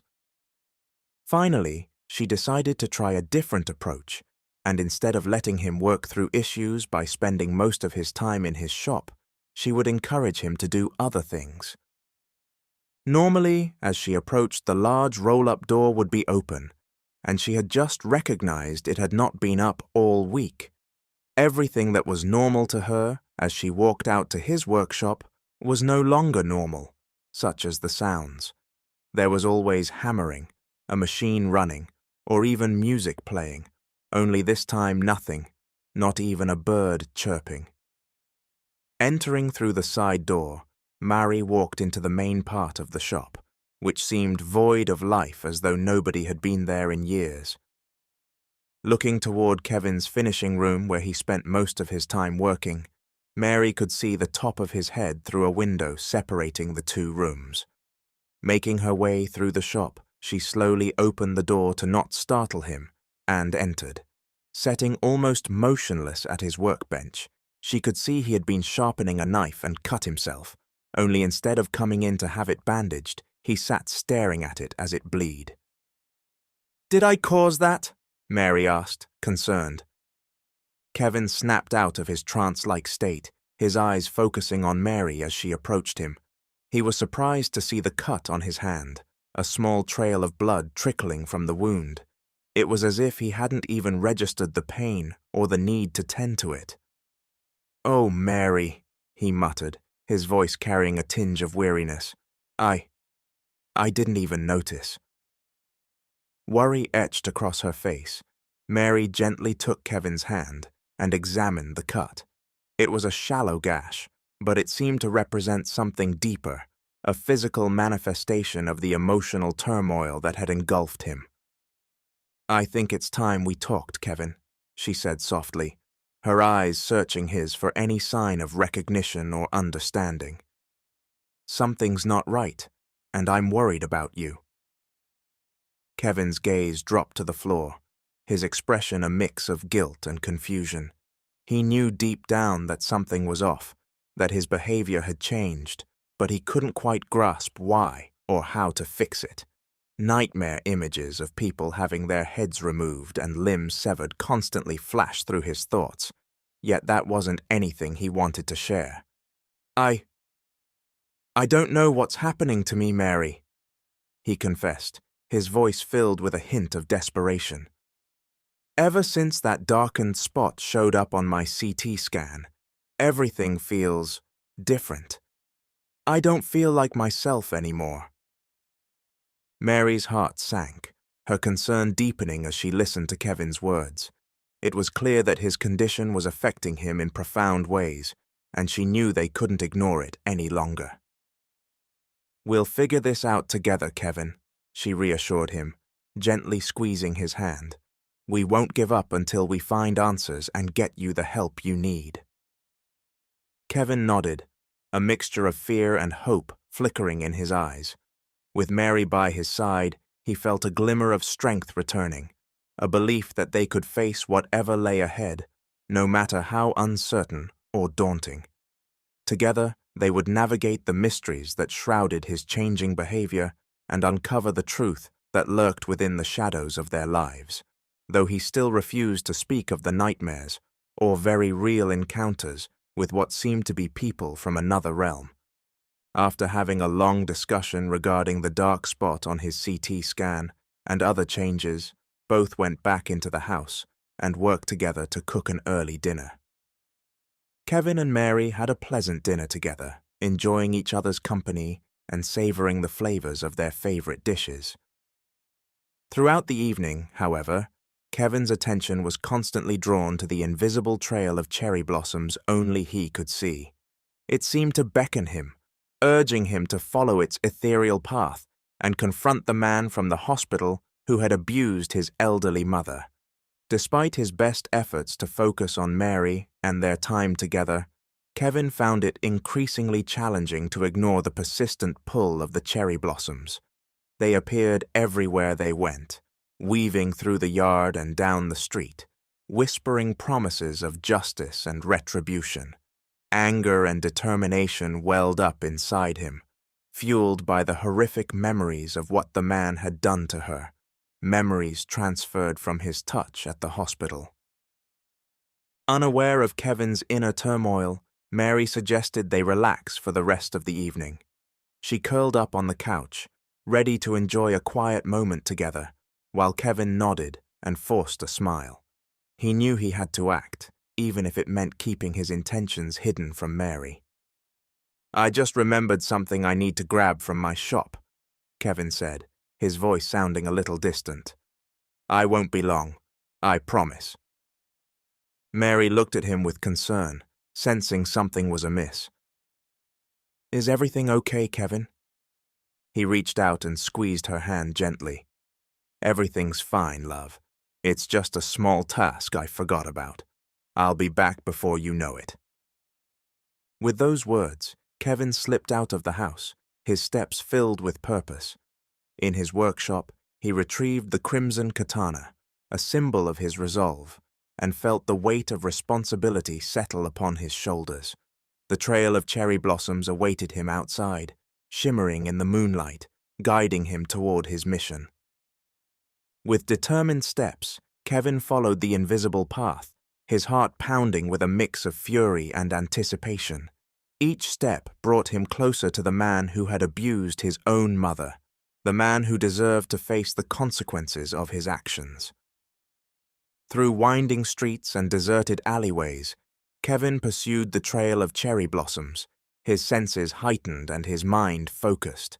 The trail seemed to guide him effortlessly, as if it knew the depth of his determination. Finally, after what felt like an eternity, the cherry blossoms led Kevin to a dimly lit street corner. There, standing in the shadows, was the man from the hospital, the perpetrator of his mother's pain. Rage surged through Kevin's veins, but he knew he had to remain composed to ensure justice was served. With a steady hand and a resolute gaze, Kevin confronted the man, his voice filled with quiet intensity.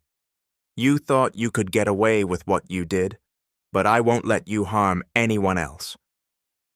Move along, little man, before you are the one who gets hurt," the man said, stepping out from the shadow. Kevin reached down and drew the crimson-handled katana from its saya. Its presence alone carried a weight that resonated with both of them. As Kevin held the feather aloft, the cherry blossom surrounding him seemed to dance with anticipation. It was a moment of reckoning, a symbol of justice about to be served. Kevin's resolve and determination reached a crescendo as he became engulfed in swirling cherry blossoms with the katana held high. The swirling cherry blossoms surrounding him seemed to respond to his unwavering spirit, transforming the air around him into an aura of ancient power. In an instant, Kevin felt a surge of energy coursing through his veins, and his form began to change.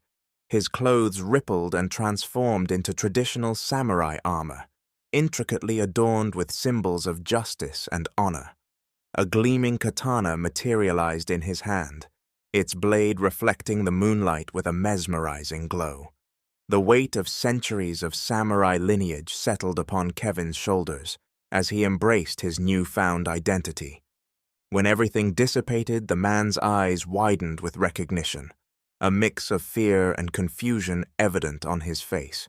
Before he could utter a word, the frightening sight of the samurai confronted him.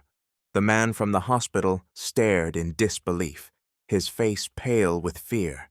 He stumbled backward, unable to comprehend the sight before him.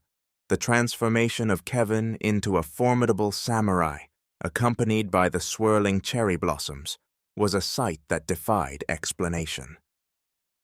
With a swift motion, Kevin raised his katana, ready to dispense the justice the man's mother deserved. The cherry blossoms swirled around him, their delicate petals forming a cyclone of fury, amplifying his strength and determination.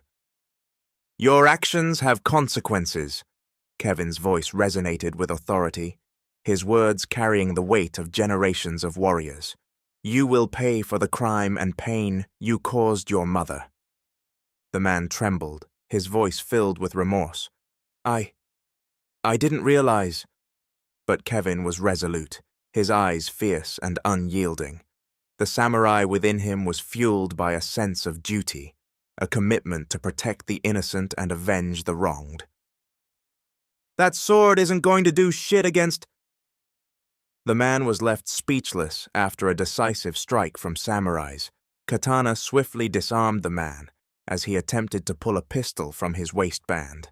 Now he was defenseless, and at the mercy of his judgment. All crimes are punishable by death, the samurai stated. In the face of his adversary's vulnerability, Kevin's heart softened. The cherry blossoms, now gentle and serene, gently cascaded around him, reminding him of the ephemeral beauty of life. In that moment, he realized that true justice wasn't just about punishment, but also about compassion and the hope for redemption. By the time Kevin had finished the thought which couldn't have been longer than blinking, he was standing in a pool of blood and body parts as the cherry blossoms continued to swirl around him.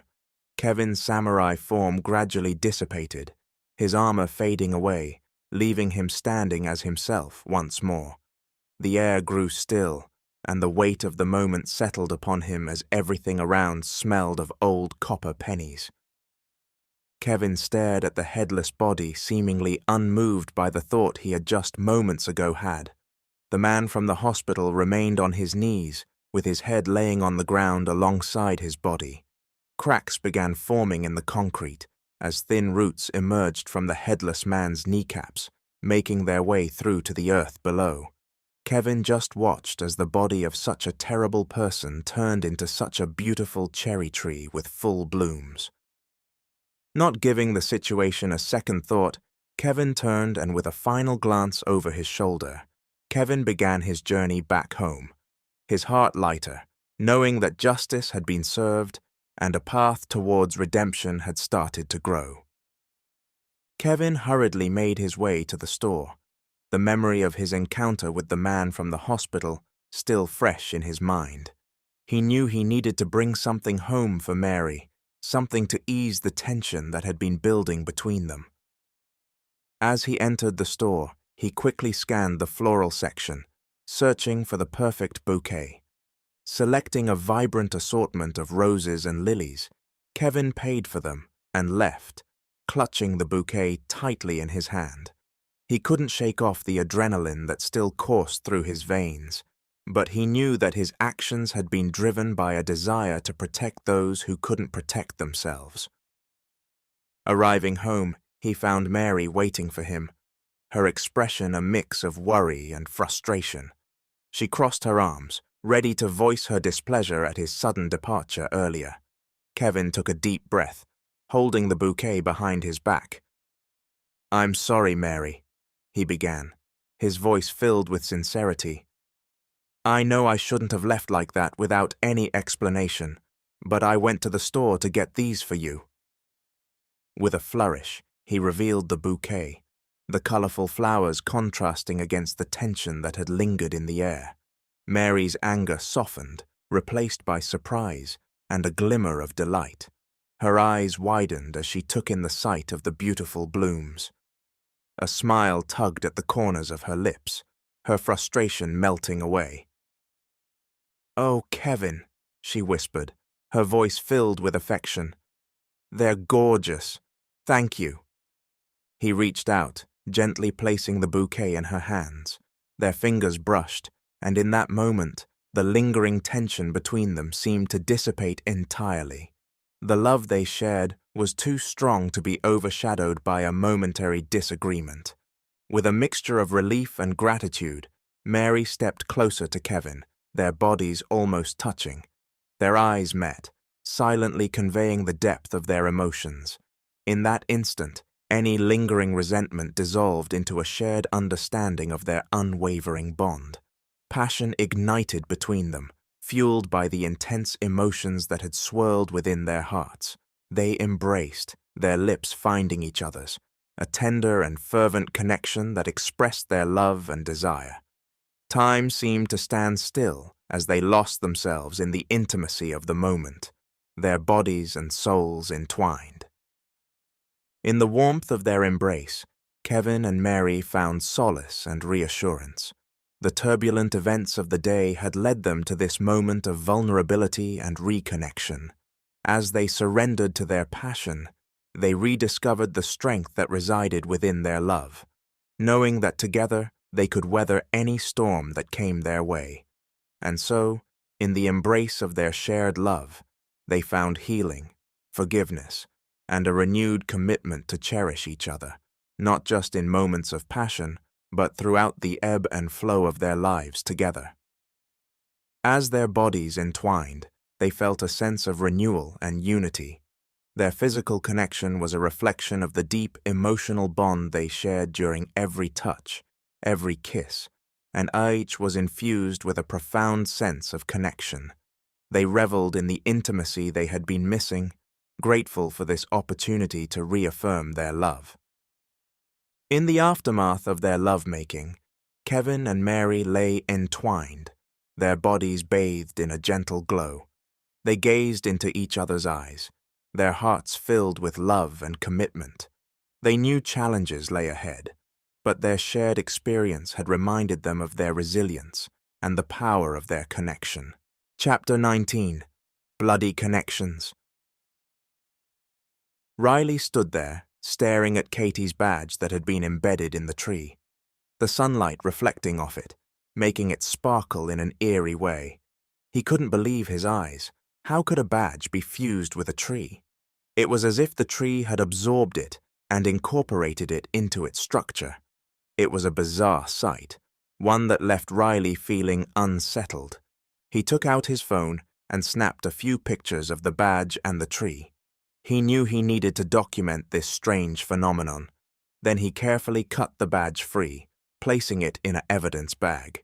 He couldn't help but wonder if there were more hidden objects in the trees. He would have to examine them closely. Riley's mind was racing with questions and theories. How were the trees connected to the crime? Why were they blooming out of season? And most importantly, who was responsible for all of this? He knew he needed to find answers, and he needed to find them fast. Leaving the crime scene, Riley headed back to the police station. He wanted to consult with Officer James and Becky, the digital evidence technician, about the new developments. He hoped they might have some insights or theories that could help unravel the mystery. As Riley entered the station, he spotted James at his desk. "James, I found something at the crime scene. You need to see this," Riley said, excitement and urgency in his voice. James looked up, curious. "What is it, Detective?" Riley showed him the evidence bag containing Kate's badge with a few chunks of wood still lodged in grooves. "Look at this. It was embedded in one of the trees at the crime scene. I don't know how or why, but the tree absorbed it somehow." James's eyes widened in surprise. "That's unbelievable. I've never seen anything like it. What does it mean?" "I don't know yet, but it's a significant piece of evidence. We need to figure out the connection between these trees and the crime," Riley replied. Just then, Becky walked over to join the conversation. "What's going on?" she asked, noticing the badge in Riley's hand. Riley filled her in on the discovery. "Becky, do you think there's any way the video footage could be related to these trees? Is there any chance it's been manipulated or tampered with?" Becky pondered for a moment. "It's unlikely, but not impossible. The encryption on the footage was strange, almost like someone intentionally scrambled it. We couldn't decipher it without knowing the encryption method." Riley nodded, deep in thought. "We need to find out more about these trees and their significance. James, I want you to dig into any information you can find on Japanese cherry trees, particularly the Shidarezakura variety. I want to know if there are any cultural or historical connections." James nodded, ready to take on the task. "Consider it done, Detective. I'll start the research right away." Riley turned to Becky. "And Becky, keep working on the video footage. We need to break that encryption. If there's anything else unusual or suspicious, let me know immediately." Becky nodded, her determination evident. "I won't give up until I crack it, or it cracks me, Detective. I'll keep you updated on any progress." With the team back in action, Riley felt a renewed sense of purpose. He knew they were onto something significant, something that could potentially lead them to the truth. As he sat at his desk, he couldn't help but feel a mixture of excitement and trepidation. The pieces of the puzzle were slowly coming together, but there were still many unknowns. Riley had a long road ahead. Riley and James delved into their research on the Shida Rezakura cherry tree, exploring its cultural and historical significance. They discovered that this particular variety was known for its elegant weeping branches and vibrant pink blossoms. The tree was revered in Japanese culture, symbolizing beauty, transience, and the arrival of spring. Its blossoms were often associated with renewal and the fleeting nature of life, none of which gave them the slightest clue as to how they appeared from nowhere with a badge embedded in it. As they immersed themselves in their studies, the call came in about a gruesome discovery near a cherry tree on a street corner. Riley's heart sank as he realized the possible connection. He signaled to James, and both hurried to the crime scene. When they arrived, a small crowd had gathered around the area, kept at bay by police tape. The head, unmistakably detached from a human body, lay beside a blossoming Shida Izakura cherry tree. The scene was both horrifying and perplexing. Riley approached the head cautiously, his mind racing with questions. Who was this person, and how did they end up in such a gruesome manner? And more importantly, why was the head placed beside a cherry tree, just like Kate's, with his mind working through a crime scene, as it was just a puzzle that needed to have the pieces put together? This one was turning out to be a puzzle with new pieces being created as time passed. James followed closely behind, his face displaying a mix of shock and determination. He scanned the surroundings, looking for any potential clues or witnesses. It was then that he noticed something protruding from the trunk of the cherry tree. A wallet. "Detective, look over there!" James called out, pointing towards the tree. Riley's attention shifted to the wallet, partially embedded in the tree trunk, similar to how Kate's badge had been found. It was a chilling discovery, and the pieces of a very large puzzle were slowly coming together. This was an unmistakable pattern emerging, but was there also a connection between the victims other than the cherry trees? Riley wondered. Riley carefully extracted the wallet from the tree, placing it in an evidence bag. He examined its contents and found identification belonging to the reported elder abuser from the hospital over a week ago. The man had a troubled history, and his actions had raised alarms among the medical staff. But what led him to this gruesome fate? "This can't be a coincidence," Riley murmured, his voice filled with a mix of anger and despair. "There's a deliberate connection between these victims and the cherry trees. Someone is sending a message." James nodded in agreement, his gaze fixed on the scene. "But what is the message, Detective? And who would go to such lengths? I mean, think about it. This tree has to be at least 15 feet tall. How would you even move it to plant it here? Hell, the roots seem to be growing down through the concrete. It shouldn't be possible." James stopped talking out of fear. Others might start to think he was losing his mind. Riley pondered for a moment, his eyes scanning the area for any other possible evidence.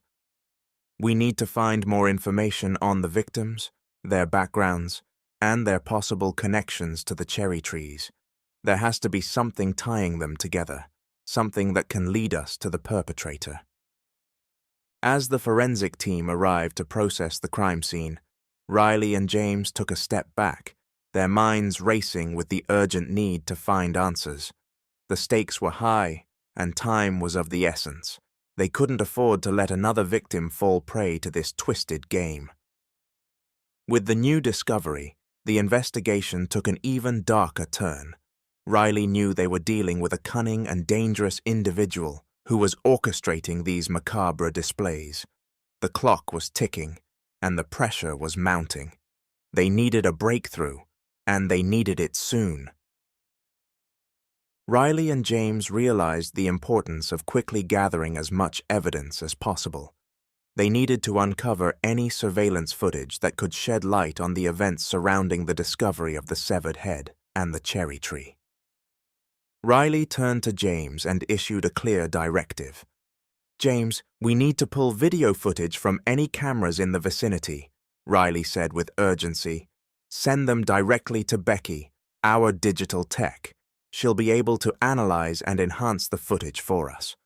James nodded, understanding the gravity of the situation. He swiftly contacted the local authorities responsible for the area's surveillance cameras, requesting access to the recordings from the designated time frame. Simultaneously, he reached out to Becky, their skilled digital technician, informing her of the incoming footage and its potential significance. Within minutes, Becky responded, assuring them that she was ready and waiting to receive the files. She had a reputation for her expertise in analyzing digital evidence, and her contributions had proved invaluable in previous cases. While James coordinated the acquisition of the video footage, Riley took a moment to survey the crime scene once again. He examined the surroundings, looking for any additional clues that might have been overlooked. His eyes scanned the area, searching for anything out of place or potentially linked to the grisly crime. As James obtained the footage, he ensured that all cameras within the vicinity were covered, including traffic cameras, nearby businesses, and even private residences with security systems. Every angle could provide a vital clue, and they couldn't afford to overlook anything. Once the video files were collected, James swiftly transmitted them to Becky, who was already set up in the digital analysis room at the precinct. She began the process of reviewing and enhancing the footage, employing her expertise to extract any relevant information. Hours passed as Becky meticulously examined the footage, enhancing the clarity and focusing on critical moments.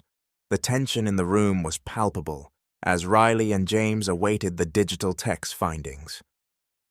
Finally, Becky emerged from the analysis room, her face a mix of excitement and concern. Detective Riley, Officer James, I've made some intriguing discoveries in the footage, she reported, her voice betraying a sense of urgency. Riley and James exchanged glances, their anticipation growing. Tell us what you found, Becky, Riley urged, his voice filled with determination. Becky pulled up a series of enhanced images on the computer screen, pointing out a suspicious figure lurking near the cherry tree moments before the discovery of the severed head. The individual appeared to be wearing dark clothing, their face partially obscured by a hooded sweatshirt. Like video from Kate's murder, the killing itself is scrambled, working on decrypting it. However, this person seems to be connected to the crime scene, Becky explained. I'll continue enhancing the footage to gather more details, but it's clear that they played a significant role in this heinous act. Riley leaned in closer, studying the images intently. The emergence of a suspect provided a glimmer of hope in their pursuit of justice. With this crucial lead, they had a starting point for their investigation, someone to track down and interrogate. Becky, keep working on it, Riley instructed. We need to identify this person and uncover their motives. We won't rest until we bring them to justice. The race against time had intensified, but with Becky's digital expertise and the newly obtained footage, they had taken a crucial step forward. The shadows were beginning to reveal their secrets, and Riley and James were determined to unveil the truth behind these gruesome acts. Chapter 20. Hunting the Hunter. As Shinigami sensed the impending defeat, he made a split-second decision to retreat using his dark powers. With a burst of dark energy, he disengaged from the intense battle and vanished into the shadows, leaving Kichi ready for her next strike. Kichi, caught off guard by Shinigami's sudden disappearance, scanned the area, her senses heightened, but the elusive Shinigami had slipped away, leaving no trace behind. Frustration mixed with relief as Kichi realized her adversary had escaped, at least for now. "I'll never stop hunting you, Shinigami!" she shouted into the forest. Shinigami, hidden in the depths of darkness, assessed his situation. He knew he couldn't afford to engage Kichi in combat again without careful planning. Though he possessed formidable powers, he understood the need to regroup, strategize, and strike when the time was right. Retreating to his secret hideout, a secluded lair hidden deep within the forbidden forest, Shinigami set about his preparations. He delved into ancient texts and studied forbidden rituals, seeking to augment his dark powers even further. With each passing day, he grew stronger, honing his skills and expanding his arsenal of dark magic. While he trained, Shinigami also sought information about Kichi, her strengths, weaknesses, and any vulnerabilities he could exploit. He gathered intelligence from informants, spies, and his own supernatural abilities, piecing together a comprehensive profile of his opponent. Weeks turned into months as Shinigami plotted his revenge. He devised intricate traps, set up wards and enchantments, and forged deadly weapons infused with his dark powers. He left nothing to chance, meticulously planning each step of his next encounter with Kichi. Finally, the time came for Shinigami to make his move. He emerged from his hideout, a figure cloaked in darkness. His eyes burned with an unholy fire as he set out to confront Kichi once again, fully confident in his newfound power. Shinigami's vengeance burned brightly within him, consuming any remnants of doubt or fear.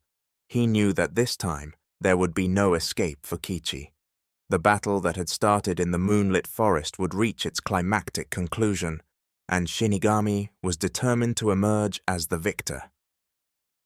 With his dark powers surging, his mind sharpened by meticulous planning, and his heart consumed by revenge, Shinigami set out to find Kichi and bring about the final reckoning. The long-awaited clash between these two formidable forces was about to unfold, and the outcome would shape the fate of their intertwined destinies.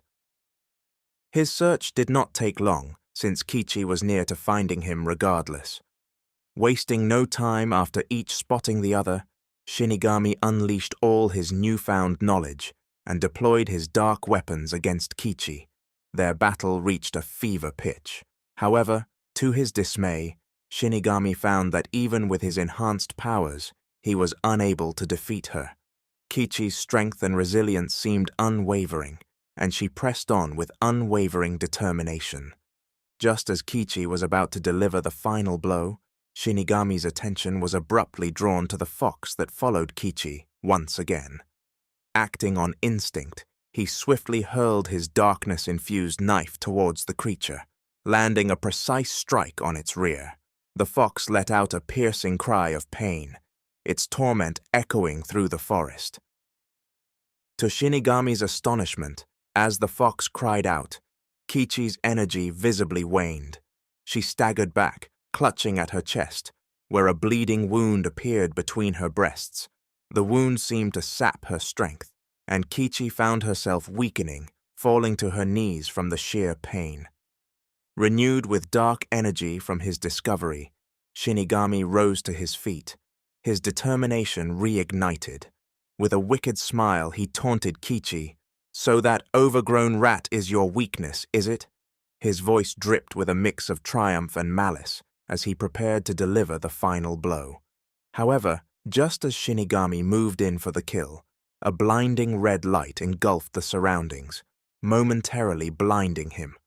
The light was so intense that it forced him to shield his eyes, momentarily halting his advance.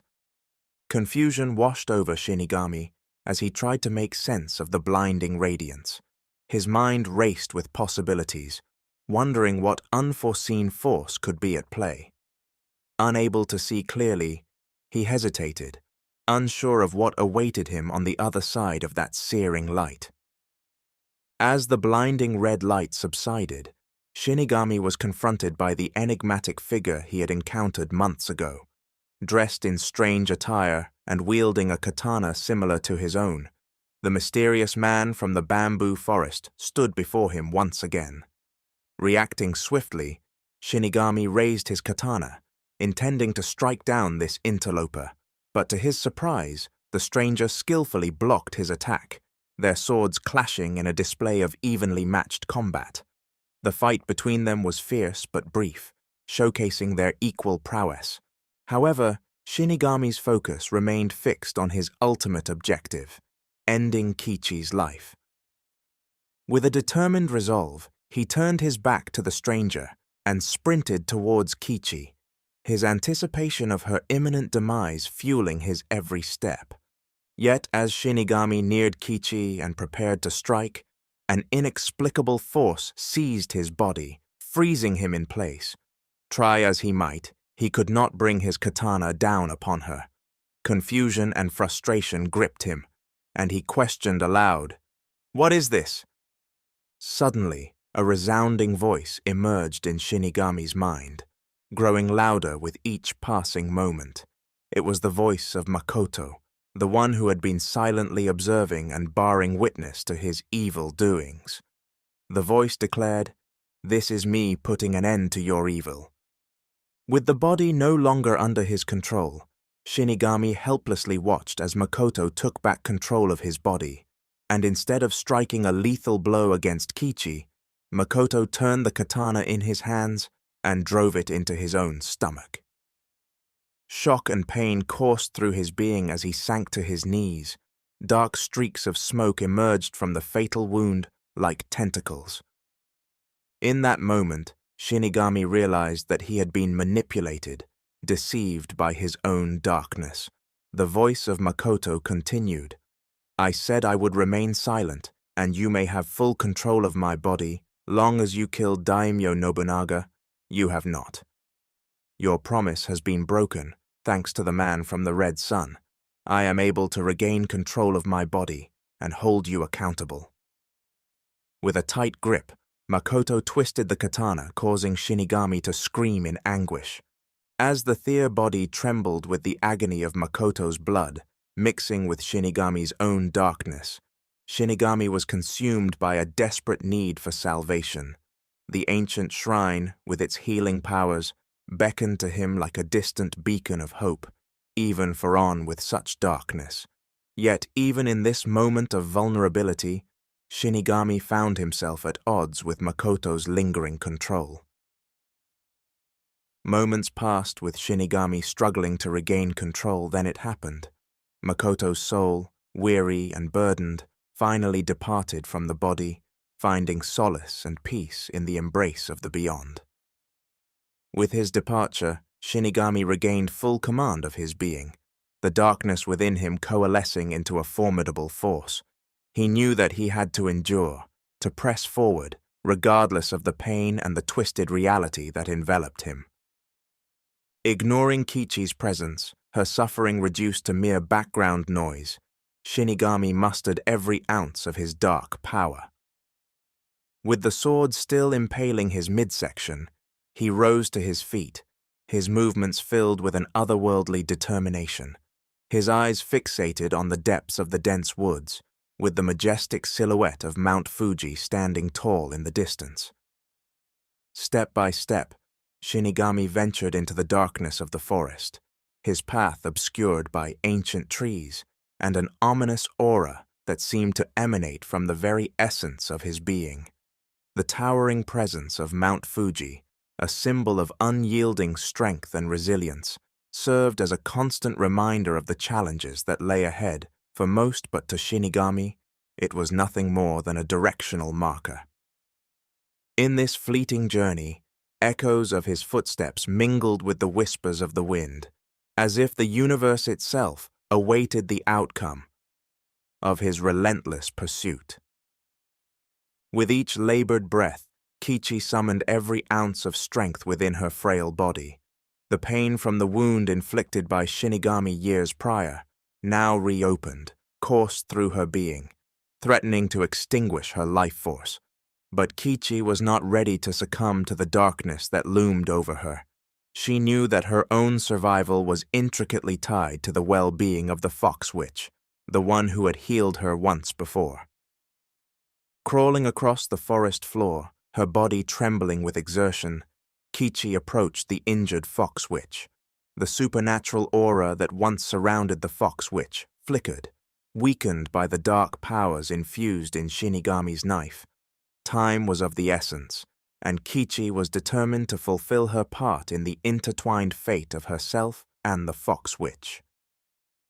From a small pouch strapped to her side, Kichi produced a dried koi fish, a precious offering known for its healing properties. With a last burst of energy, she placed the fish into the weakened fox witch's trembling paws. A faint glimmer of hope ignited within Kichi's weary heart as she watched the witch consume the offering.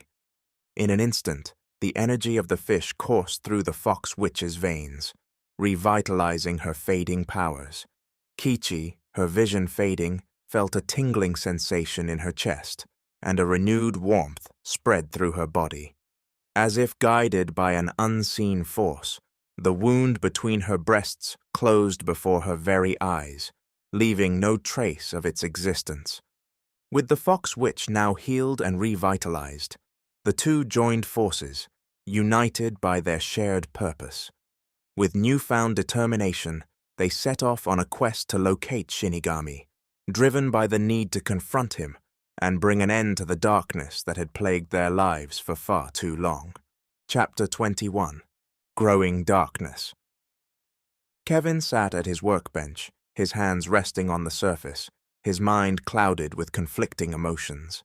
The memories of his recent encounter with the man from the hospital and the transformative power of the cherry blossoms lingered within him, leaving behind a sense of unease. As he reflected on his actions, a troubling realization began to take hold.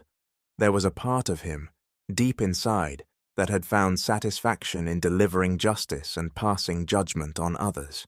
It was a side of himself he had never known before, and it unsettled him. Kevin had always been a compassionate and empathetic person, someone who believed in second chances and the power of forgiveness. But the recent events had awakened something darker within him, a desire for retribution that conflicted with his core values. He questioned himself, wondering if he had become a different person altogether. Had the encounter with the cherry blossoms and his newfound samurai persona unleashed a hidden aspect of his personality?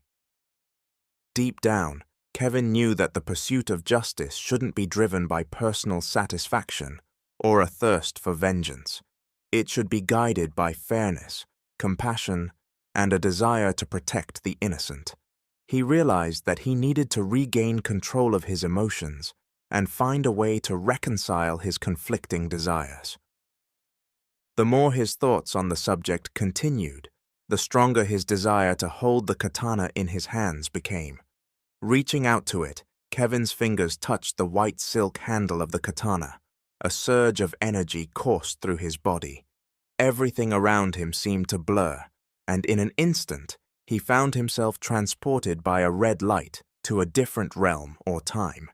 Standing before him was the same samurai he had encountered in his visions, a formidable opponent.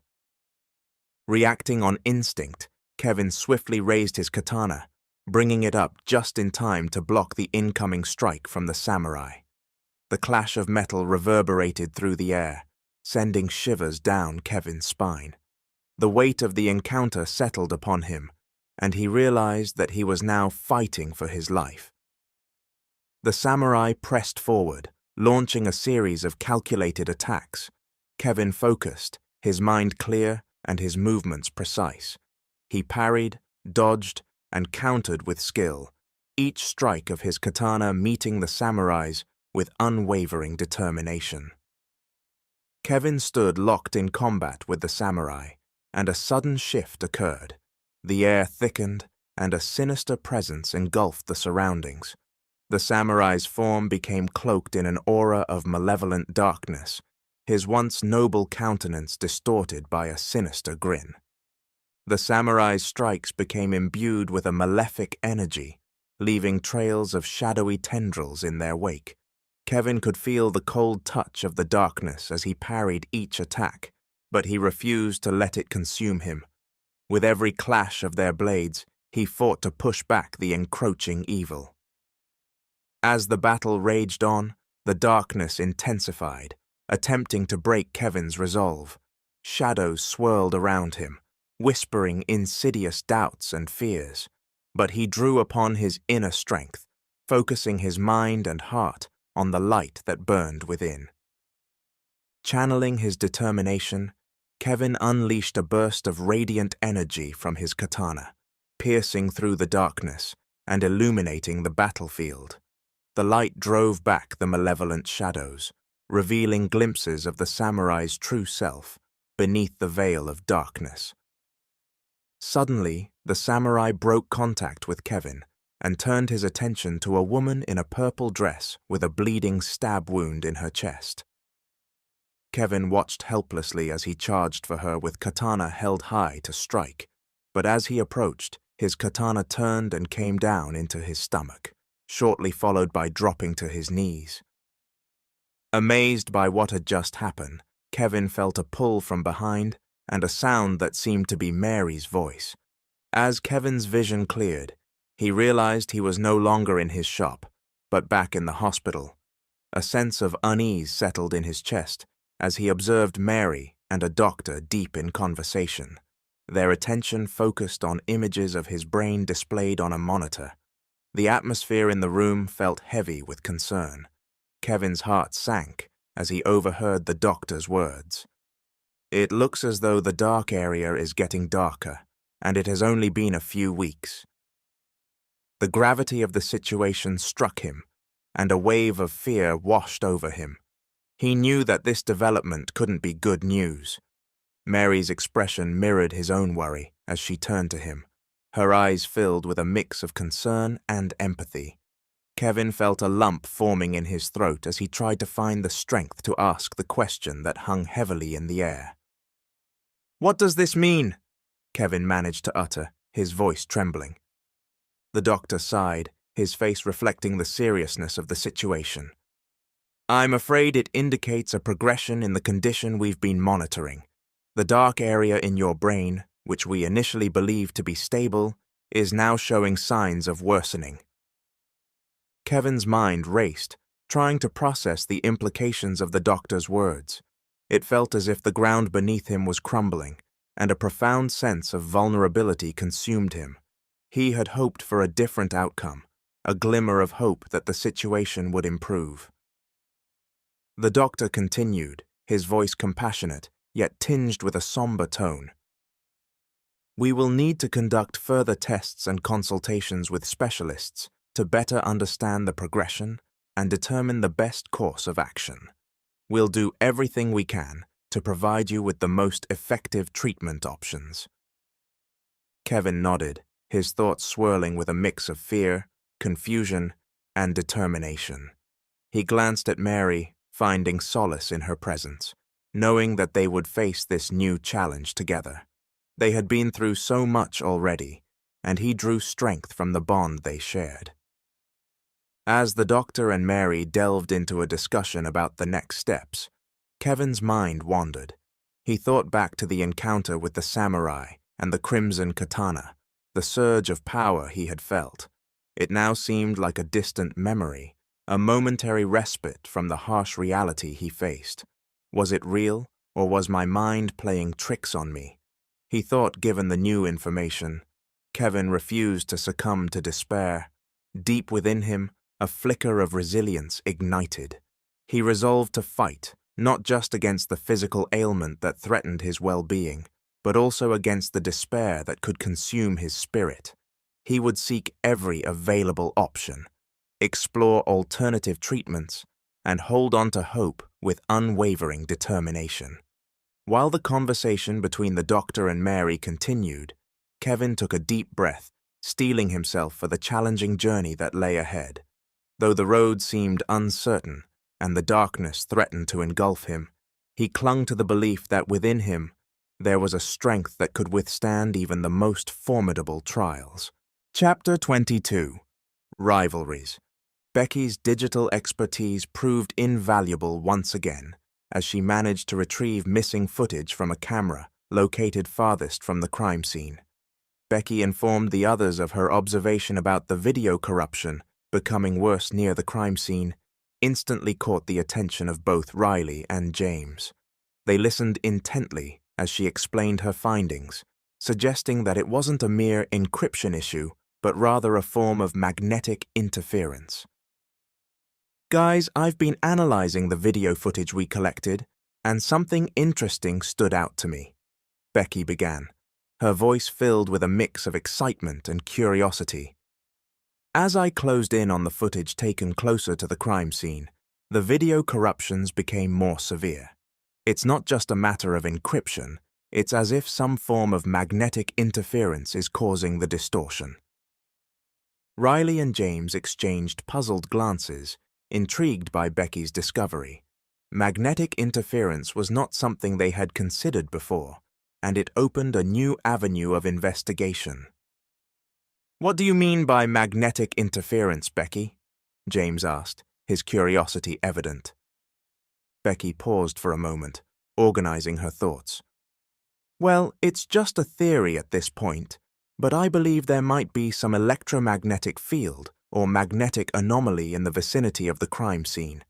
This could explain the video corruptions, as magnetic fields can disrupt electronic signals and data transmission." Riley nodded, understanding the implications. "So, you're suggesting that this magnetic interference is intentionally disrupting the video footage, possibly as a means to conceal something or create confusion?" Becky nodded in agreement. "Exactly. It's like someone or something doesn't want us to see what's really happening near the crime scene. The closer we get, the stronger the magnetic interference becomes, distorting the videos beyond decryption." James chimed in, adding his own thoughts. "If that's the case, then it could be a deliberate attempt to hinder our investigation. They know we rely on video evidence, and this interference is meant to throw us off track." The trio fell into a contemplative silence, absorbing the implications of Becky's findings. The idea of a magnetic interference intentionally obstructing their investigation added a layer of mystery and urgency to their work. "We need to find the source of this magnetic interference," Riley declared, breaking the silence. "If we can neutralize it or understand its purpose, it might lead us closer to the truth." Becky and James nodded in agreement, determined to unravel the enigma of the magnetic interference and uncover the hidden secrets it sought to protect. "Here is what I have from a camera that was quite a good distance away, outside a storefront facing this way. I zoomed in on the relevant spot and enhanced." The footage she uncovered revealed a startling sequence of events that added yet another layer of mystery to the case. Riley, James, and Becky gathered around the computer screen, their eyes fixed on the playback of the retrieved footage. The scene depicted a figure emerging from an alleyway, following wisps of black smoke. The streams of smoke seemed to guide the individual, leading them directly to the cherry tree where the victim had been found. "Was there any reports of fire near the scene?" Riley inquired. "None that I have found," Officer James responded. As the victim stepped into the light, it became apparent that he was not alone. Another person, the presumed perpetrator, trailed closely behind the streams of black smoke. The security video captured their every move, displaying the eerie dance of darkness and light. Suddenly, the figure following the streams of smoke became enveloped in the black mist. It swirled around them, obscuring their form from view. Riley, James, and Becky watched in awe and anticipation as the mysterious scene unfolded before them. Then, as if conjured by some spectral force, a sword emerged from the dissipating black smoke. The blade gleamed in the light, reflecting an ominous aura. When the smoke cleared completely, the figure who had been following the streams of black smoke had vanished, replaced by someone dressed in a traditional samurai outfit. The room fell silent as the weight of this revelation settled upon them.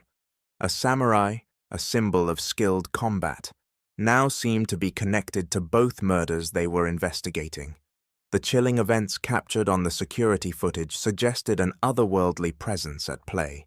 Riley, breaking the silence, spoke with a mix of determination and disbelief as the video became scrambled and unviewable once again. A samurai serial killer in our modern city? This case keeps taking unexpected turns. We need to find out who this individual is and what their connection is to these deaths. Becky, her eyes still fixed on the screen, nodded in agreement. I'll enhance the footage further, focusing on any distinguishing features or identifiers that can help us identify this samurai. We may be dealing with someone who is deliberately using theatrical elements to carry out these acts.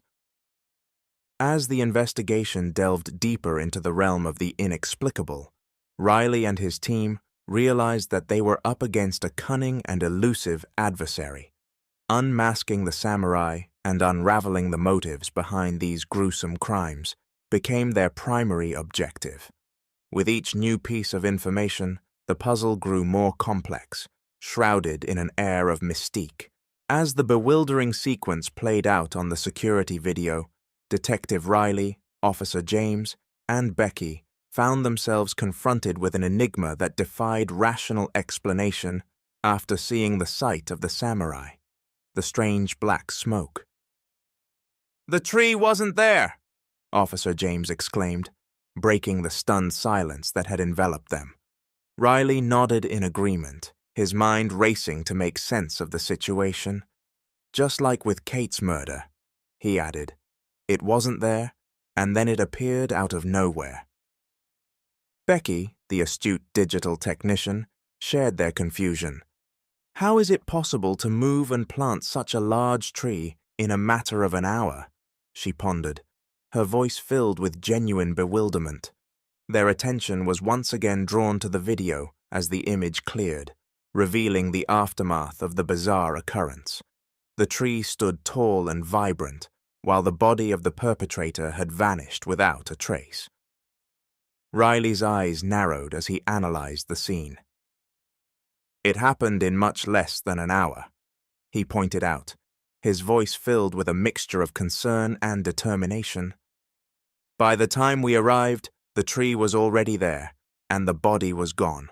We need to find out how this was done," and the appearance of the cherry tree left them grasping for answers.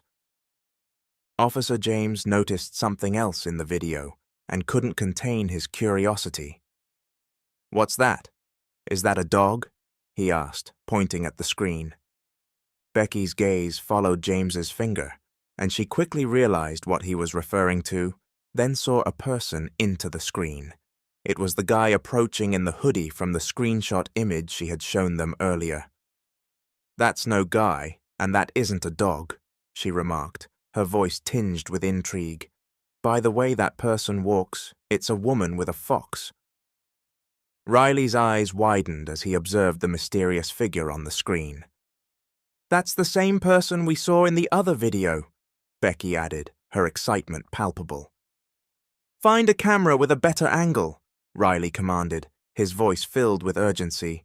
"We need to see her face and figure out who she is." Becky immediately set to work, scouring through the available footage, searching for a camera that could provide a clearer view of the woman and her fox companion. As the seconds ticked by, she found a potential angle that might reveal the identity they were desperately seeking. With bated breath, Riley, James, and Becky gathered around the screen displaying the newly found camera footage. The image sharpened, and they could see the woman standing beside the cherry tree, her hand touching its trunk with an air of purpose. "It's almost as if she's searching for something," Riley observed, studying the woman's actions intently. "We need a better look at her face. We need to find her and unravel this mystery." Becky continued her search, hoping to locate another camera angle that would provide a clearer view. Time was of the essence, and every passing moment increased the urgency to identify and apprehend this woman and her elusive fox companion. As they watched the surveillance video, one thing became clear. This woman held the key to understanding the strange events surrounding the cherry tree and the murders. Determined to uncover the truth, Riley, James, and Becky prepared to delve deeper into the mystery and embark on a relentless pursuit of the mysterious woman and the secrets she held. Taking in account all the strange, unanswered events they have witnessed, Riley knew others would think them crazy. We need to keep some of this between us three. No need to put magical smoke or killer samurais in our reports. You know how that could end one's career, or cause others to think you are losing your mind over something you know you have seen. Agreed? Riley's words resonated with both James and Becky, who had also witnessed the unexplainable events that unfolded before them. They understood the potential consequences of sharing their experiences with others who may not believe or comprehend the supernatural elements they had encountered. The fear of being labeled as delusional or jeopardizing their professional careers was a legitimate concern. James and Becky nodded in agreement, acknowledging the need for discretion. They knew that their shared knowledge would forge a strong bond among them, a secret pact to protect their sanity and reputation. The truth would remain known only to them, allowing them to navigate the complexities of their everyday lives without the burden of skepticism and doubt. "We'll keep it between us," James affirmed, his voice filled with determination. Becky nodded in agreement, a solemn expression on her face. "Agreed. It's our secret for now, but it won't be able to stay that way."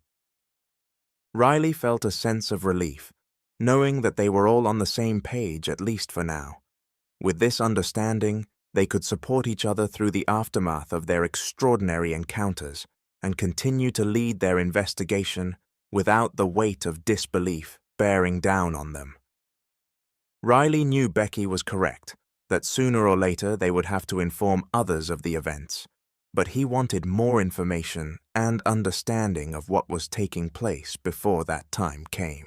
Chapter 23. Dark Future. A few weeks had passed since Kevin received the unsettling news about the progression of his condition.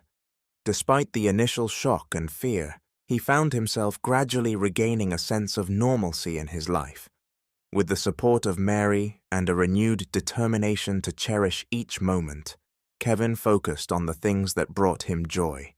He threw himself back into his work, pouring his energy into projects that excited him. The familiar rhythm of creating and designing new knives helped to alleviate some of the anxieties that had plagued him since his hospitalization. Kevin found comfort in the process of bringing his ideas to life, immersing himself in the world of creativity. Even the time he and Mary spent together in the evening meant more to him as they would retreat to their cozy living room, indulging in their favorite TV shows. They would laugh together, getting lost in the fictional worlds on the screen, momentarily escaping the weight of their reality. In these moments, Kevin cherished the simple pleasures, finding comfort in the presence of his loved one and the shared moments of happiness they experienced together. Even their playful banter returned, as Mary would shout to Kevin in the other room, after pausing their show, to retrieve something from the kitchen or use the restroom. "Better not hear you truck start up," referring to Kevin mysteriously leaving without warning. Her playful remarks followed up by Kevin picking up and throwing his key back down on the table for her to hear, before replying, "Wasn't thinking about it." The humor was their way of dealing with the uncertainty of Kevin's condition that still lingered in the background. He refused to let it consume him entirely. He chose to focus on the present, savoring each day as it came, and finding serenity in the activities that brought him a sense of purpose. It was a conscious effort to balance the awareness of his health with the desire to live a fulfilling life. As he lay in bed most nights, he knew that his journey was far from over. There would be more doctor's appointments, tests, and difficult decisions to make. But for now, in this pocket of time, he embraced the gift of stability and used it to fuel his passion and strengthen his relationship with Mary. He always remained grateful for the support of Mary, who stood by his side with unwavering love and understanding. Together, they faced the challenges as a united front, navigating the uncertainties of the future with courage and a commitment to living their lives to the fullest. The uncertainty that the last few months brought gave Kevin an appreciation for the beauty of the ordinary.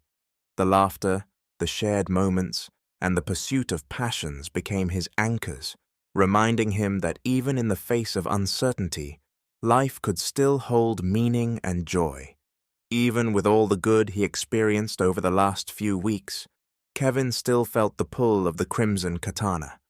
However, when he picked it up, he no longer found himself battling samurais or following trails of cherry blossoms. Now the sword held a different allure. It beckoned him with an insatiable desire to use it. Kevin couldn't shake the feeling that the katana held a power over him, one that stirred within him a dark fascination. The sword seemed to whisper to him, tempting him to embrace its potential for destruction. It was as if the weapon had taken on a life of its own, drawing Kevin further into its grasp. These desires troubled Kevin deeply. He recognized the danger they posed, fearing the consequences of succumbing to the allure of the katana. He struggled to comprehend why this newfound attraction had surfaced and what it meant. Kevin grappled with conflicting emotions and thoughts.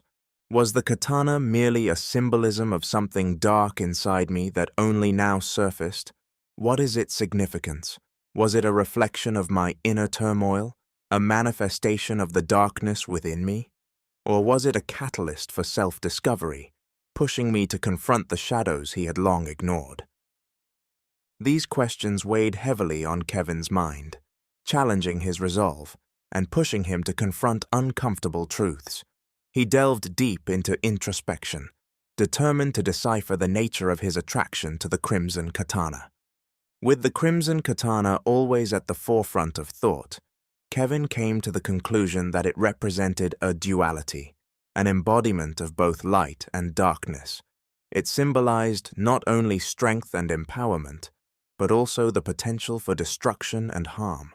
The draw of the sword was a test of his character, a reminder of the choices he had to make and the path he wished to follow. At least, that was his conscientious after listening to countless podcasts on spirituality and the human psyche. While hammering away on a hot piece of metal, Kevin caught a sight of something moving in his peripheral. Upon taking a closer look, he couldn't restrain the smile upon his face. Mary. Standing in the doorway, Mary had been quietly watching him work. "It is so good to see you working hard. How you feeling?" she inquired. Before she had started speaking, Kevin had placed his hammer on the anvil and began removing his gloves as he walked in her direction. "Well, let me show you beautiful," Kevin said, sliding one hand around her waist, with the other caressing her cheek as he went in for a kiss. "No, no, no, you are all dirty and that isn't why I came out here. Back off, Buster." Mary giggled after giving him a kiss and pushing him back. "Oh, you never let me have any fun," Kevin pouted. Oh, then what do you call last night?" Mary said, while crossing her arms. Rubbing his head as if attempting to remember something just out of reach, Kevin replied, "I don't know. Not sure if you know this or not, but I have a dark spot on my brain, and well, I have a difficult time remembering things. Care to refresh my memory?" He followed it up with a wink. "Well, that isn't going to happen. The reason I came out was to get you so we can go get groceries. You haven't been out since returning home from the hospital, and it's not good to just stay here all the time. Plus, we are out of treats for tonight," Mary informed him, while showing a little sassiness. Kevin agreed, appreciating the idea of spending time outside the confines of their home. It seemed like a simple yet delightful plan to reconnect with the world beyond his projects. They made their way to the grocery store, enjoying each other's company while strolling through the aisles. As they reached the dairy section, a man accidentally bumped into Kevin. In that instant, Kevin was overwhelmed by a flood of visions, each one depicting heinous crime committed by the man. The sudden onslaught of darkness caused Kevin to feel faint, and Mary, ever observant, noticed his distress. However, Instead of voicing her concerns, Mary chose to remain silent, unsure of what had triggered Kevin's reaction. She decided to proceed with their shopping, not wanting to draw attention to the unsettling incident, but by observing his medical condition. As they continued shopping, Kevin's gaze remained fixated on the man, who was now moving away. "All crimes are punishable by death," Kevin said lightly. Mary grew very concerned at what she thought she had just heard, but wasn't sure if that is what she heard or just looking for signs of something wrong. She began to wonder if taking him away from the house had been a good idea. Kevin watched as the man walked away. Cherry blossoms fell in his wake, creating an eerie and unsettling atmosphere. In that moment, a sinister smile crept across Kevin's face, an expression that Mary had never seen before. It sent a chill down her spine, leaving her with a sense of unease. Mary's mind raced with questions, unsure of what had transpired and what it meant for Kevin. She knew that something had shifted within him, awakened by the encounter in the dairy section. As they completed their shopping and returned home, Mary couldn't shake off the feeling of apprehension after witnessing the smile Kevin had presented, one that looked so unnatural it couldn't have been made by a human face. Unbeknownst to Mary, Kevin's mind had been stirred by the visions and the revelation of the man's dark past. To Kevin, the secret trail of cherry blossoms that followed the man symbolized that of consequences left in his wake. The sinister smile on Kevin's face hinted at a newfound fascination with the darkness, an inclination to explore the shadows lurking within his own soul. As they settled in to watch TV and indulge in the favorite snacks of chip and dip, everything seemingly eased and became enjoyable. Oblivious to the deep desire brewing within Kevin, Mary found solace in the comfort of their shared moments. As the night progressed, fatigue took hold of them, and they retired to bed. Mary drifted off into a peaceful slumber, unaware of the restless thoughts plaguing Kevin's mind. Under the guise of darkness and silence, Kevin quietly slipped out of their bedroom, tiptoeing his way to get dressed, then out to his workshop to fulfill the strong desire to hold the crimson katana that had wielded a strange power over him. Its attraction had transformed from battles with samurais and trails of cherry blossoms to a burning desire for justice against someone Kevin deemed deserving. Little did he know that the supposed connection he felt with the katana was built upon falsehoods and deception. With the sword in hand, Kevin climbed into his truck, the engine roaring like lions as he set off on a path guided by the cherry blossoms. Oblivious to the treacherous journey he had embarked upon, Kevin's determination grew stronger with each passing mile. Unrecognizable to him, the katana held secrets untold, secrets that would unravel the very fabric of his beliefs about their relationship. The true nature of the sword and its intentions remained concealed, leaving Kevin oblivious to the dark forces he was to soon discover. For now, Kevin ventured into the night, chasing the cherry blossoms that danced in his wake. Mary slumbered peacefully, unaware of the path Kevin had chosen, fueled by a distorted sense of justice. The night was pungent with uncertainty, and as Kevin pursued what he believed to be an honorable quest, the truth lay dormant, waiting to be unraveled, and the consequences of his actions loomed ominously on the horizon. Chapter 24. Uncovering Clues.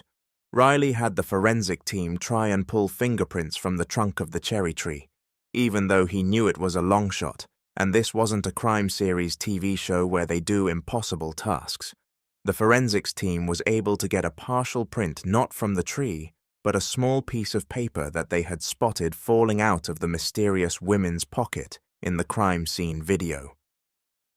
Detective Riley wasted no time in involving the forensic team to examine the cherry tree trunk for fingerprints, where the unidentified woman had touched.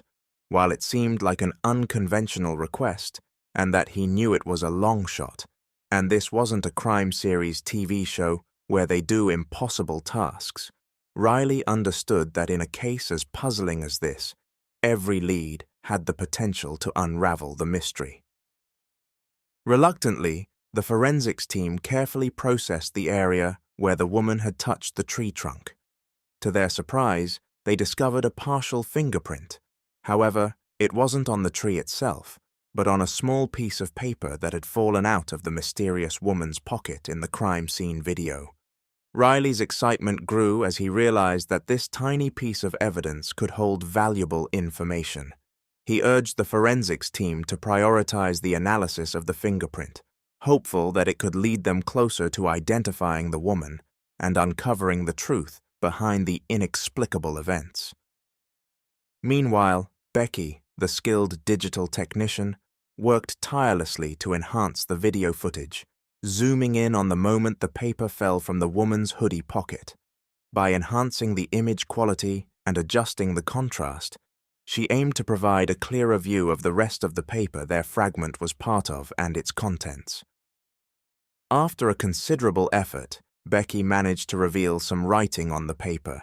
The text appeared to be a short note, but its meaning remained unclear. It seemed to contain a combination of symbols and cryptic phrases, making it difficult to decipher. Realizing that they might need additional expertise to crack the code, Riley contacted a renowned cryptographer, Dr. Sarah Collins. Dr. Collins was well known for her ability to unravel complex puzzles and decipher encrypted messages. Riley shared the enhanced video footage, the note, and the partial fingerprint with Dr. Collins, hoping that her expertise would shed light on the mysterious woman's identity and intentions. Dr. Collins analyzed the note, her eyes widened with intrigue. She recognized the symbols as a form of ancient Japanese script used in secretive society known for their esoteric knowledge. Although the meaning of the message remained elusive, Dr. Collins assured Riley and the team that with time and careful analysis, they could uncover its secrets. With the investigation reaching a critical juncture, Riley, Officer James, Becky, and Dr. Collins joined forces. They explored deeper into the ancient symbols, fingerprints, and video footage. Detective Riley, we finally have a hit on the fingerprints, Officer James informed him while handing him a vanilla envelope. Detective Riley couldn't believe his eyes when he received the results of the fingerprint analysis. After running the print through local and national databases, they found no matches. However, it was when the print was run through the Interpol database that they made a chilling discovery. Unbelievable. Well, the twists just keep coming. The fingerprint belonged to a little girl who died in 1986 in Japan.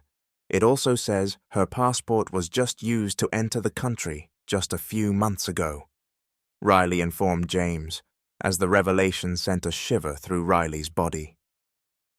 Intrigued and unnerved by this revelation, Riley delved deeper into the girl's background. He learned that her name was Akiko Yamamoto, and she had tragically passed away at a very young age. The circumstances surrounding her death were unclear, but it appeared to be an isolated incident that remained unsolved. Further investigation revealed a surprising twist. Despite her death, there were records indicating that Akiko had been traveling extensively in recent years. She had visited multiple countries across the globe, seemingly defying the boundaries of life and death. Riley couldn't ignore the possibility that Akiko's connection to the mysterious events involving the cherry tree and the samurai figure might be more than mere coincidence. There was a supernatural aura surrounding this case that defied rational explanation, and that was something most of them struggled to accept. To gain a better understanding of Akiko's travels and her recent entry into the United States, Riley reached out to law enforcement agencies in Japan, seeking their assistance and expertise. He requested access to any relevant information regarding Akiko's posthumous activities and her possible connection to supernatural occurrences, a request that drew snickers from the person on the other end of the line. Meanwhile, Riley assigned Officer James to dig deeper into Akiko's background, including her family, friends, and any possible links to the current events they may have. He hoped that by examining her past, they could uncover clues that would shed light on her mysterious journey and the significance of the cherry tree in this strange case. The pieces of the puzzle started to come together. Riley couldn't help but wonder, what caused Akiko's posthumous travels? Was there a malevolent force at play, manipulating the boundaries between life and death? And what was the connection between Akiko, the samurai figure, and the cherry tree? The investigation kept taking many unexpected turns into the realm of the supernatural. It challenged everything Riley and his team thought they knew. With every revelation, the mystery deepened, and they began to believe they were dealing with forces beyond their comprehension. With each having a growing sense of unease, Riley, Officer James, and their team prepared to delve deeper into the ancient legends, occult practices, and dark secrets that lay hidden beneath the surface. They were about to confront a thing that would shake their understanding of the world and push their investigative skills to the limit. After a few days, Riley and his team received a response from the Japanese law enforcement regarding their request for information on Akiko Yamamoto. To their disappointment, the Japanese authorities found the idea of a connection to the supernatural laughable. According to the Japanese law enforcement, Akiko Yamamoto had indeed passed away as a child.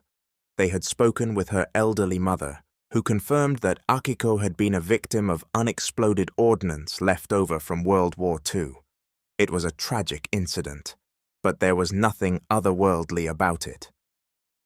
Riley contemplated this new information, realizing that their initial assumptions might have been misguided. The mysterious woman using Akiko's identity might not be supernatural at all, but rather an imposter taking advantage of the deceased girl's records. There seemed to be a more rational explanation behind the strange events, and he started to believe they may have allowed themselves to be misled by a few albeit strange events. While disappointed that their supernatural leads had turned out to be false, Riley understood the importance of following every lead, even if it led them in unexpected directions. He resolved to shift his focus back to the investigation with a renewed sense of determination. Riley and his team turned their attention to identifying the imposter who had assumed Akiko Yamamoto's identity and traveled to the United States. They delved into the girl's short life, looking for any clues that could help them uncover the imposter's motives and connections. As they dug deeper, they discovered that Akiko's family had a history of involvement in cultural and historical preservation initiatives. Her mother, in particular, had been actively engaged in documenting the impact of World War II on local communities. This information sparked a new line of investigation for Riley and his team. They started exploring the possibility that someone connected to the historical preservation initiatives had orchestrated this elaborate scheme, using Akiko's identity as a means to achieve their objectives. The imposter might have exploited the girl's tragic past to further their own agenda. Riley reached out to cultural preservation organizations, historians, and experts who had knowledge of the local area in Japan where Akiko had lived. He sought their assistance in identifying any individuals or groups who might have a vested interest in using Akiko's identity for their own purposes. As the investigation progressed, a pattern began to emerge. Riley discovered that the imposter had been using Akiko's identity to gain access to historical sites, particularly those associated with World War II. It seemed that the imposter's intentions were intricately tied to the historical events, but for what reason? With many strange questions that needed answered, Riley found himself faced with a perplexing challenge. The imposter using Akiko's identity had seemingly disappeared, leaving behind only a small piece of paper with symbols resembling ancient Japanese script. Dr. Collins had identified the script as belonging to secretive societies, known for their esoteric knowledge. This discovery added yet another layer of complexity to the investigation. Realizing the importance of deciphering the symbols on the paper, Riley sought the assistance of experts in ancient Japanese script and secretive societies. He reached out to linguists, historians, and scholars with specialized knowledge in these areas. Their expertise could be crucial in unraveling the mystery and uncovering the imposter's whereabouts. While waiting for the experts' analysis, Riley researched on secretive societies in Japan. He discovered that these organizations had existed for centuries, safeguarding esoteric knowledge and maintaining a clandestine existence. Their members were known for their deep understanding of ancient scripts and symbols. With frustration setting in and days turning into weeks as Riley tirelessly worked to gather information and collaborate with experts, they could do nothing more than wait for the next murder or lead. Good morning, everyone. As you know, I am Dr. Sarah Collins, and after working with other colleagues, we have made wonderful breakthrough in regard to the script on the paper and what can be identified in the video. The analysis identified the script as belonging to a specific secretive society that had ties to historical preservation and cultural heritage known as Shinobi no Kage, loosely translated to Shadow of the Ninja. Great. First samurais, and now freaking ninjas. What's next, Godzilla? Riley said, full of sarcasm and contempt, not towards the doctor, but how strange the case had become. I'm sorry, Dr. Collins, please continue. It is quite okay, Detective. I understand. We also discovered... Dr. Collins carried on her presentation, provide all the information she and her colleagues were able to find. Armed with this new knowledge, Riley focused his efforts on tracking down any individuals associated with this secretive society. He reached out to cultural preservation organizations, historical societies, and even consulted with Japanese law enforcement agencies again, emphasizing the significance of the symbols and their potential connection to the imposter. One of the experts informed Riley that certain secretive societies had unique meeting places known only to their members. These locations were often hidden within historical sites or disguised as ordinary buildings. The imposter might be utilizing such a place as a hideout or base of operations.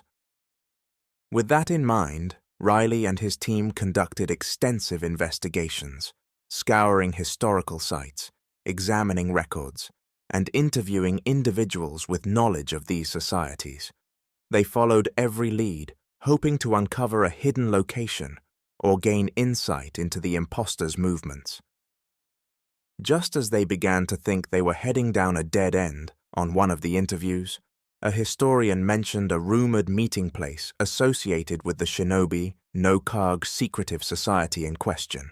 It was said to be located within a seemingly ordinary building in a small remote town on the outskirts of Tokyo.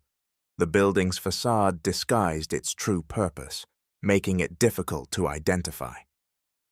Eager to investigate this lead, Riley and his team traveled to Japan and made their way to the remote town. They discreetly explored the area, gathering information from locals and conducting surveillance. After a few days, through what they figured was more luck than anything, discovered the inconspicuous building rumored to house the secretive society's meeting place. With caution and meticulous planning, Riley and his team approached the building. They coordinated with Japanese law enforcement to secure premises and ensure a smooth operation. The anticipation was palpable as they prepared to uncover the imposter's lair and bring an end to this elaborate charade. Entering the building, Riley couldn't help but feel a sense of trepidation mixed with determination. The investigation had taken them on a journey filled with unexpected twists and turns, but now they were on the cusp of discovering the truth. Quickly, along with the Japanese law enforcement, they locked down the area. Though Riley and his team were searching for answers to murders, the Japanese law enforcement were there with others from Ministry of Culture to secure any illegal historical artifacts. Inside, they found a hidden chamber adorned with ancient artifacts, books, and documents, all hinting at the secretive society's involvement in historical preservation and esoteric knowledge. It was a labyrinth of hidden truths and concealed identities. Among the artifacts and documents, they stumbled upon a photograph of the imposter, a woman dressed in traditional Japanese attire, her face partially obscured. It was clear that she had meticulously planned her deception, assuming Akiko's identity to further her own agenda. With the imposter's identity finally revealed, Riley and his team focused their efforts on apprehending her and bringing her to justice.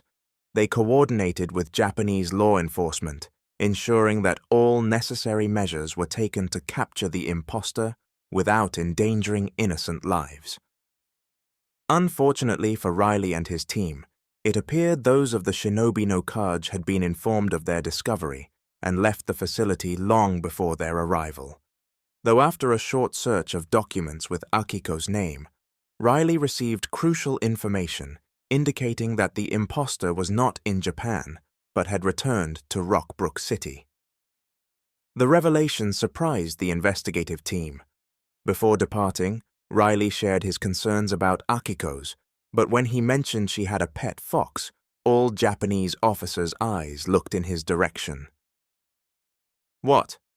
There's something I should know about her pet fox?" Riley asked, concerned by their reaction.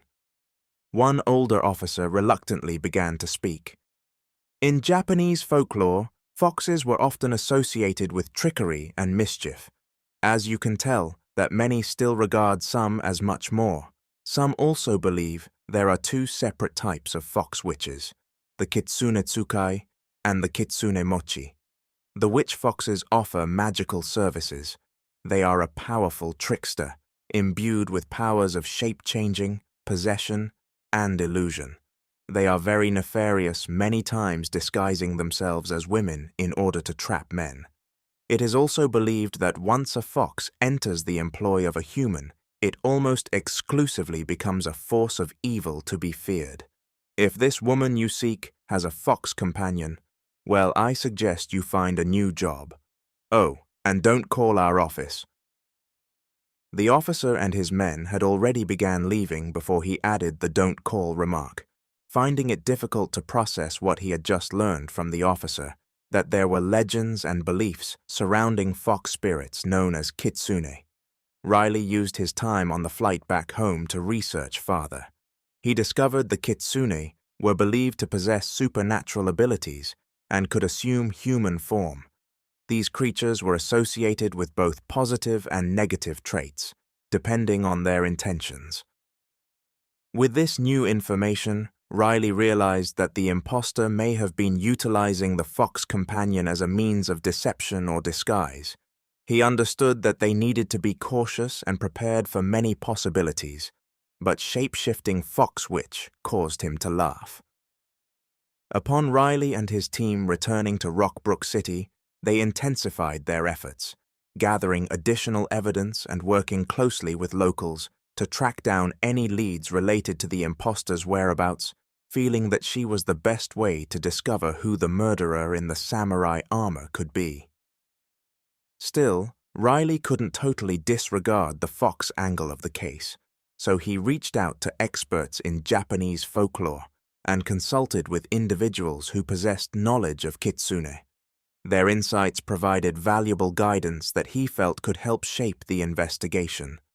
With pieces of the puzzle starting to come together, the team discovered a series of sightings and reports indicating the presence of a woman accompanied by a fox-like creature in various parts of Rockbrook City. Witnesses described unusual occurrences and unexplained phenomena surrounding these sightings, deepening the air of mystery and intrigue. Riley and his team realized that they were dealing with more than just an imposter. They were entangled in a web of supernatural beliefs and misdirects. But for what reason? Determined to confront this formidable adversary, they prepared themselves for a unique and challenging encounter. As they closed in on their suspect, Riley and his team coordinated with others in law enforcement and devised a plan to corner the imposter and her fox companion. They set up surveillance, hoping to catch her off guard and apprehend her before she could escape. The stage was set, and tension hung heavy in the air as they closed in on the imposter's location. Riley knew that the final confrontation would require quick thinking. Riley and his team found it difficult to fully accept the existence of supernatural elements in their investigation. As law enforcement officers, they were trained to rely on evidence, facts, and logical explanations. The idea of encountering supernatural forces challenged their understanding of the world and tested their ability to separate reality from the realm of the unknown. However, as the evidence continued to point towards the involvement of supernatural elements, Riley and others on his team had begun to feel the need to confront their skepticism and expand their perspectives. They unconsciously began to believe in order to solve the case and bring justice to the victims, they may need to embrace the possibility that there was more to the situation than met the eye. While Riley and his team continued their investigation, they found themselves immersed in a world that blurred the line between reality and myth, where ancient symbols, secretive societies, and supernatural forces may intertwine, yet neither wanted to speak the words. The case became a test of their resilience, adaptability, and willingness to accept the unknown, ultimately leading them closer to uncovering the truth behind the imposter's motives and the mysterious world they found themselves entangled in. Chapter 25. Emergence. Kevin's pursuit of the cherry blossom trail mirrored the desperation of a cocaine addict grasping for their next fix. Gripping the steering wheel tightly with one hand and clutching the crimson katana in the other, he felt an insatiable hunger to reach his destination, consumed by the singular purpose of following the ethereal path. Blinded by obsession, everything else in Kevin's world faded into insignificance. Time lost meaning as he raced down the road, his heart pounding with anticipation, and his mind clouded by a mixture of adrenaline and longing. The white-knuckled grip on the steering wheel symbolized his relentless determination, driving him forward despite any rationality or concern for the consequences that lay ahead. The charm of the cherry blossoms was intoxicating, their delicate petals acting as a guide, leading him deeper into the night. Each turn of the wheel brought him closer to his destination, a destination he believed held answers and the justice he sought. In his darkened pursuit, Kevin's senses were heightened, his focus razor-sharp. The katana, a symbol of power and potential retribution, served as both his guiding light and a dangerous weapon in his hands. It represented a twisted connection, a bond that fueled his actions, blurring the lines between right and wrong. As the road stretched out before him, Kevin's determination grew stronger with every passing mile. He had become a vessel of singular purpose, propelled forward by an uncontrollable urge, sacrificing everything in pursuit of the unknown. Kevin had now become a slave to his desires, his actions propelled by an addiction-like craving for resolution. The consequences of his choices were distant echoes, drowned out by the roaring intensity of his pursuit. The road stretched on, and Kevin became more consumed by the cherry blossoms, pressed on relentlessly. Little did he know that the path he treaded would lead him to the precipice of his own self-discovery, where the true nature of his connection with the crimson katana and the consequences of his actions awaited him. The blossom trail led him to a large building where he quickly stopped and exited his truck. Kevin now stood outside the large building alongside a sign that read, State Corrections Halfway House, his grip tightening around the crimson katana, as if it were an extension of his own being. The end of the Cherry Blossom Trail had led him here, to this place of potential justice and retribution. With a determined stride, Kevin entered the building, his senses heightened and the cherry blossoms swirling around him like an ethereal dance. He sought out the man. He had visions of committing heinous acts, his heart pounding with a mix of anticipation. As Kevin approached the man's room, a shroud of darkness began to descend upon him. The once vibrant cherry blossoms turned sinister, their petals morphing into an ominous black hue. It was as if the very essence of the katana, once a source of power and purpose, had been corrupted, transforming Kevin's world into a nightmarish realm. Gripping the katana tightly, he could feel a surge of power coursing through his veins. But this time, there was an eerie absence of control. As Kevin entered the room, his surroundings seemed to shift. The air thickened with an unsettling aura.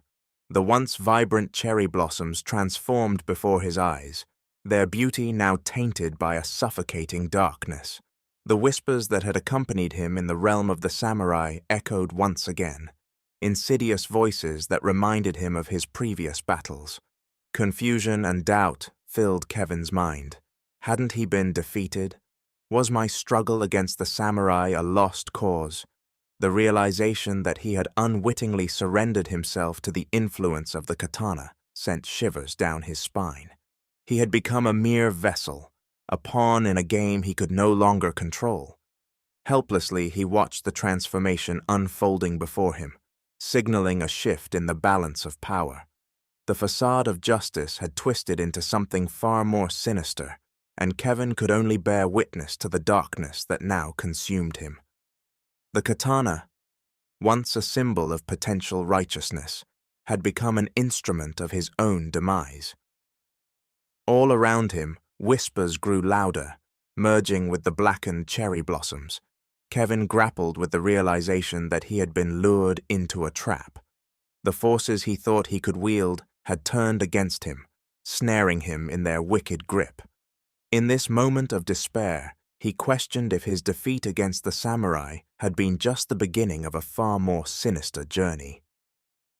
Caught in the throes of his own powerlessness, Kevin could only watch as the blackened cherry blossoms swirled around him, their once gentle presence now a harbinger of his own descent into darkness.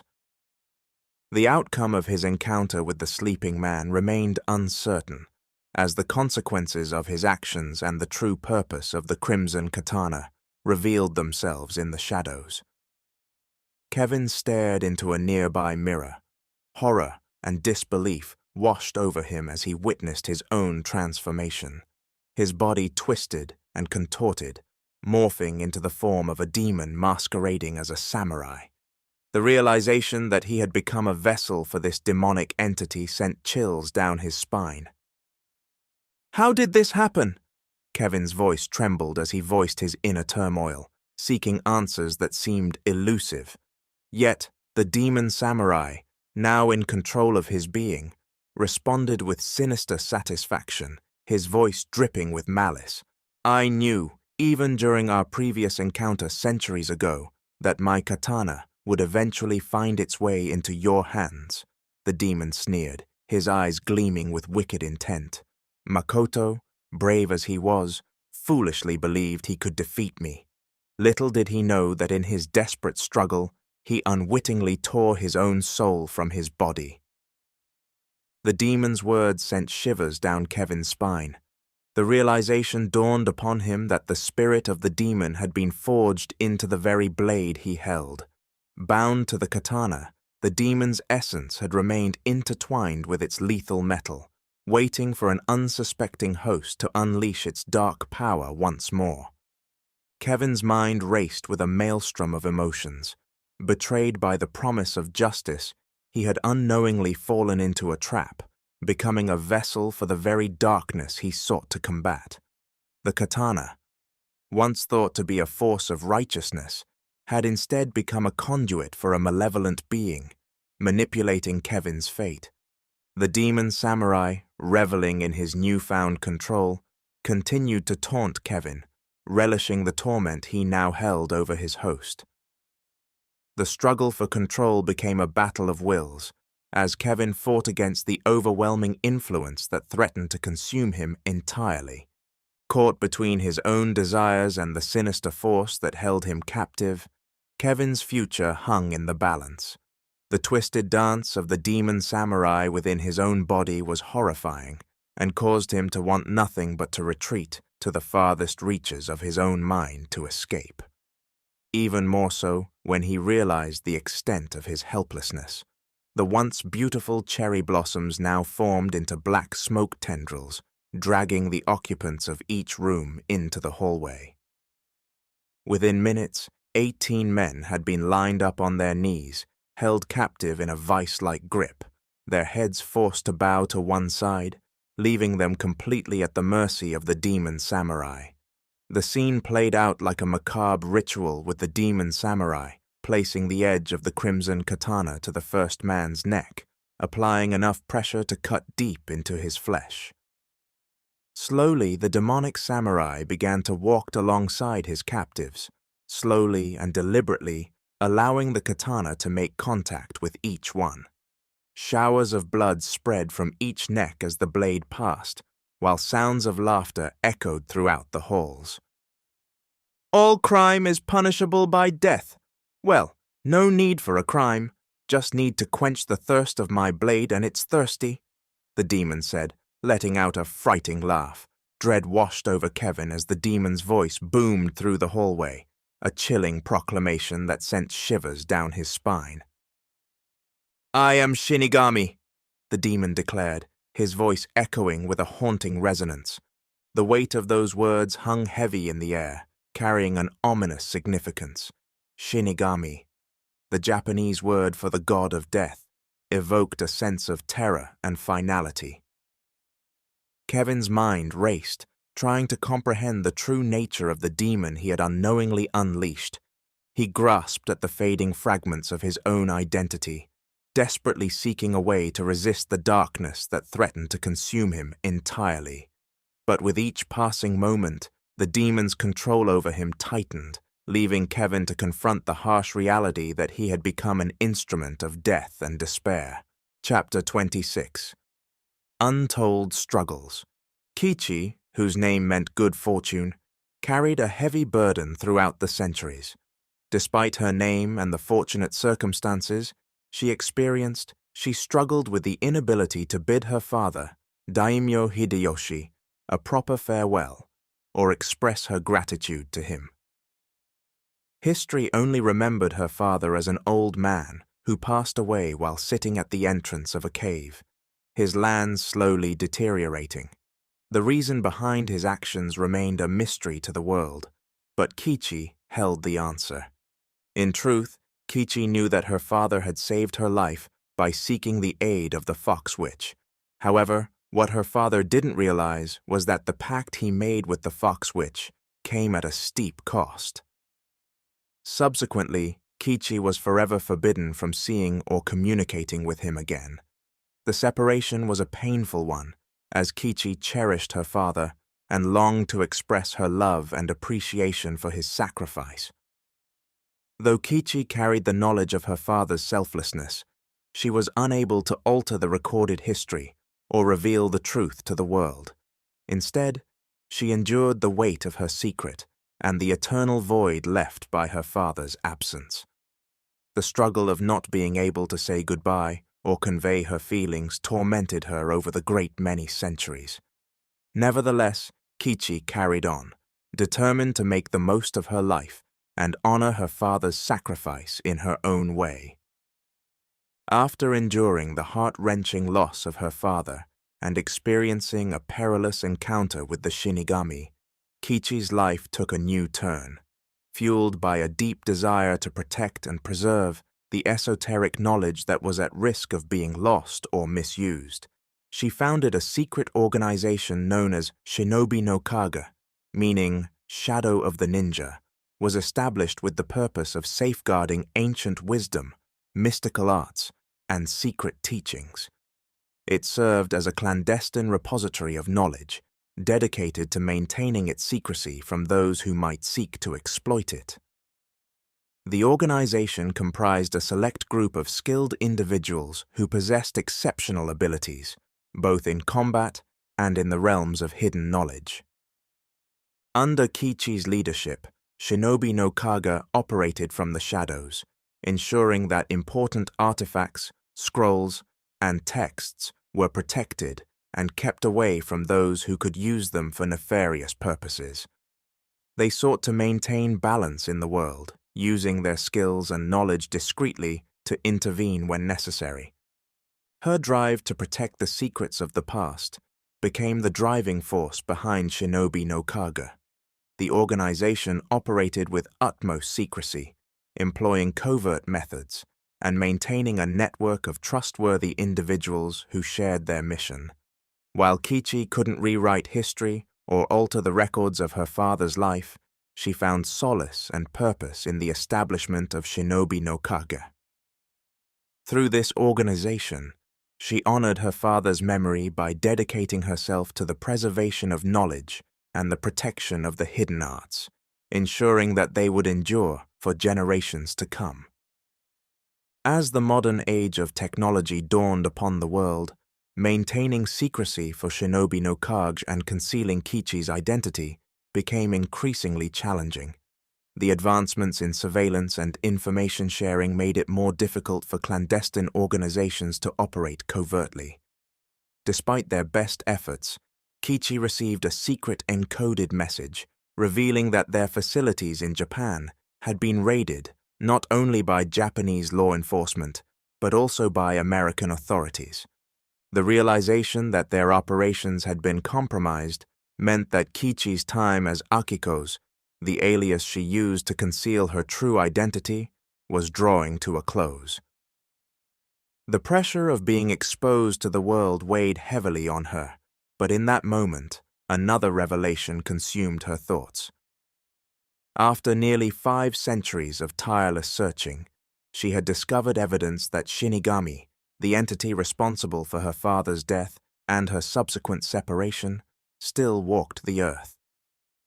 This revelation shook Kichi to her core.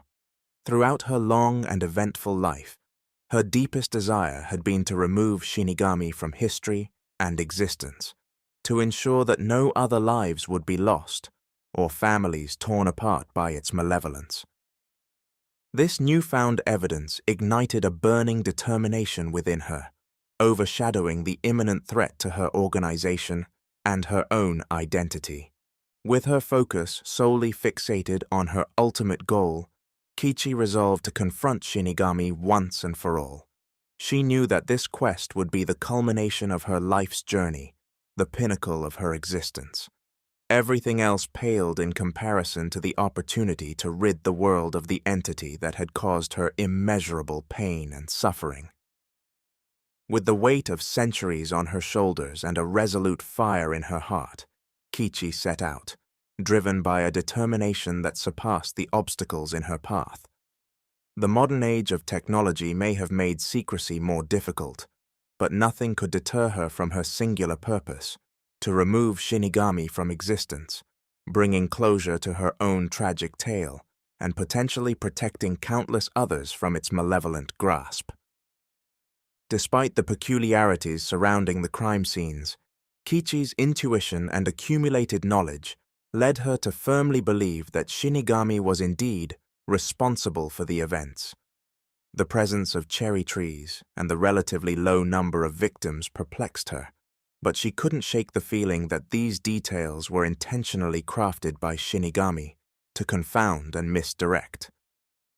She knew all too well that Shinigami possessed otherworldly powers and a penchant for manipulating reality to suit his desires. It was possible that the cherry trees held symbolic significance or served as a deliberate clue left behind by Shinigami. Their presence might have been a subtle way for Shinigami to taunt Kichi or create a sense of unease, knowing that she would be drawn to investigate the connection. As for the seemingly low number of victims, Kichi understood that Shinigami was a cunning and methodical entity. He was known to carefully choose his targets and strike with precision, maximizing impact while minimizing the chances of being discovered. Shinigami's ability to manipulate circumstances and selectively choose victims might explain the limited casualties at the crime scenes.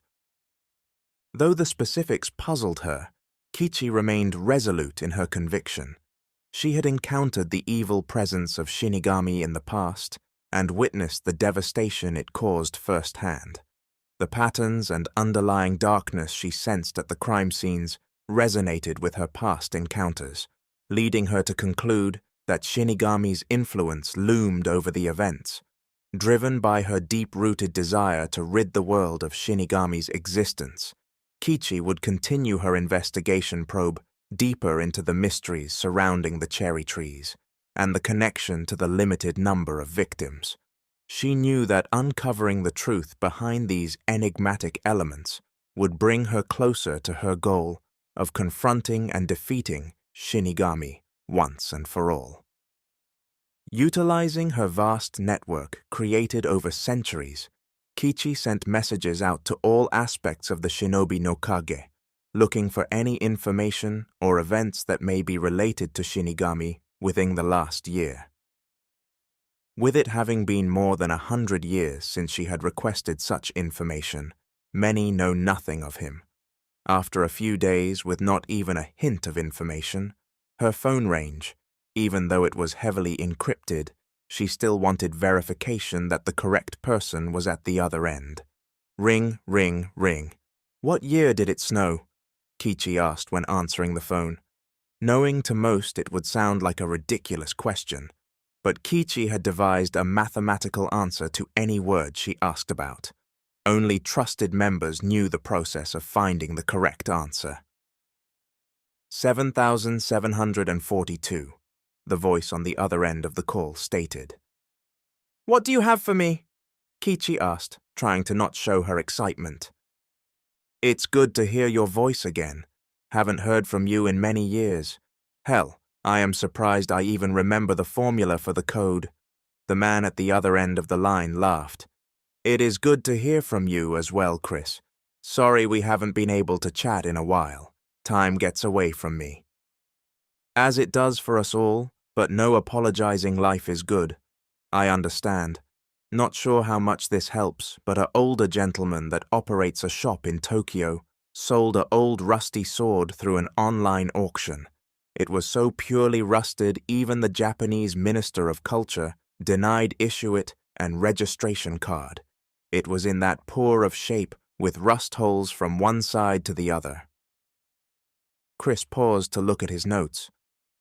"A sword in that condition couldn't possibly have done any of the murders I have been looking into," Kichi suggested. "Wait, this is where it gets interesting.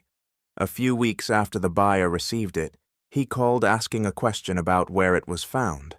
The store owner thought he was calling to complain about the condition it was in. Instead, he sent the store owner a picture of the blade, said he was a bladesmith and that all it had needed was repolished. Sorry, forgive me for being so disorganized. I have notes everywhere. You know I hate typing and write everything down. Price of being old." Chris paused once more. "Was there any proof to this?" Kichi requested. "Oh, here it is. Yes, the guy sent him a picture of the sword. Told the man that wasn't the sword he purchased. But here is the kicker, and you will find interest in this. The shopkeeper's daughter admitted to finding it in the Forest of Death, or Suicide Forest. You always believed that place was where Shinigami had died, causing his black powers to continue their reign of death. Also, before this, almost 100 people a year commit suicide there. Since this sword was removed, there have been none," Chris stated emphatically, believing he had discovered very useful information. After thanking her longtime friend for the information, Kichi hangs up and thought about everything he had said, and found it very intriguing. All these centuries hunting Shinigami, and it appears he had died near the spot they had last battled. Kichi recognized the significance of the little girl's discovery in the suicide forest near Mount Fuji. The fact that this location held a connection to her previous encounter with Shinigami piqued her curiosity even further. She understood that the sword found by the little girl might hold clues or possess unique properties that warranted further investigation. Equipped with the details of the bladesmith who had purchased the sword online, Kichi embarked on her investigation. She researched the bladesmith's background, looking for any connections to the world of esoteric knowledge or previous encounters with supernatural entities, and found none. She sought to understand why the bladesmith's description of the sword didn't match the rusty and hole-ridden one he had obtained. From all the knowledge she had acquired through her long life and study, the only conclusion she could ascertain is that Shinigami survived, as his spirit was one with the sword, such as it was with samurai lure. The only way he would be capable of walking the earth again is if someone willingly allow him in. Kichi decided to follow the bladesmith after observing him leaving his workshop with a katana late at night. Believing that the bladesmith's actions might provide valuable insight into the mysterious sword's nature, she discreetly trailed him through the darkened streets. Maintaining a safe distance, Kichi carefully observed the bladesmith's movements, noting any suspicious or unusual behavior. As they traversed the city's streets, she noticed a sense of urgency in the bladesmith's driving, fueling her curiosity and solidifying her belief that there was more to the sword than met the eye. The bladesmith's path eventually led him to an state corrections halfway house, a place just on the outskirts of the city. Witnessing the bladesmith's arrival at a halfway house for criminals out on parole, Kichi's senses heightened, and her anticipation turned into alarm. As she listened attentively from a concealed position outside, a thunderous cry reverberated through the air, echoing the words, "I am Shinigami." The chilling proclamation caused a sharp pain in her chest, confirming her suspicions that Shinigami was directly involved in the events surrounding the mysterious sword. The convergence of the bladesmith and Shinigami within the halfway house brought forth a pressing sense of urgency and the realization that she had stumbled upon a pivotal moment in her quest. Now faced with the reality of Shinigami's presence, Kichi understood that she had to act swiftly and cautiously. She weighed her options, considering the potential risks and the delicate nature of the situation. Engaging with an entity as powerful as Shinigami required careful strategy and an understanding of its capabilities. As Kichi bravely entered the halfway house, her grip tightening around her trusty katana, the very same one she had done battle with the last time they had met. "Stop!" she tried yelling, but quickly realized it was too late. As she stood, she spotted Shinigami, his sword slicing into the neck of the last man in a long line, on their knees. The image was just as his evil actions had been centuries ago. Without hesitation, she charged forward, determined to confront this demonic entity. The clash of their katanas sent sparks flying, illuminating the tension and intensity of their battle. "You need to learn how to die, Shinigami," Kichi said, as her skill and agility was matched by Shinigami's otherworldly strength and cunning. With every clash, she felt the weight of centuries of pain and longing fueling her strikes, driving her forward in her quest. "Where is the bladesmith, Shinigami? What have you done with him?" Kichi asked, knowing she saw him enter with the very red katana Shinigami was wielding. After a long, evil laugh, Shinigami replied, "The peasant is no more. He gave himself over to me. You kill me, you kill him." Again, letting out an even louder laugh. The room filled with the sound of their blades colliding, each strike carrying the weight of their respective histories. Kichi's resolve remained unyielding as she fought with unwavering determination, seeking to overcome the darkness embodied by Shinigami. She deflected his strikes with precision, countering with her own calculated movements, striving to find an opening that would allow her to strike a decisive blow. Their battle was an intricate dance, a clash of wills and powers. The atmosphere crackled with energy as their swords met time and time again. Kichi's focus remained sharp, her mind honed on her objective, to remove Shinigami from existence and bring an end to his evil reign of death. With every exchange, Kichi drew upon her centuries of training and experience, adapting to Shinigami's tactics and anticipating his moves. She knew that this confrontation would test her to the very core, but she was determined to emerge victorious. "Where is your pet rat? It must have survived our last encounter, or you wouldn't be here now." Shinigami growled in an attempt to agitate his opponent. Ignoring his attempts, she remained focused and stayed on task as their battle raged, with the outcome hanging in the balance. Kichi's determination, skill, and unyielding spirit clashed with Shinigami's ancient power and wicked intentions. In this moment, she fought not only for herself and her father, but for all those who had suffered at the hands of this demonic entity. The room became a battleground of conflicting forces, and Kichi's every strike resonated with a resolve that defied the weight of time itself. With every clash of their blades, she inched closer to fulfilling her ultimate goal and freeing herself and countless others from the grasp of Shinigami's darkness. While their intense battle raged, her trusted fox witch companion, vigilant and adept in the art of magic, utilized its supernatural abilities to aid her in the fight. The fox witch, a master of illusion and manipulation, skillfully maneuvered in the shadows, casting spells and deploying its arcane powers to counter Shinigami's own abilities. It weaved a web of enchantments and distractions, diverting the attention of Shinigami and disrupting its attacks, careful not to be surprised by an attack, such as it was in their last encounter. With each stroke of Kichi's katana, the fox witch's magic wove around her, shielding her from Shinigami's malefic influence and augmenting her own skills. It harmonized its powers with Kichi's prowess, blending their strengths together to create a formidable force against the entity. Through the fox witch's assistance, Kichi gained a strategic advantage. Illusions and phantasmal elements confused Shinigami, momentarily throwing him off balance. The magic of the fox witch served as a counterpoint to Shinigami's darkness, providing Kichi with the opportunity to exploit its vulnerabilities and strike decisive blows. Collaboration between Kichi and the fox witch exemplified the synergy between human skill and supernatural forces.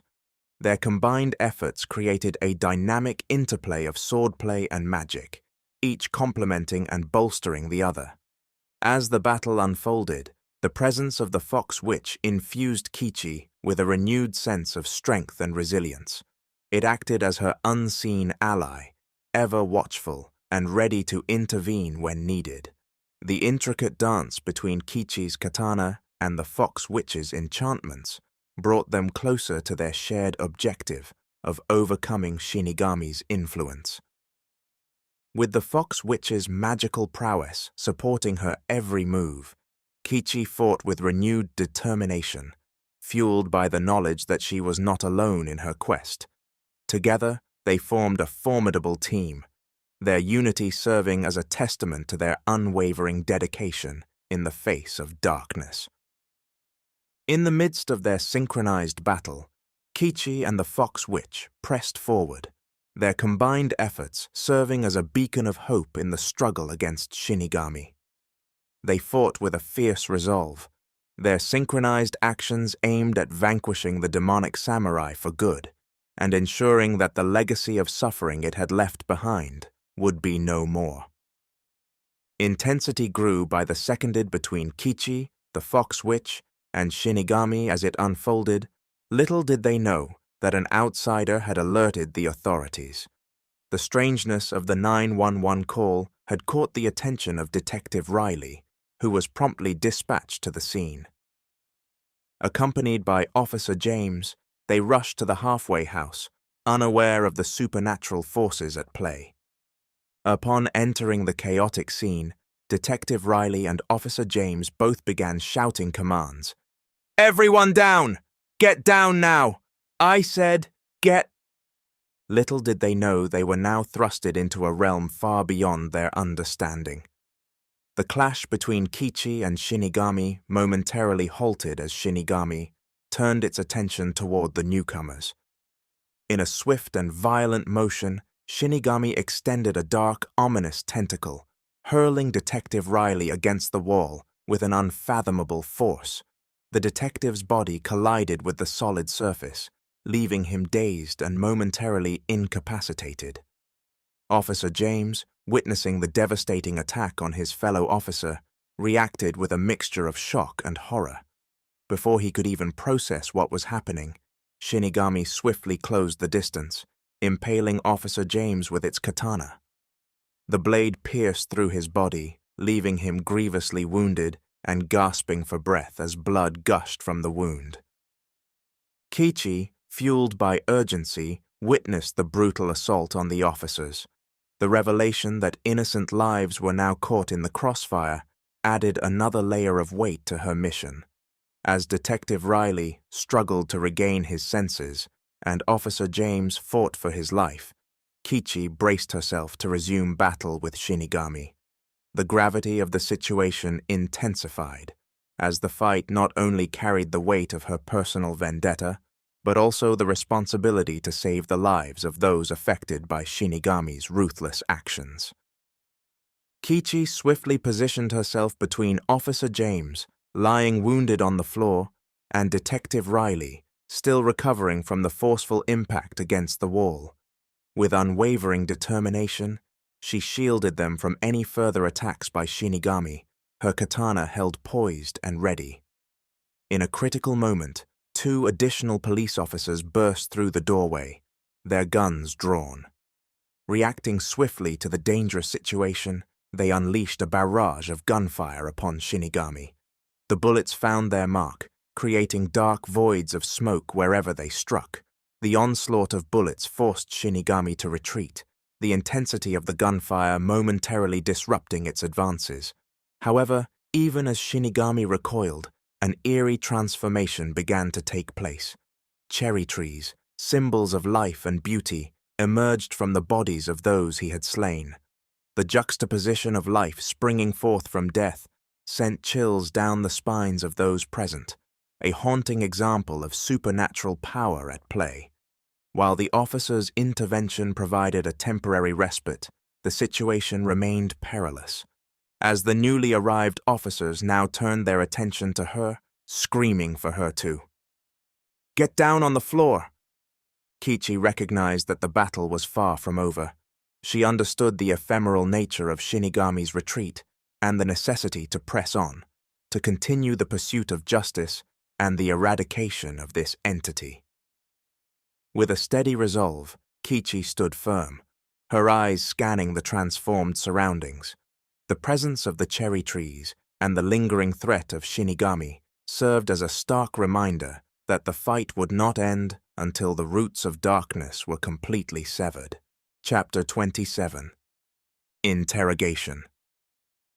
Detective Riley sat in the police car, his mind still reeling from the chaos and violence he had witnessed at the halfway house. His concern for Officer James weighed heavily on his heart. Despite his persistent inquiries, the other officers accompanying him remained tight-lipped, refusing to provide any updates on James's condition. As they drove back to the police station, a sense of unease settled upon Riley. Something felt amiss, and his instincts told him that the silence surrounding Officer James was not a good sign. His gaze wandered aimlessly, seeking answers, until his eyes locked onto a beautifully grim sight. Through the window of the police car, Riley spotted a scene that further deepened his apprehension. Surrounding an ambulance, cop cars were positioned haphazardly, their flashing lights illuminating the night. but it was the sight that awaited him beyond the chaos that caused his heart to sink. A massive cherry tree, its branches penetrating the very roof of the ambulance. A chilling realization washed over Riley as he connected the dots. The presence of the cherry tree, a macabre symbol of Shinigami's influence, confirmed his worst fears. The tree's intrusion into the ambulance painted a grim picture of what had befallen Officer James. A heavy silence fell over the police car as the truth hung heavily in the air. Riley's mind raced with a mix of grief, anger, and determination. He knew that he had to uncover the full extent of what had transpired, to seek justice for Officer James, and all the lives affected by the person in the samurai armor. But at this point, Riley wasn't even sure that it was a person. As the police car continued its journey to the station, the weight of the situation intensified. Riley's resolve hardened, fueled by the loss of his comrade and the knowledge that the battle against the samurai was far from over. He understood that they were facing an enemy that defied conventional understanding, an adversary that threatened the fabric of reality itself. Riley vowed to uncover the truth, to expose the darkness that had plagued their lives, and to bring an end to the samurai. Detective Riley stepped out of the police car and entered the familiar surroundings of the police station. A wave of disorientation washed over him. The concussion he had sustained during the encounter with the samurai left him with a throbbing headache and a persistent feeling of unease. He struggled to maintain composure and suppress the disquieting thoughts swirling in his mind. Looking back to the officer driving, Riley attempted to keep his composure and veil of authority.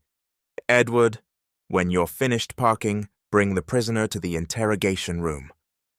"You got it," Edwards replied without hesitation.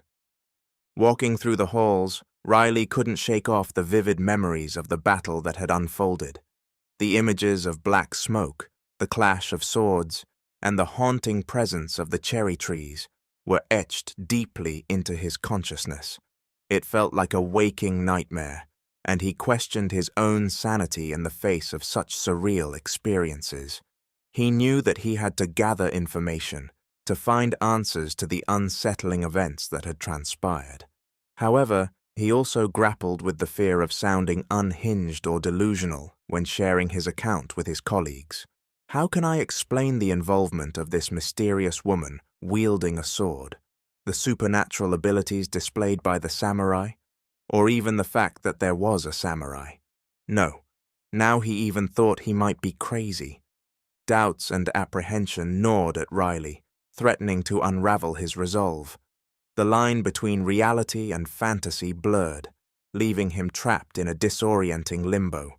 He felt an urgency to uncover the truth, yet the fear of being labeled insane or dismissed as a conspiracy theorist loomed large.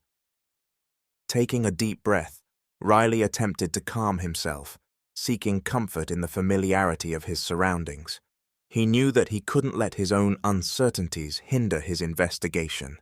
He had seen the strange events firsthand, and he understood the gravity of the threat they were facing. Wait, there were 2 other cops there.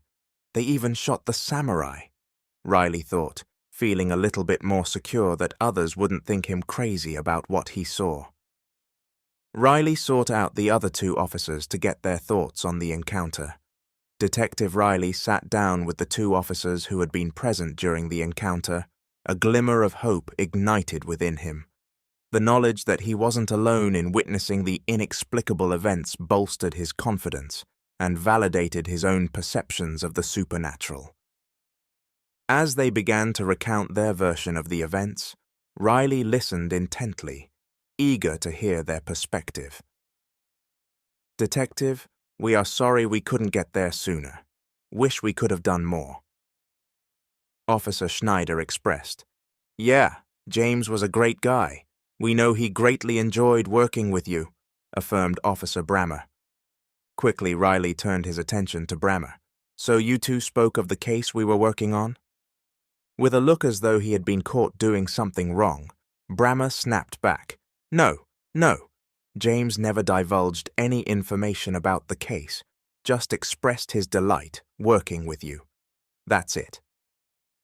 It was easy for Riley to sense they were uncomfortable speaking of anything to do with the case, even outside of what had occurred hours ago. Can you give me your official account of the evening's event? Schneider was the first to speak. Yes, we got the call at 0131. We both, Brammer and I, arrive and make entry. Upon entry, we saw you at the base of a wall, moving, and Officer James clutching his chest. Standing on the other side of the room stood a person in armor wielding a sword. Between him and the two of you stood a woman facing the armor-clad person. Identifying the one in armor as the greatest threat, we opened fire, striking the assailant's armor, causing him to flee, Schneider stated, looking to Brammer for approval of his story. Riley's initial excitement of two others sharing his experience turned into dismay as he realized that their recollection omitted anything that deviated from the ordinary. Their narrative focused solely on the presence of a woman standing before Riley and his partner, the man in armor who had seemingly shrugged off their gunfire, and the subsequent escape of the assailant.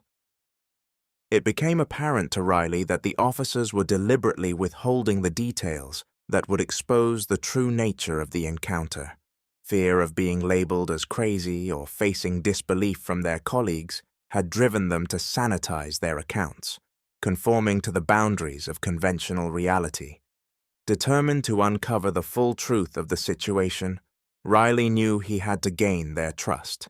He approached the officers in a more informal setting, speaking with them off the record. Leaning back slightly in his chair, Riley reached into his desk drawer, pulling out a pack of cigarettes and lighter. You smoke? Schneider immediately said, yes, as if he was just seconds away from lighting up himself. Officer Brammer, no, I really don't. Riley stopped him before he could go into a rant. Yeah. Today you do, let's go. Minutes later, they were outside, away from the station, and far enough away from anyone that could hear their conversation. After lighting their cigarettes, Riley looked to the two officers. Okay, let's have it. I know the shit was crazy, but tell me. The two officers looked at each other as if they both were silently telling the other, you do it, not me. Okay, I'll start.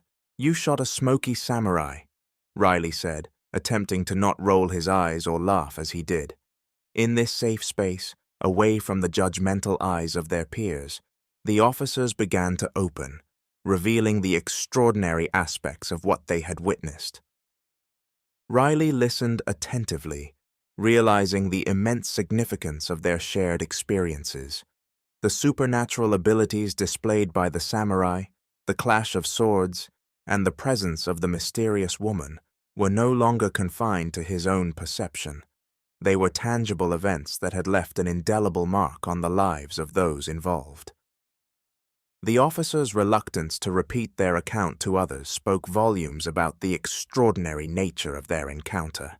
They understood the potential consequences of openly discussing the inexplicable, yet their willingness to confide in Riley indicated a shared experience between them.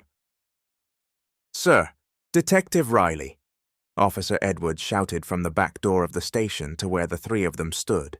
As Riley looked over Edwards, then shouted, Interrogation Room 2. Quickly, Riley dismissed the two officers and made his way to conduct his interrogation of the person he believed to go by the alias Akiko. As he neared, he attempted to do his best to steady his nerves and calm himself. Entered Interrogation Room 2, his eyes fixated on Kichi, who was handcuffed to the table, awaiting the interrogation. A mix of curiosity, frustration, and a deep desire for answers churned within him. As he entered, Kichi asked, "What is the condition of the officer who was stabbed?" He couldn't help but voice his burning answer to that question as to the condition of his fallen comrade. Officer James. Riley's voice was filled with a heavy sadness. "He's turned into a goddamn tree," he uttered, his tone filled with anguish and disbelief. The reality of James's transformation into one of the samurai's cherry trees weighed heavily on his heart. Seeking to gain information from Kichi, Riley pushed forward with the interrogation. He inquired about her connection to the supernatural, specifically focusing on the Fox Witch. "So, we were able to bring you in, but what we couldn't locate is your Fox Witch companion." "Yeah, I know all about it, Akiko Yamamoto." "Well, at least that is who you want us to believe you are, isn't it?" Riley could see her surprise that he even knew about the existence of the Fox Witch, but his thirst for knowledge and the need to uncover the truth propelled him forward. "Are you not supposed to ask one question at a time during an interrogation? In order to get clear answers to specific questions that is, no overlap," Kichi asked calmly, to throw Riley off his game more than anything else. However, before Riley could respond, the room was suddenly engulfed in darkness as the lights went out.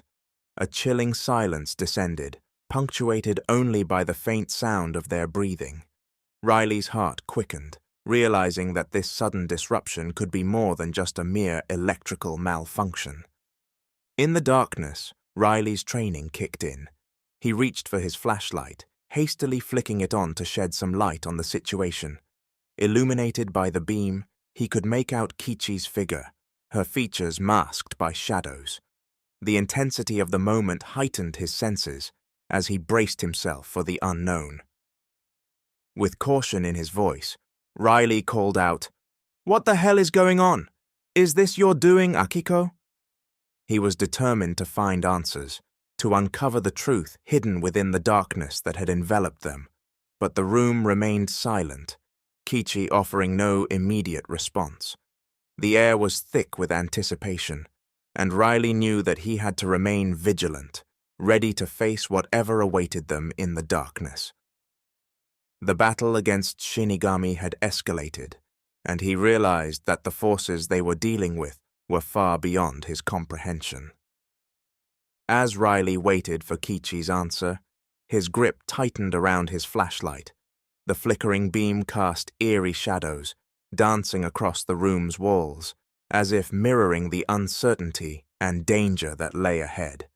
With each passing second, the weight of the supernatural world pressed upon. With the lights out in the interrogation room, Detective Riley could not see the transformation of the Fox Witch into Officer Edwards. Instead, he heard a familiar voice that seemed to belong to Officer Edwards, asking, "Everything okay in here, Detective? Seems we are having an issue with the power." Riley, taken aback by the situation but needing to act swiftly, responded, "I need you to stay with Akiko and keep her secure. I'm going to find out what the hell is happening and try to restore the power." He trusted that Officer Edwards would fulfill the duty of securing Kichi while he investigated the cause of the blackout. With that, Riley quickly left the interrogation room, determined to bring an end to the current situation. Rounding the corner at the end of the long hall, Detective Riley's heart raced as he collided with Officer Edwards. The shock on Riley's face was evident as he stammered, "I told you to stay with the prisoner." Officer Edwards, equally perplexed, responded with an air of confusion, "No, you asked me to place the prisoner into the interrogation room and then come find you, which I did." His voice carried a tone of honesty and bewilderment, indicating that he had followed Riley's instructions as they were given. Realization hit Riley like a jolt of electricity. He had been tricked, deceived by an unknown force masquerading as Officer Edwards. Panic surged through his veins as he quickly assessed the situation. With a sense of urgency, he sprinted back to Interrogation Room 2, his heart pounding in his chest. He entered the room, his eyes scanned the area, searching for Akiko and the entity posing as Officer Edwards. To his dismay, all he found were open handcuffs, resting innocently on the table. The room was devoid of any sign of the prisoner or the mysterious entity that had taken Edward's form. A sense of dread washed over Riley as he realized the gravity of the situation. He had failed to secure their only witness, and she was now missing, potentially at the mercy of the supernatural forces that had infiltrated the police station. As he left the interrogation room, the weight of responsibility settled heavily on Riley's shoulders. He was determined to locate Kage and uncover the truth behind the enigma that had engulfed them all. Chapter 28. A Dance with Shadows. Kevin stood in the moonlight shadow of the halfway house, his body no longer his own. The once vibrant cherry blossoms that had led him here now swirled around him, their petals dark and ominous. The whispers grew louder, resonating within his mind, as Shinigami, the entity that had taken control, reveled in its newfound power. Kevin's consciousness remained trapped within the recesses of his own mind, a mere observer to the unfolding events. He watched helplessly as Shinigami, wielding the crimson katana with ruthless precision, made its way through the necks of the hallway's house residents. Shinigami moved silently. The air seemed to grow heavier with an oppressive presence. The whispers transformed into eerie laughter, as if the darkness itself relished in the impending chaos. Kevin's heart ached with each life extinguished, his inner voice screaming in protest, but he remained powerless, a prisoner within his own body, forced to witness the atrocities committed by the entity that now controlled him.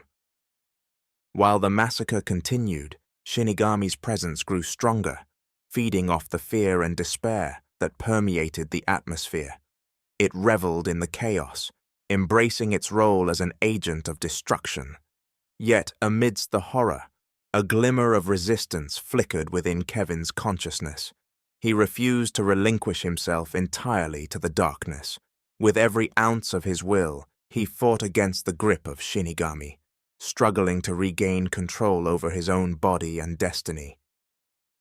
Through sheer determination, Kevin managed to breach the barrier that separated him from his physical form. Slowly, he began to wrestle back control, bit by bit, inching closer to liberation. In a final surge of defiance, Kevin's consciousness collided with Shinigami's, sparking a fierce internal battle. Memories of his love for Mary, the joy they had shared, and the life they had built together surged forth, illuminating the darkness that threatened to consume him. Drawing upon the power of his love for Mary and his unwavering will, Kevin fought against the suffocating grip of Shinigami. With each blow, he chipped away at the darkness, weakening its hold over him.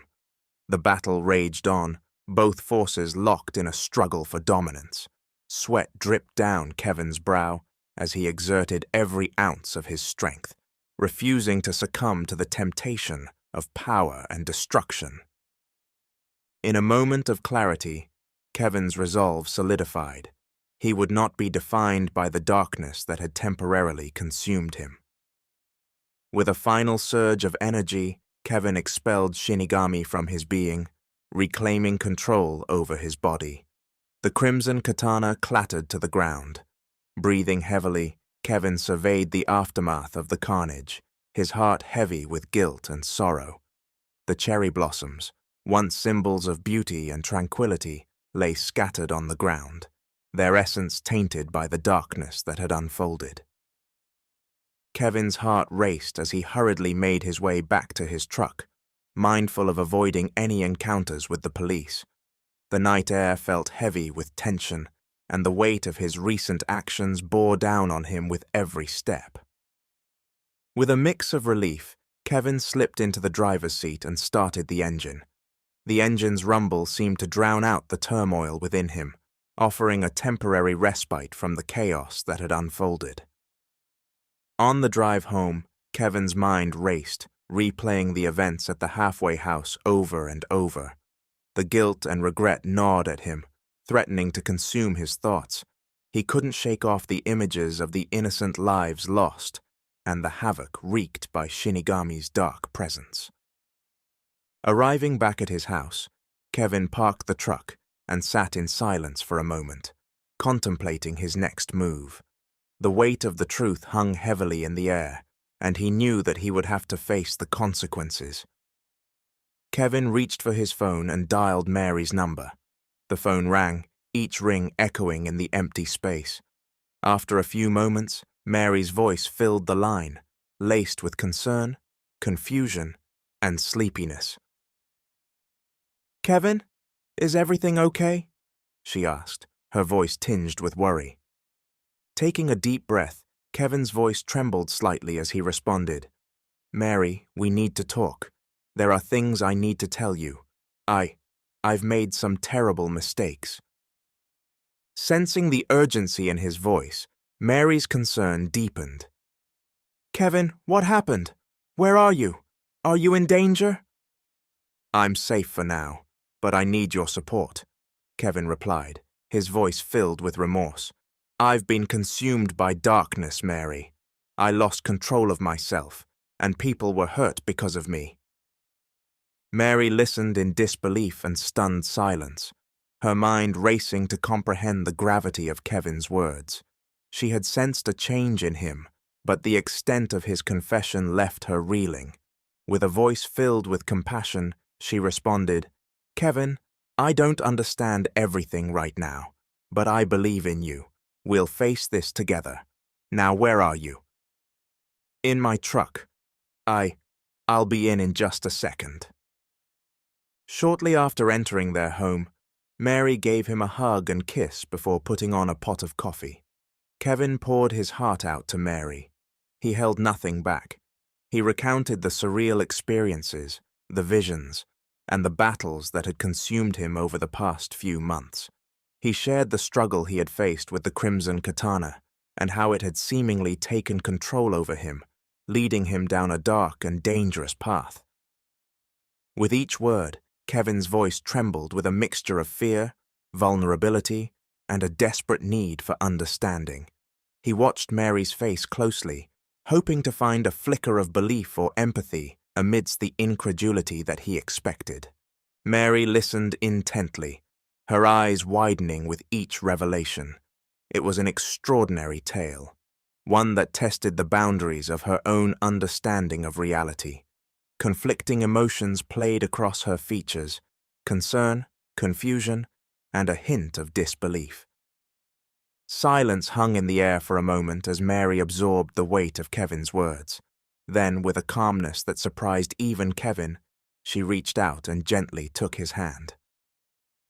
"Kevin," Mary said softly, her voice filled with compassion, "I can't say that I fully understand everything you've experienced. It's unlike anything I could have ever imagined. But I do know one thing. I love you, and I want to believe. I also know you are struggling greatly with this. I don't have all the answers," Mary continued, her voice steady. "But we can face this together. We'll find a way to navigate through the unknown and to seek help." Tears welled up in Kevin's eyes as he realized the significance of Mary's words. He hadn't expected Mary to understand everything, but her unwavering support and belief in him brought a glimmer of hope to his shattered world. If this is true, then where is the sword? Mary thought suddenly, beginning to grow very concerned about the location of the katana. "Is the katana in your truck?" Mary asked. With a look of shame, Kevin replied, "I dropped it on the ground and left." Mary's eyes widened at Kevin's revelation about the Crimson Katana. She knew that leaving such a powerful and potentially dangerous weapon unattended could have unforeseen consequences. Concern etched on her face. She grasped Kevin's hand tightly. "Kevin, we need to go back," Mary urged, her voice filled with urgency. "Leaving that katana behind, without proper handling or containment, could pose a risk to others. We have to ensure it's secured and safely dealt with." Kevin nodded, understanding the gravity of the situation. Together, they made the decision to return to the halfway house and retrieve the Crimson Katana. They knew they couldn't ignore the potential danger it posed, both to themselves and to anyone who might come across it. Under the cover of darkness, Kevin and Mary arrived back at the halfway house. The air was heavy with anticipation as they approached the spot where Kevin believed he had dropped the katana. Their hearts pounded in their chests, the weight of the unknown pressing upon them. Reaching the designated area, Kevin's eyes scanned the surroundings, searching for any sign of the katana. To their surprise, it was no longer there. The ground was empty, devoid of the powerful weapon that had once held such sway over Kevin. Mary's concerns for Kevin's well-being intensified as she observed the unexplainable changes in his condition. She couldn't shake off the nagging worry that perhaps the katana and the visions associated with it had taken a toll on Kevin's mind. As a nurse, she was trained to approach situations from a medical perspective, and she felt compelled to seek answers and potential solutions. Mary convinced Kevin to accompany her to the hospital for further evaluation. She explained to the doctor about Kevin's recent experiences, emphasizing the lucid visions he had been having and the potential correlation with the dark spot on his brain scans, all the while keeping the details of his visions between her and Kevin. The medical team conducted a series of tests, including a new CT scan, to assess any changes in the mysterious dark area. The results left everyone surprised. The dark spot had not only decreased in size, but it had shrunk significantly since the last scan, reducing from the size of a baseball to that of a marble in just 2 weeks. The doctors were puzzled by this unexpected development. The initial concern had been the progression and potential implications of the dark area, but its regression defied their understanding. They ran additional tests, searching for any signs of abnormalities or underlying causes for this unexplained phenomenon. As Kevin and Mary anxiously awaited the results, they held on to a glimmer of hope. The possibility that the visions and the crimson katana were somehow linked to the changes in Kevin's brain provided a sliver of optimism. Could it be that confronting and facing the darkness head-on had sparked a healing process within him? Hours passed, filled with uncertainty. Finally, the doctors approached Kevin and Mary with their findings. Okay, great news. It turns out that the dark spot was not a sign of a progressive illness or a malignancy, but rather a localized inflammation that has mysteriously begun to subside. We are going to put you on some antibiotics and observation for a few days. See if we can eliminate this issue. Mary, can I speak with you for a minute? Dr. Ray asked. He and Mary stepped out of the room before Mary asked, a localized inflammation? That would have been checked for right off the bat. He would have also had other signs such as... Dr. Ray raised his hand, motioning for her to wait. That is why I asked you out here. I know that diagnosis is bullshit, but it's the best bullshit we have to explain this situation. We're going to use the antibiotic. It isn't going to hurt. Best case scenario, it continues to go away until it gets smaller. Fine. Well, it won't be the first time this route has been taken. Just make sure he doesn't end up like Mrs. Richardson last week, Mary said with a grim look on her face. She went fast after I plugged in her new bag of medication. At least they fired the pharmacy tech that screwed those labels up. Yeah, I'll make sure it's someone that has been here a while pulling the meds. Well, let's get started and hope for the good news to keep on coming.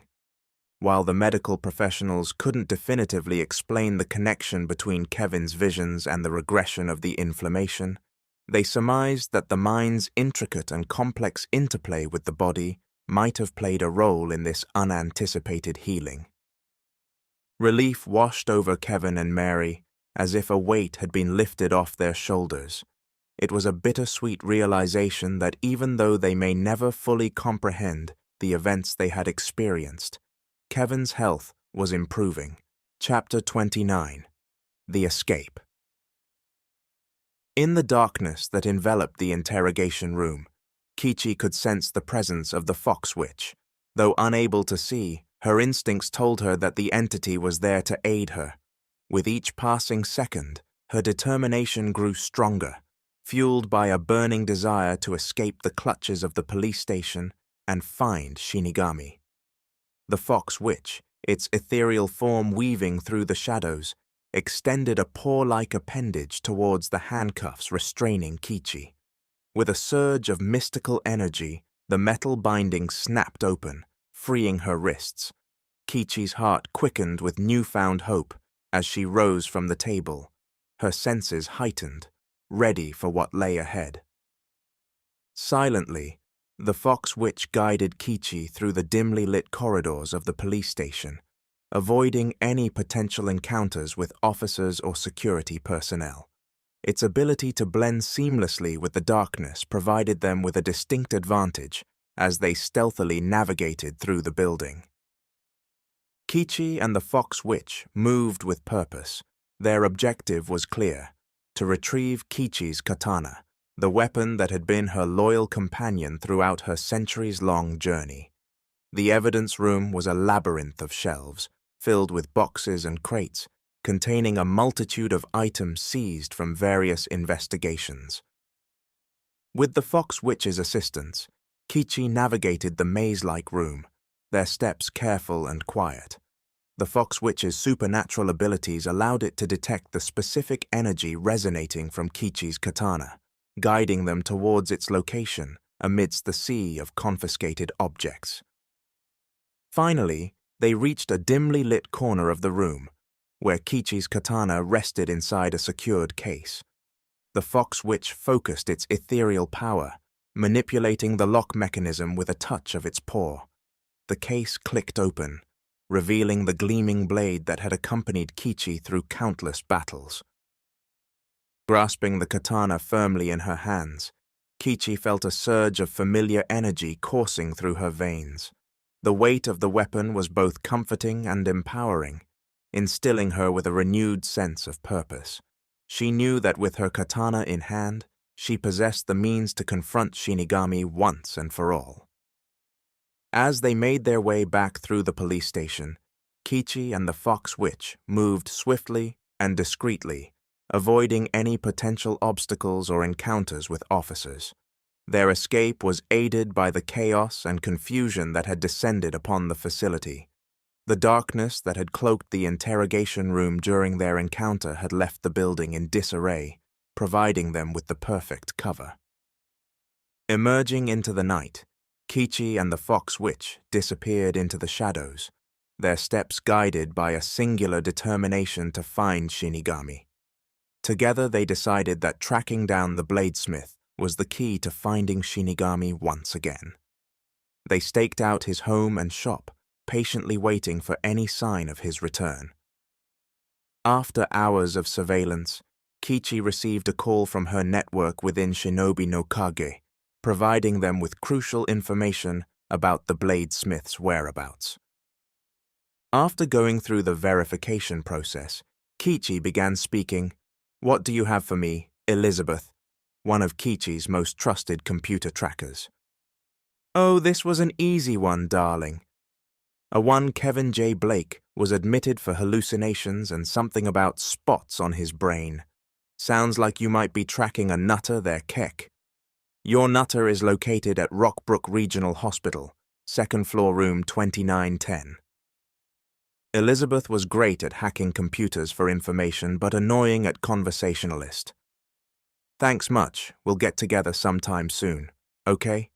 Hopefully, I can tell you how the 500-year-old story ends."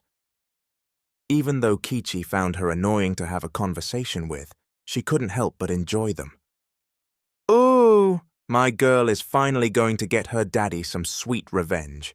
You go kick his ass, Keck. You need anything, just hit those buttons. Later." Elizabeth wasted no time hanging up to allow Kichi to utilize the new information. Racing against time, Kichi and the fox witch made their way to Rockbrook Regional Hospital, where the bladesmith was reportedly admitted. The hospital bustled with activity as they navigated its corridors, their determination driving them forward. Soon as they approached the hospital, they were met with a flurry of police activity surrounding the building. Realizing that entering the hospital would be risky due to ongoing police operations, Kichi and the Fox Witch had to adjust their plans. They decided to keep a discreet watch on the hospital from a safe distance, observing any comings and goings that might provide them with clues. As they observed, Kichi used her network connections to dig deeper into the situation. She discovered that the police presence was related to the aftermath of the recent encounter with Shinigami, where officers had been injured or killed. The authorities were now focused on securing the area and gathering evidence. Kichi was determined to gather more information about the recent police encounter with Shinigami. She knew that understanding the events surrounding their confrontation could provide valuable insights into his motives and behavior. Utilizing her network within Shinobi no Kage, Kichi once again called on Elizabeth. "Well, shit, Kek. Don't tell me after 500 years you finished him off that fast. Wasn't even enough time to suffer." Elizabeth opened. "No, listen. There was an encounter with Shinigami. How long will it take to get me information on that event?" Kichi requested, hoping to have it in a few hours. "Done. I threw a digital net over your location that would— oh, hell, let's just say some fish swam in my net. They aren't saying a great deal. Looks like most are afraid to say what they witnessed.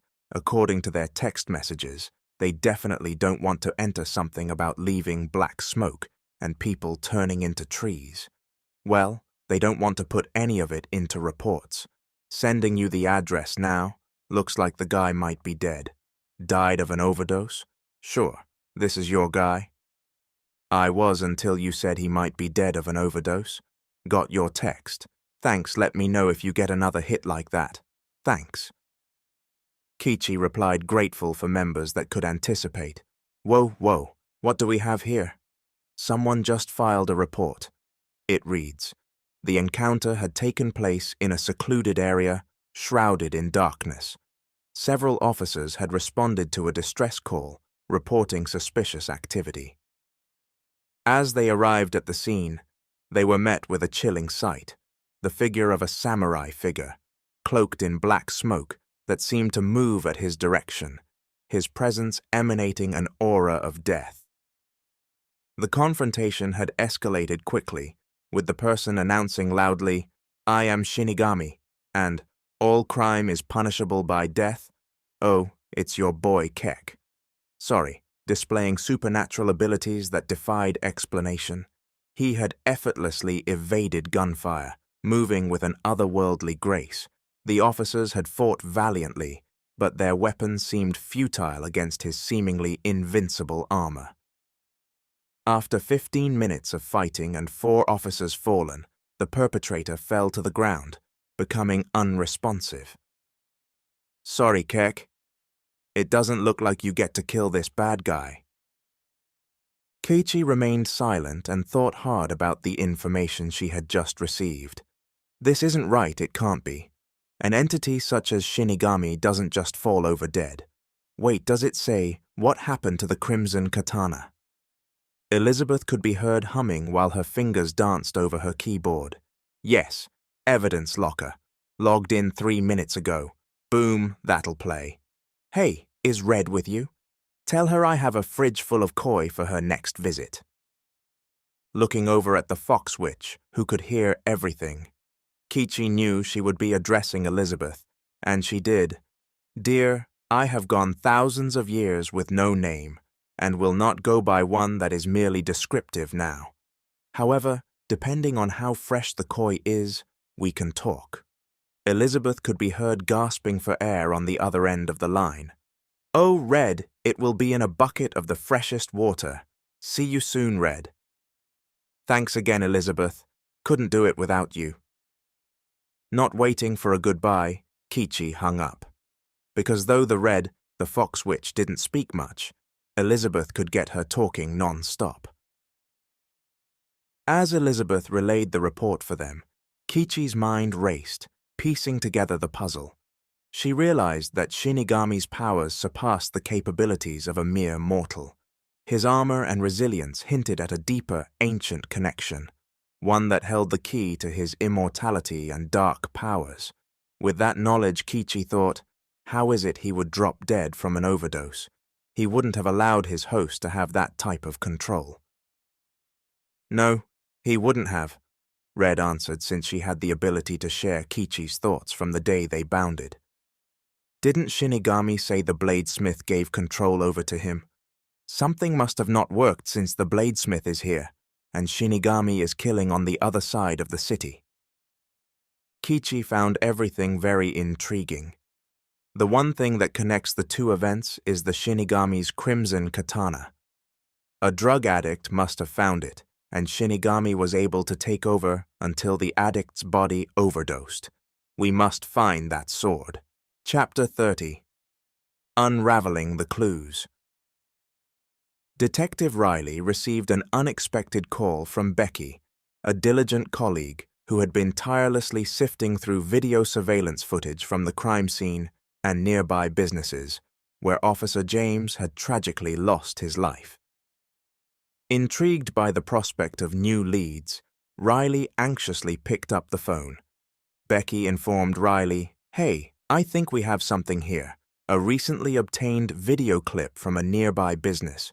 With the footage showcased a red truck parked near the halfway house. It's a short distance away from the building, but it looks like something you will be very interested in seeing." Riley's curiosity was piqued as he listened intently. "Have it ready to play? I'll be right there." Before he had fully hung up the phone, he was heading to the lab.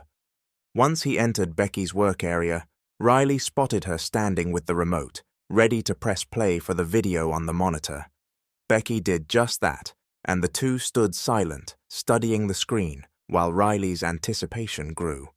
The video started off with a grainy quality, making it challenging to discern any meaningful details. However, the image gradually began to clear, revealing a man walking toward the red truck, while appearing to struggle to free himself from a cloud of black smoke. The sight struck a chord deep within Riley. The dark presence evoked memories of his previous encounter with the samurai, sending shivers down his spine. He watched intently as the figure dropped an object, which upon closer examination appeared to be a sword. The realization hit him like a bolt of lightning. Riley stared at the screen as the man, finally free of the binding smoke, walked over, got in the driver's side, and sat there for a minute before leaving. Unfortunately, there are no identifying marks. The guy is grainy after enhancing, and the license plate can't be seen, Riley said disappointedly. "Wait for it," Becky said, with a smile, knowing what was about to show on the screen. During the second part of the video, Riley's keen eye caught a glimpse of the red truck once again, prompting him to make the connection. He could hardly believe it. The red truck belonged to... Isn't that the same red truck from the video in the first murder? Wait, the witness to a hit and run was in the security video sitting in the parking lot, just outside the bar where the driver of the car, Willard, frequented. The pieces of the puzzle were finally falling into place. Riley's mind raced, drawing connections between the red truck, the mysterious figure shrouded in black smoke, and the recent wave of violence. The evidence was aligning, leading him closer to the truth behind the enigmatic bladesmith and demonic-looking samurai.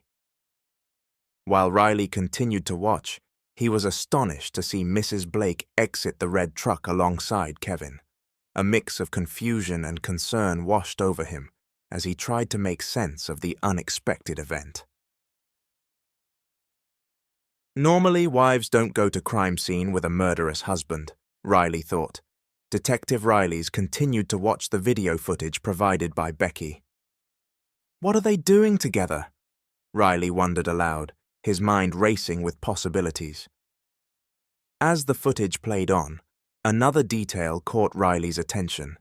He recalled seeing Kevin drop what appeared to be a sword after appearing from the black smoke. The question burned in his mind, eager for an answer. What happened to the sword he dropped?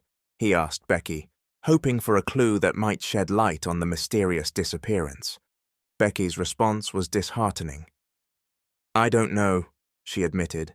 "There isn't any video footage of what happened to the sword, and when investigators went back to the scene to look for it, it was nowhere to be found." Riley's frustration grew as he absorbed this information. The missing sword held potential answers, a crucial piece of evidence that could have provided vital clues in their pursuit of the demonic samurai. The fact that it had vanished only deepened the enigma surrounding their investigation. It became clear to Riley that there were hidden forces at play, manipulating events and ensuring that crucial evidence remained out of reach. Someone or something had orchestrated the removal of the sword, leaving them with more questions than answers. Determined not to let this setback derail their investigation, Riley resolved to focus on what they did have: surveillance footage linking Mary and Kevin. There was more to uncover, and he knew they had to dig deeper to unravel the truth behind their involvement. Riley turned his attention back to the investigation, mapping out the connections and brainstorming new leads. The disappearance of the sword only fueled his resolve, as he realized that getting to the bottom of this mystery would require him to navigate the treacherous paths of both reality and supernatural. Detective Riley's heart raced as he put out an APB on the bladesmith, Kevin J. Blake. He knew that finding Kevin was crucial to uncovering the truth behind the recent string of events. With each passing moment, the weight of the investigation bore down on him, urging him to move faster. Arriving at Kevin's house, Riley felt a surge of disappointment as he found nothing of interest. The trail seemed to grow colder with each passing minute. However, just as he was about to leave, a message from the station flashed across his screen. Kevin was currently a patient at the local hospital. Without wasting another moment, Riley turned his vehicle toward the hospital, determined to confront Kevin and find the answers he sought. But fate had other plans in store for him. As he sped through the streets, his focus was interrupted by a call reporting a possible suspect matching the description of the individual responsible for Officer James's murder. Riley's instincts kicked into high gear as he realized the urgency of the situation. Balancing the two pressing matters, he pushed his vehicle and his driving skills to their limits, racing toward the scene of the possible suspect sighting. Every second counted, and the fate of innocent lives hung in the balance, because he now understood the supernatural capabilities of the samurai. Pulling up to the location, his worst fears were confirmed. The sight before him was nothing short of a nightmare. 4 cherry trees stood tall, their haunting presence serving as a grim reminder of the fallen officers. The devastation was unimaginable, with injured comrades scattered around, some missing limbs, and a few officers still unaccounted for. Shock and grief mingled within Riley as he surveyed the scene. The ruthless brutality of the assailant was evident, and the urgency to bring them to justice intensified. Stepping cautiously through the aftermath of the fierce battle that had taken place between Shinigami and his fellow officers, the scene was both gruesome and perplexing, with the cherry trees serving as a stark reminder of the brutality that had unfolded. Amidst the chaos, Riley's eyes caught sight of a sword lying beside the perpetrator's lifeless body as the forensics team was taking photos of it for evidence. It appeared to be the same sword that Kevin had dropped in the surveillance video. The discovery sparked a new line of inquiry in Riley's mind. What was Kevin's connection to this mysterious figure known as Shinigami? Was he involved in these heinous crimes beyond being in possession of the sword? As Riley examined the surroundings, he couldn't help but question the identity of the man before him. The lifeless body didn't resemble the armored figure that had attacked him and the others back at the halfway house. Where was the samurai armor? What had transpired to bring about this transformation? His mind was filled with a multitude of unanswered questions, and he knew that only 2 people held the key to unraveling the enigma: Kevin and Akiko. Their perspectives and knowledge were crucial in understanding the truth behind Shinigami's identity and motives. Riley's first priority was to track down Kevin and confront him about the sword and his involvement in recent events. With the evidence now in his possession, he hoped to piece together the puzzle and shed light on the mysteries that shrouded the case. Simultaneously, his thoughts turned to Akiko, the mysterious figure who had crossed paths with Shinigami in the past.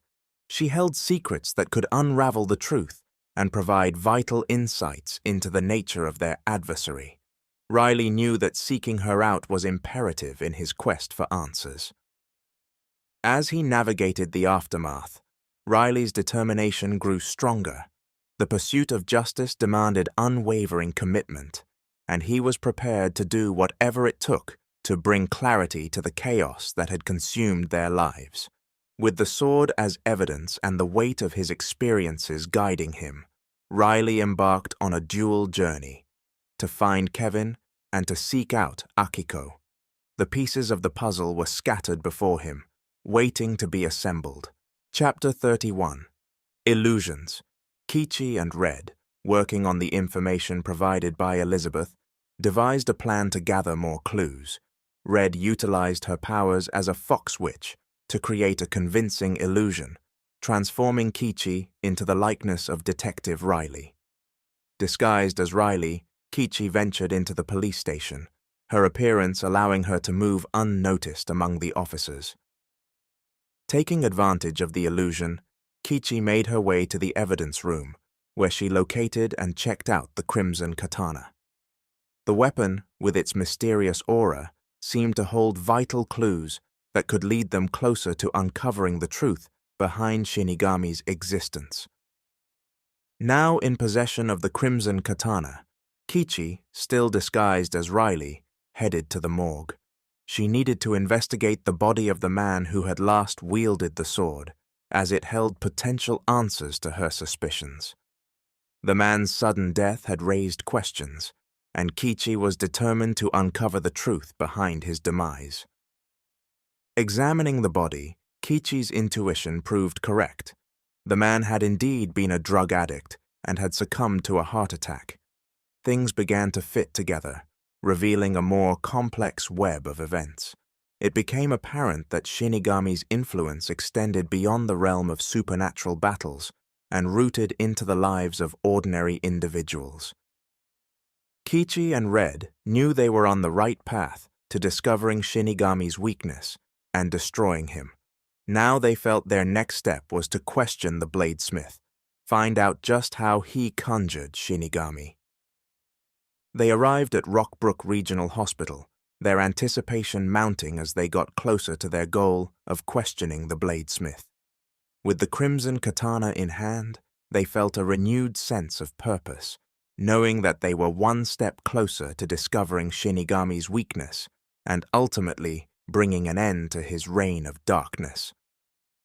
Navigating through the hospital, they encountered numerous police officers who were still awaiting updates on the condition of their comrades who had encountered Shinigami earlier.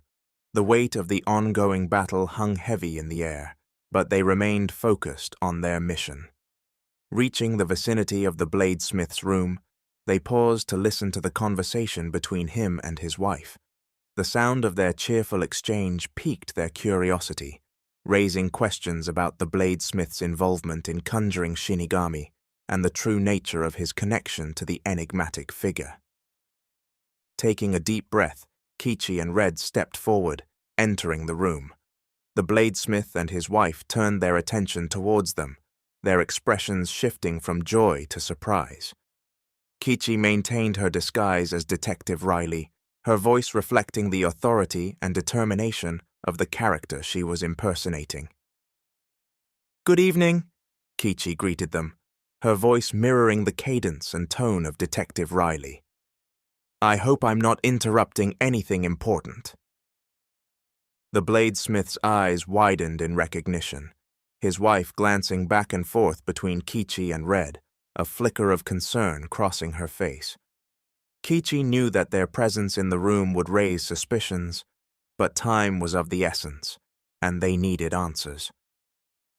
"I believe you have something of great significance," Kichi continued, her gaze fixed on the bladesmith. "Something that may hold the key to understanding the dark forces at play. We need to know how you conjured Shinigami and what it will take to end him." The bladesmith's expression shifted from surprise to guarded caution. He exchanged a glance with his wife, their unspoken communication hinting at a deeper connection and a shared secret. "I never intended for any of this," the bladesmith finally spoke, his voice tinged with remorse. "I purchased that sword out of curiosity and restored it, never knowing the darkness it would unleash," Kevin said to whom he thought to be Detective Riley. Kichi's eyes narrowed, her resolve intensifying. She sensed that the bladesmith held vital information, and it was up to her to coax the truth out of him. "Tell us everything," Kichi urged, her voice laced with urgency. "We need to understand how to put an end to Shinigami's reign. Lives are at stake, including those of my fellow officers." The room fell into a heavy silence as the bladesmith began to recount his experiences, the ancient rituals he unknowingly stumbled upon, and the consequences that followed. His words painted a vivid picture of the web of darkness that had ensnared them all. As the bladesmith's story unfolded, Kichi and Red listened intently, absorbing every detail. Directing their full attention to what Kevin was saying, they didn't see the startled expression on Mary's face. Mary's sudden realization at the appearance of another Detective Riley threatened to expose their ruse. They knew they had to act swiftly to evade capture. Suddenly, Red felt a tug on her arm, and she looked back to see Kevin, the bladesmith, clutching the crimson katana that had been hidden by her invisibility spell. Realizing that their pursuit had taken an unexpected turn, they knew they had to escape the hospital quickly and regroup to reassess their plan. With determination in their eyes, they dashed out of the hospital room, leaving Mary bewildered behind them. The hospital corridor stretched before them, filled with anxious police officers awaiting news of their injured comrades. Kichi and Red maneuvered through the crowd, blending in as best they could, while keeping an eye out for any sign of Detective Riley. They accelerated their pace, sprinting through the corridors, with Detective Riley now hot on their heels. The sound of his footsteps echoed behind them, urging them to push harder. With each turn, they hoped to gain distance and find a means of eluding their pursuer. Spotting an exit sign up ahead, Kichi and Red followed its lead, their hearts pounding with adrenaline. They burst through the hospital doors, entering the bright daylight outside. The sprawling cityscape stretched out before them, offering possibilities and hiding places. Without a moment's hesitation, they hailed a passing taxi, their eyes scanning the surroundings for any sign of Detective Riley. As the cab sped away, Kichi and Red let out a collective sigh of relief, momentarily safe from their pursuer's grasp. In the back seat of the taxi, Kichi and Red took a moment to catch their breath and regroup. The taxi dropped them off at a discreet location, where they rendezvoused with their trusted allies from the Shinobi no Kage network. They shared their findings about Kevin, the bladesmith, and the strange connection between him, Shinigami, and the crimson katana. It became clear that Kevin held crucial information and ability to see through the Reds, the Fox Witch's illusions. Chapter 32. Unraveling Secrets. Detective Riley, still reeling from the bizarre encounter with his doppelganger, frantically searched for any trace of Kichi and Red, who had managed to elude him. Seeking answers, he questioned the officers waiting around the hospital, hoping someone had noticed their escape. To his dismay, most of them found his inquiry amusing, and one officer even remarked about seeing him get into a cab. Realizing that he couldn't call out an all-points bulletin on himself, Riley had to recalibrate his approach. He knew he needed to gather more information and find a way to locate Kichi and Red without drawing unnecessary attention. With a determined mindset, he decided to return to the second floor and confront Kevin, the bladesmith, and his wife, Mary. Entering their hospital room, Riley's eyes scanned the surroundings, his instincts on high alert.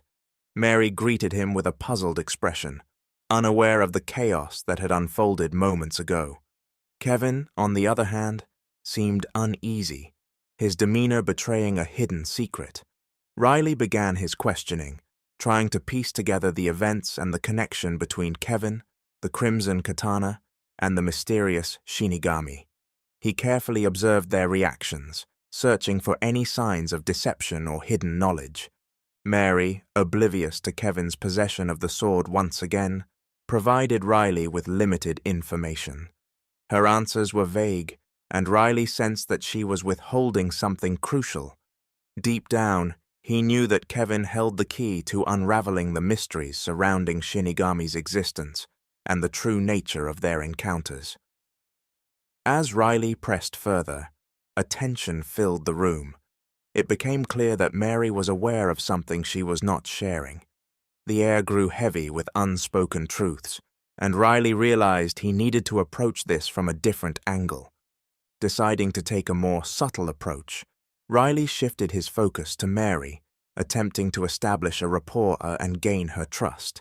He gently probed into her thoughts, hoping to uncover the secrets she held within.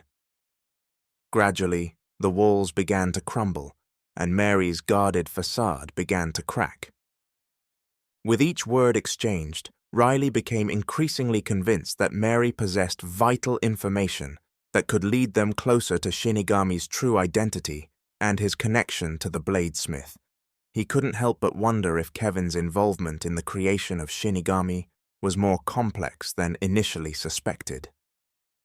Detective Riley, unsettled by the strange turn of events at the hospital, decided it was time to return to the police station and review the evidence collected from the recent encounter with Shinigami. He thanked Kevin and Mary for their time, assuring them that he would be in touch for further questioning. Suspicion weighed heavily on his mind as he made his way back to the familiar surroundings of the station. Sitting at his desk, Riley began sifting through his notes, seeking any connections or clues that might shed light on the figure known as Shinigami. However, something felt amiss, as if his workspace had been tampered with. Items seemed out of place, and an unsettling feeling settled upon him. Turning to his colleague Shepard, Riley inquired if anyone had been near his desk while he was away. Shepard responded casually, stating, "No one except for yourself." Sensing something deeper at play, Riley feigned a light-hearted tone, mentioning, "I lost my keys and retracing my steps."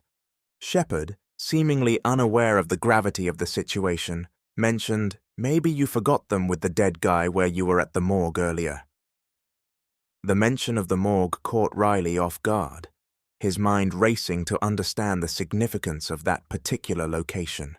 Realizing the implications, he knew that someone had been impersonating him, attempting to cover their tracks and manipulate the evidence.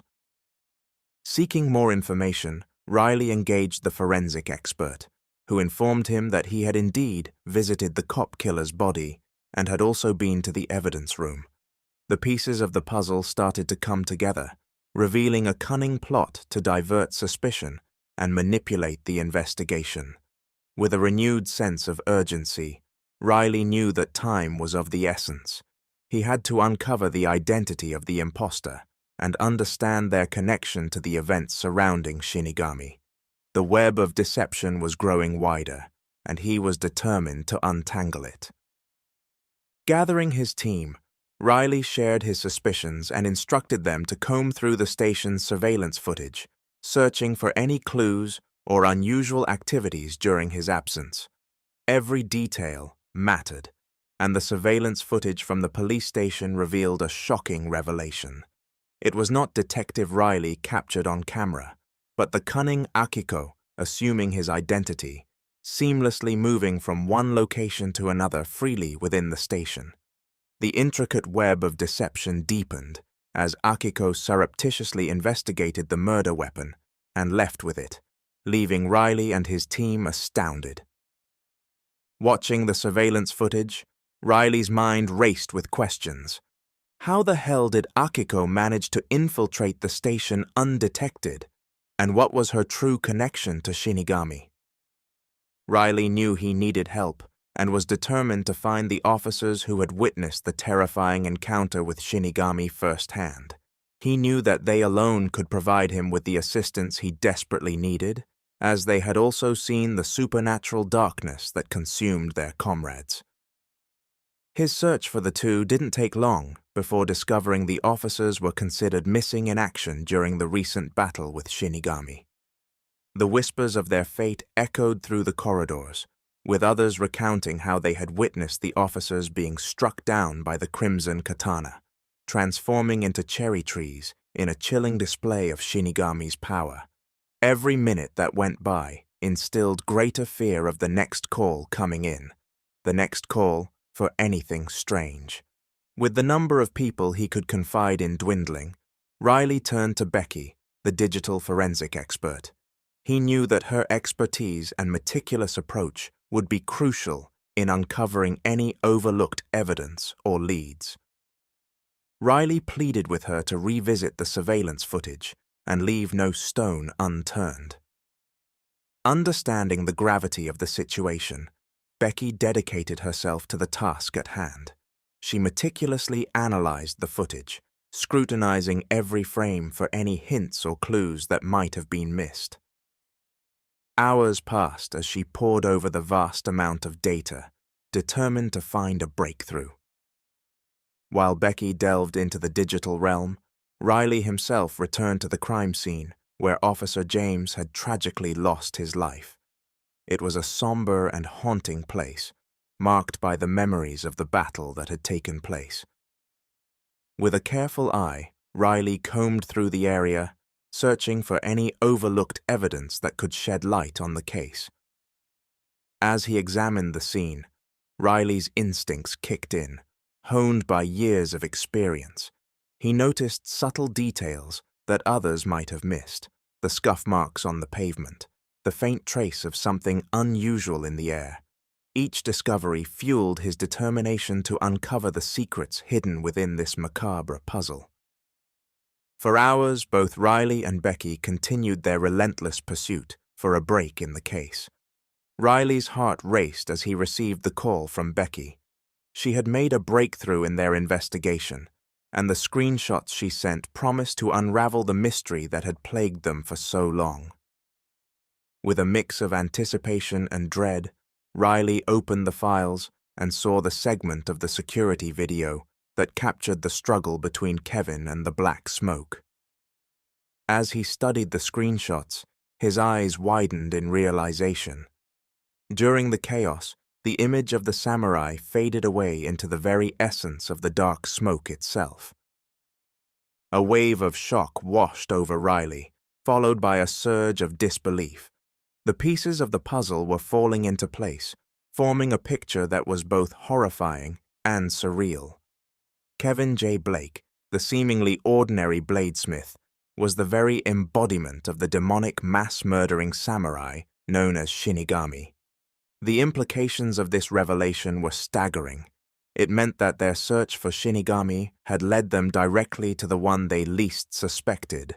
The man who had possibly crafted the crimson katana had become consumed by the darkness it possessed, transforming him into the very entity he had unleashed upon the world. Riley and Becky exchanged a glance, their eyes reflecting great unease.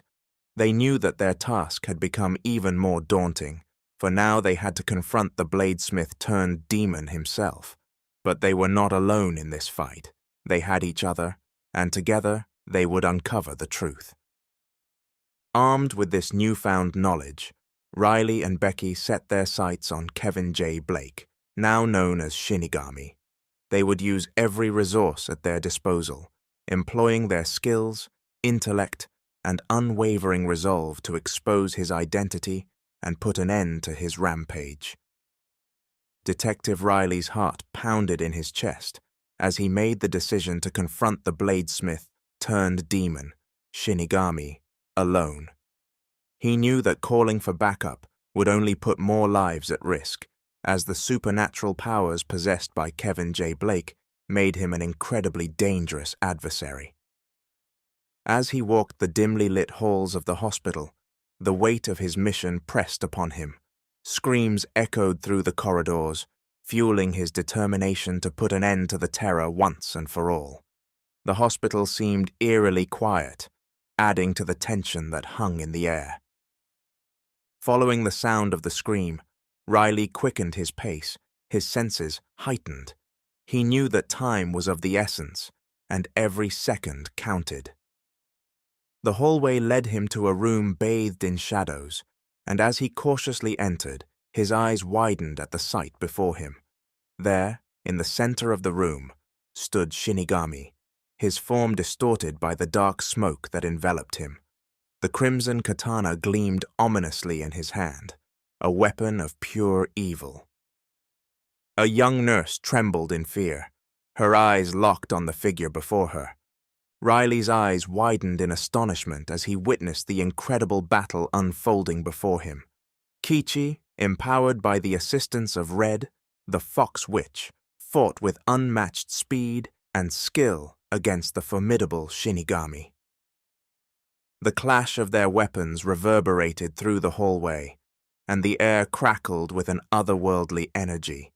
The black, smoky tentacles that emanated from Shinigami writhed and twisted, reaching out to ensnare Kichi, but she moved with a grace and agility that defied human limits, evading the tentacles with expert precision.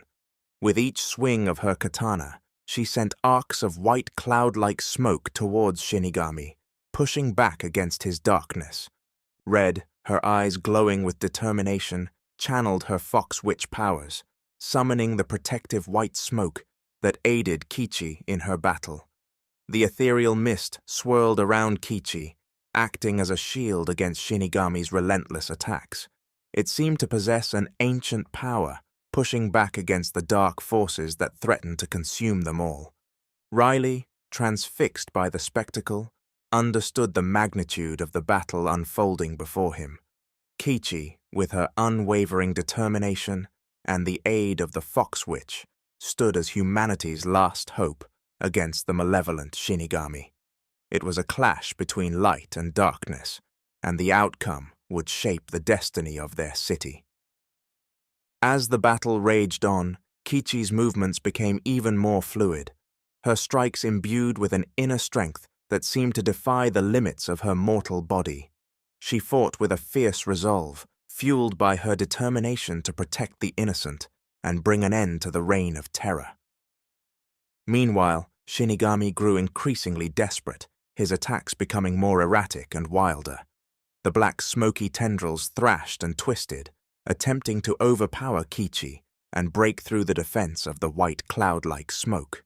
But Kichi's skill and the protective aura of the Fox Witch held strong. Time seemed to stand still as the clash of forces reached its peak. Each strike, parry, and evasive maneuver carried immense weight, their significance felt by every onlooker. The fate of the city hung in the balance, the battle serving as a pivotal moment in the struggle between light and darkness. Riley's mind raced as he entered the smoke-filled room, his gun drawn and his determination unwavering. His primary focus was to protect Mrs. Blake and the young nurse caught in the chaos. With each shot fired, he hoped to strike Shinigami and provide a window of escape for the women. However, unbeknownst to Riley, Shinigami possessed a power that allowed him to manipulate the trajectory of the bullets. In a twisted turn of events, the very bullets meant for Shinigami found their mark in the vulnerable form of Red, the Fox Witch. As Red screeched in agony, Kichi, gripped by a sudden pain, screamed in despair, giving Shinigami the opportunity to escape that he had been searching for. Realizing his grave mistake, Riley froze, his heart sinking with regret. He rushed to Kichi's side, a mix of concern and confusion etched on his face. "What have I done? Kichi, I didn't mean for this to happen. Is there anything I can do?" Kichi, still in the grip of pain, her voice strained, responded with a mixture of anger and sadness. "It's too late, Riley. The bond between Red and me, it was deeper than you could have known. She's dying, and I don't have what I need to save her. Without her to shield us from Shinigami's darkness, he can't be defeated." Riley's eyes widened in realization as he witnessed the profound connection between Kichi and Red. "There has to be something that can be done," Riley exclaimed in sorrow, steel clutching the now open stab wound in her chest, same one suffered at the hands of Shinigami 500 years ago and healed by the now dying Fox Witch. "No, I am afraid I am without my pouch, and there isn't enough time." Kichi spoke, reaching out, petting Red, who had reverted into her fox form. "What is it? Tell me, let me try," Riley pleaded. Shaking her head, Kichi spoke, "Fresh koi fish." Riley could see how that would surprise him any other time, but sure the life-saves power of koi, why not, he thought. "Wait, hold on you foxy fox, I'll be right back." Riley desperately sought a solution to save the injured Fox Witch, Red. With time slipping away and Kichi's anguished cries echoing in his ears, he remembered an unusual detail from his routine visits to his annual physical examination. Without hesitation, Riley sprinted down the hospital corridors, weaving through the bustling crowds and disregarding the puzzled looks of staff and patients. He had a singular goal in mind: to reach the waiting room of his doctor's office. Riley burst into the doctor's office, his heart pounding in his chest. He knew time was of the essence, and he needed something, anything, that could help Kichi in her current state. Ignoring the bewildered stares of the medical staff, he flashed his badge and declared, "Official police business, I need those carp." Confusion and disbelief hung in the air, but Riley's determination was unwavering. He swiftly reached into the aquarium, his hand plunging into the water, grasping 2 large carp. With a firm grip, he lifted them out, their scales glistening in the harsh hospital lighting. As he ran back to Kichi's side, cradling the struggling fish, he knew he had taken an unconventional and desperate approach, but he remembered tales of ancient healing practices and the mystical properties associated with certain creatures. In his mind, he saw a glimmer of hope, a possibility that these carp held a key to saving Red and Kichi. Running down the hall, he rushed into the room where the fox laid with breath slow and gasping, Mary and the young nurse attempting to slow the loss of blood from Kichi's chest. Carefully, Riley placed the carp near the fox, and nothing happened. Seeing that he had returned, Kichi reached out to him. "Give them to me. I must feed her." Doing as she requested, Riley handed her the 2 flopping fish. With little to no strength, Kichi slid them across the floor to Red. Slowly, she used all her remaining energy and took a bite. With each bite, more energy was gained. By the time she got to the second, she had swallowed it whole. The medical staff exchanged puzzled glances, unsure of what to make of this unexpected turn of events. But Riley, fueled by a combination of instinct and hope, believed that these carp carried within them a unique power to heal, at least for Red and Kichi. As minutes passed, the room fell into an intense silence, broken only by the sound of Kichi's labored breaths. The atmosphere seemed to shift, a tangible tension filling the air, and then, as if by some miraculous force, a faint glow emanated from her chest. Riley watched in awe as the glow intensified, enveloping Kichi in a warm, healing light. He could sense a surge of energy, as if Red were transferring their vitality to her. It was an extraordinary sight, a testament to the inexplicable forces that existed beyond the realm of rationality. Slowly, Kichi's pain began to subside. Her breathing steadied, and a newfound strength coursed through her veins. The wounds inflicted by Shinigami's darkness started to heal, as if touched by a miraculous intervention. The medical staff, witnesses to this extraordinary event, were left speechless, their skepticism shattered in the face of the inexplicable. Riley, too, stood in awe, his belief in the power of hope and the resilience of the human spirit renewed. With the immediate danger averted and Kichi on the path to recovery, Riley knew they still had much to do. But in that moment, he couldn't help but feel a glimmer of optimism. The carp had become symbols of resilience and unexpected miracles, a testament to the extraordinary lengths one would go to protect those they cared about. Riley couldn't help but chuckle at Red's complaint, relieved to see her in her human form once again. The tension that had filled the room moments ago began to dissipate, replaced by a sense of light-heartedness brought on by Red's candid remark. "Apologies for the taste, Red," Riley replied with a grin, his voice tinged with a mix of amusement and gratitude. "I guess desperate times call for desperate measures, but hey, at least they did the trick, right?" Red let out a playful scoff, her eyes still twinkling with a mischievous glint. "Those are the nastiest tasting swamp koi I have ever had," speaking as she spit profusely. "Next time just let us die before feeding me those." I suppose they did, but next time let's hope for a more palatable solution. The momentary reprieve from the intensity of their mission allowed Riley to appreciate the camaraderie he had formed with Red and Kichi within a very short amount of time.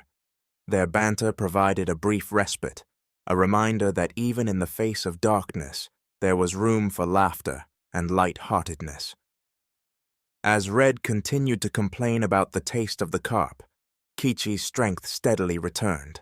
She sat up, her eyes filled with determination, and turned to Riley. "We must work together to find and defeat Shinigami." Chapter 33. Next Step. Riley listened carefully as Kichi and Red explained their encounter with Kevin and the events that led to their suspicions. They described how they had infiltrated the police station, with Kichi assuming Riley's identity using her illusion magic, and how Kevin had unknowingly revealed his connection to Shinigami by taking the crimson katana from Red. "Riley, during our disguise as you, we observed Kevin's behavior closely," Kichi explained. "He displayed knowledge and abilities that were beyond ordinary human capabilities. It was clear that there was more to him than meets the eye." Red nodded in agreement. "Indeed. When Kevin took the crimson katana, he could see through my magic and detect its presence.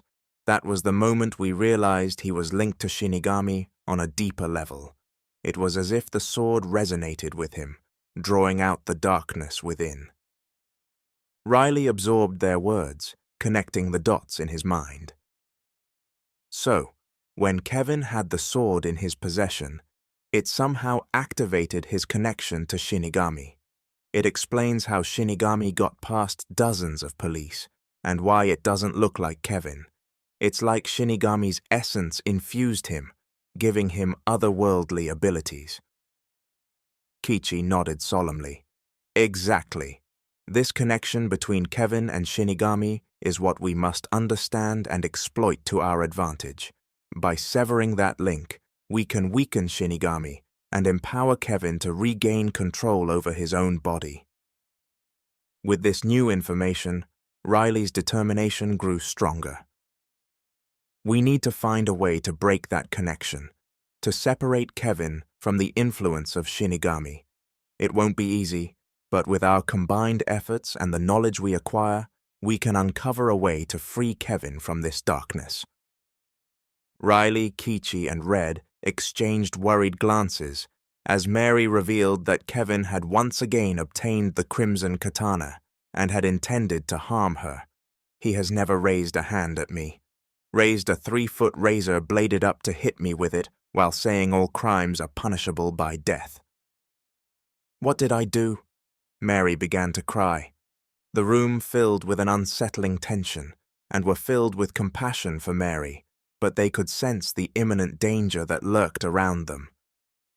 Kichi, you and Red stopped him. How did you manage to prevent Kevin, sorry Shinigami, from carrying out his intentions? Red took a deep breath before responding. When I sensed the dark presence consuming Kevin, I used my powers to create a barrier, shielding Mary from harm. The black smoke emanating from Shinigami was powerful, but I managed to hold it back temporarily. It bought us some time, but it's clear that Kevin's connection to Shinigami is very strong. Holding her katana up, Kichi spoke while running her finger up and down the spine softly. This blade has been with me from the start of my life. My father was a... She looked to Red to seek permission. For the first time in over 500 years, Red granted her permission to tell others about her father. Even the briefest story, she felt allowed his history to span eternity. My father was Daimyo Hideyoshi. At that time, having a son was a must, and wanting his son to have the best and newest katana, Daimyo Hideyoshi sent his most trusted guards to retrieve a sword, crafted by the best swordmaker of the time. But it had been forged for a rival samurai family. The guards were killed by that sword, but not after gravely wounding the swordmaker. For that, my father was cursed. He lost his wife and son during birth. Every child he had thereafter was female. When my mother was pregnant with me, my father felt very strongly I would be a boy and relinquished his sword so that his child's soul could bound with the soul of the katana at birth. Since I was female given a samurai birth and bounded with a katana, I was not given a name, and my father sent me away to live and train as a samurai. This sword was crafted 1304 AD, Kamakura period, by Goro Nyudo Masamune. We share a soul and the magical gift of life provided to me by the bounding with the fox witch. It was not until I was mortally wounded by Shinigami that I received my name from my father. Though she stood strong and tall, Kichi felt tears run over her cheeks for the first time in over 500 years. I have the blade to kill Shinigami. So what is the story behind Shinigami's blade? Riley asked. Red hung her head, feeling disgrace for what she was about to say. My sister was the one the dying swordmaker called upon to avenge him. She tricked him into believing he would be the katana's soul, but instead it was Shinigami. She ensured the baby would die during birth, but the boy's spirit was too strong. Shinigami couldn't take complete control. In the end, Makoto surrendered to the darkness, and the Shinigami used the sword to collect souls. Well, this might be a crazy question, but where is your sister? Can she stop him? Riley asked. Tired of speaking of the past, Red ignored his inquiry, her voice laced with urgency. We need to act quickly. If Kevin fully succumbs to Shinigami's influence, he will become even more powerful. Sensing Red's discomfort surrounding the topic of her sister Kichi, intervened. Okay, we're going to head out and reach out to some of our contacts for clues. Let us know when you have something. So, with a heavy heart, Riley took Mary and made their way back to the police station. He sought out Becky, the digital forensic expert, who had proven to be a valuable asset in their investigation thus far. He knew that her skills would be crucial in screening incoming calls for any signs of Shinigami's influence or unusual activity. Entering Becky's workspace, Riley found her diligently analyzing data and monitoring the station's communication systems. He approached her with a sense of urgency, explaining the gravity of the situation and the need to stay vigilant for any strange or out-of-the-ordinary calls. Becky, we can't afford to let anything slip past us, Riley said, his voice containing a hint of fear. Shinigami is resourceful and unpredictable. We need to be one step ahead of him. If anyone contacts the station with information related to Shinigami, we must identify it immediately. Becky nodded, understanding the gravity of the situation. Don't worry. I'll set up filters to flag any suspicious calls. We won't let anything slip through the cracks. Riley returned back to his desk, where Mary was waiting, and asked before seating, "You good? Need anything?" "No thanks, Detective. What's our next step?" Mary asked, eager to do something. "Research," Riley said softly, as he sat and began sifting through the information, feeling frustrated by the lack of progress. Mary leaned over his shoulder, her eyes scanning the documents and images spread out on the desk. She observed the notes, crime scene images, and map locations, trying to make sense of the puzzle. After some time ticked by without any new leads, Mary spoke. "Riley, I think I see something," Mary said, her voice filled with anticipation. "Look at these crime scene locations and the sections you've marked. They all seem to converge towards this building downtown." Riley's eyes followed Mary's finger, tracing the lines and connections she pointed out. Suddenly, it all clicked into place. The pieces of the investigation were coming together, forming a pattern that led them to a specific location. "You're right, Mary," Riley exclaimed, a spark of excitement igniting within him. "This building seems to be the focal point of Shinigami's activities. It must be where he's hiding or planning his next move." The newfound revelation injected renewed energy into their pursuit. Riley quickly gathered his notes, photographs, and maps, organizing them with a newfound purpose. The building downtown became the primary target, the focal point of their investigation. "We need to assemble a team and prepare for an operation," Riley declared, his voice filled with determination. "Shinigami won't escape this time." "Wait," Mary said. "You can go in with a large force of police. They will just be slaughtered." Riley paused, his hand hovering over the phone on his desk. Mary's words resonated with him, reminding him of the danger they faced. He had momentarily overlooked the supernatural capabilities of their adversary and the futility of facing him with a large force of police. "You're right, Mary," he admitted, a sense of gratitude washing over him for her timely reminder.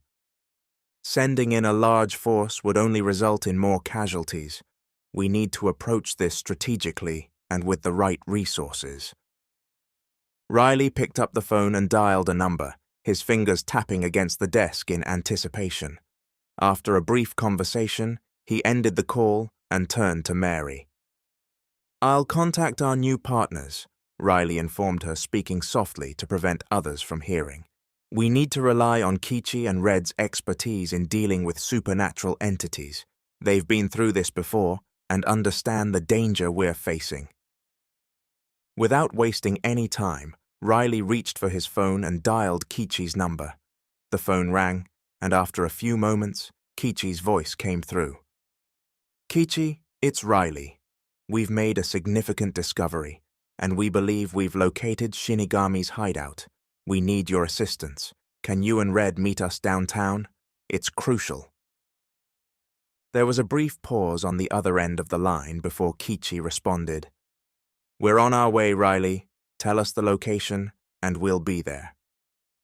Riley provided Kage with the address of the building downtown, emphasizing the urgency of the situation. He knew that with Kage and Red's unique abilities and knowledge, they stood a better chance of facing Shinigami and neutralizing the threat he posed.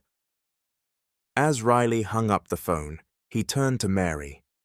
"We'll proceed with caution and rely on Kage and Red for direction," Riley said.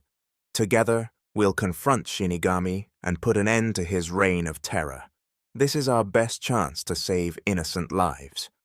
Mary nodded in agreement, her trust in Kage and Red evident.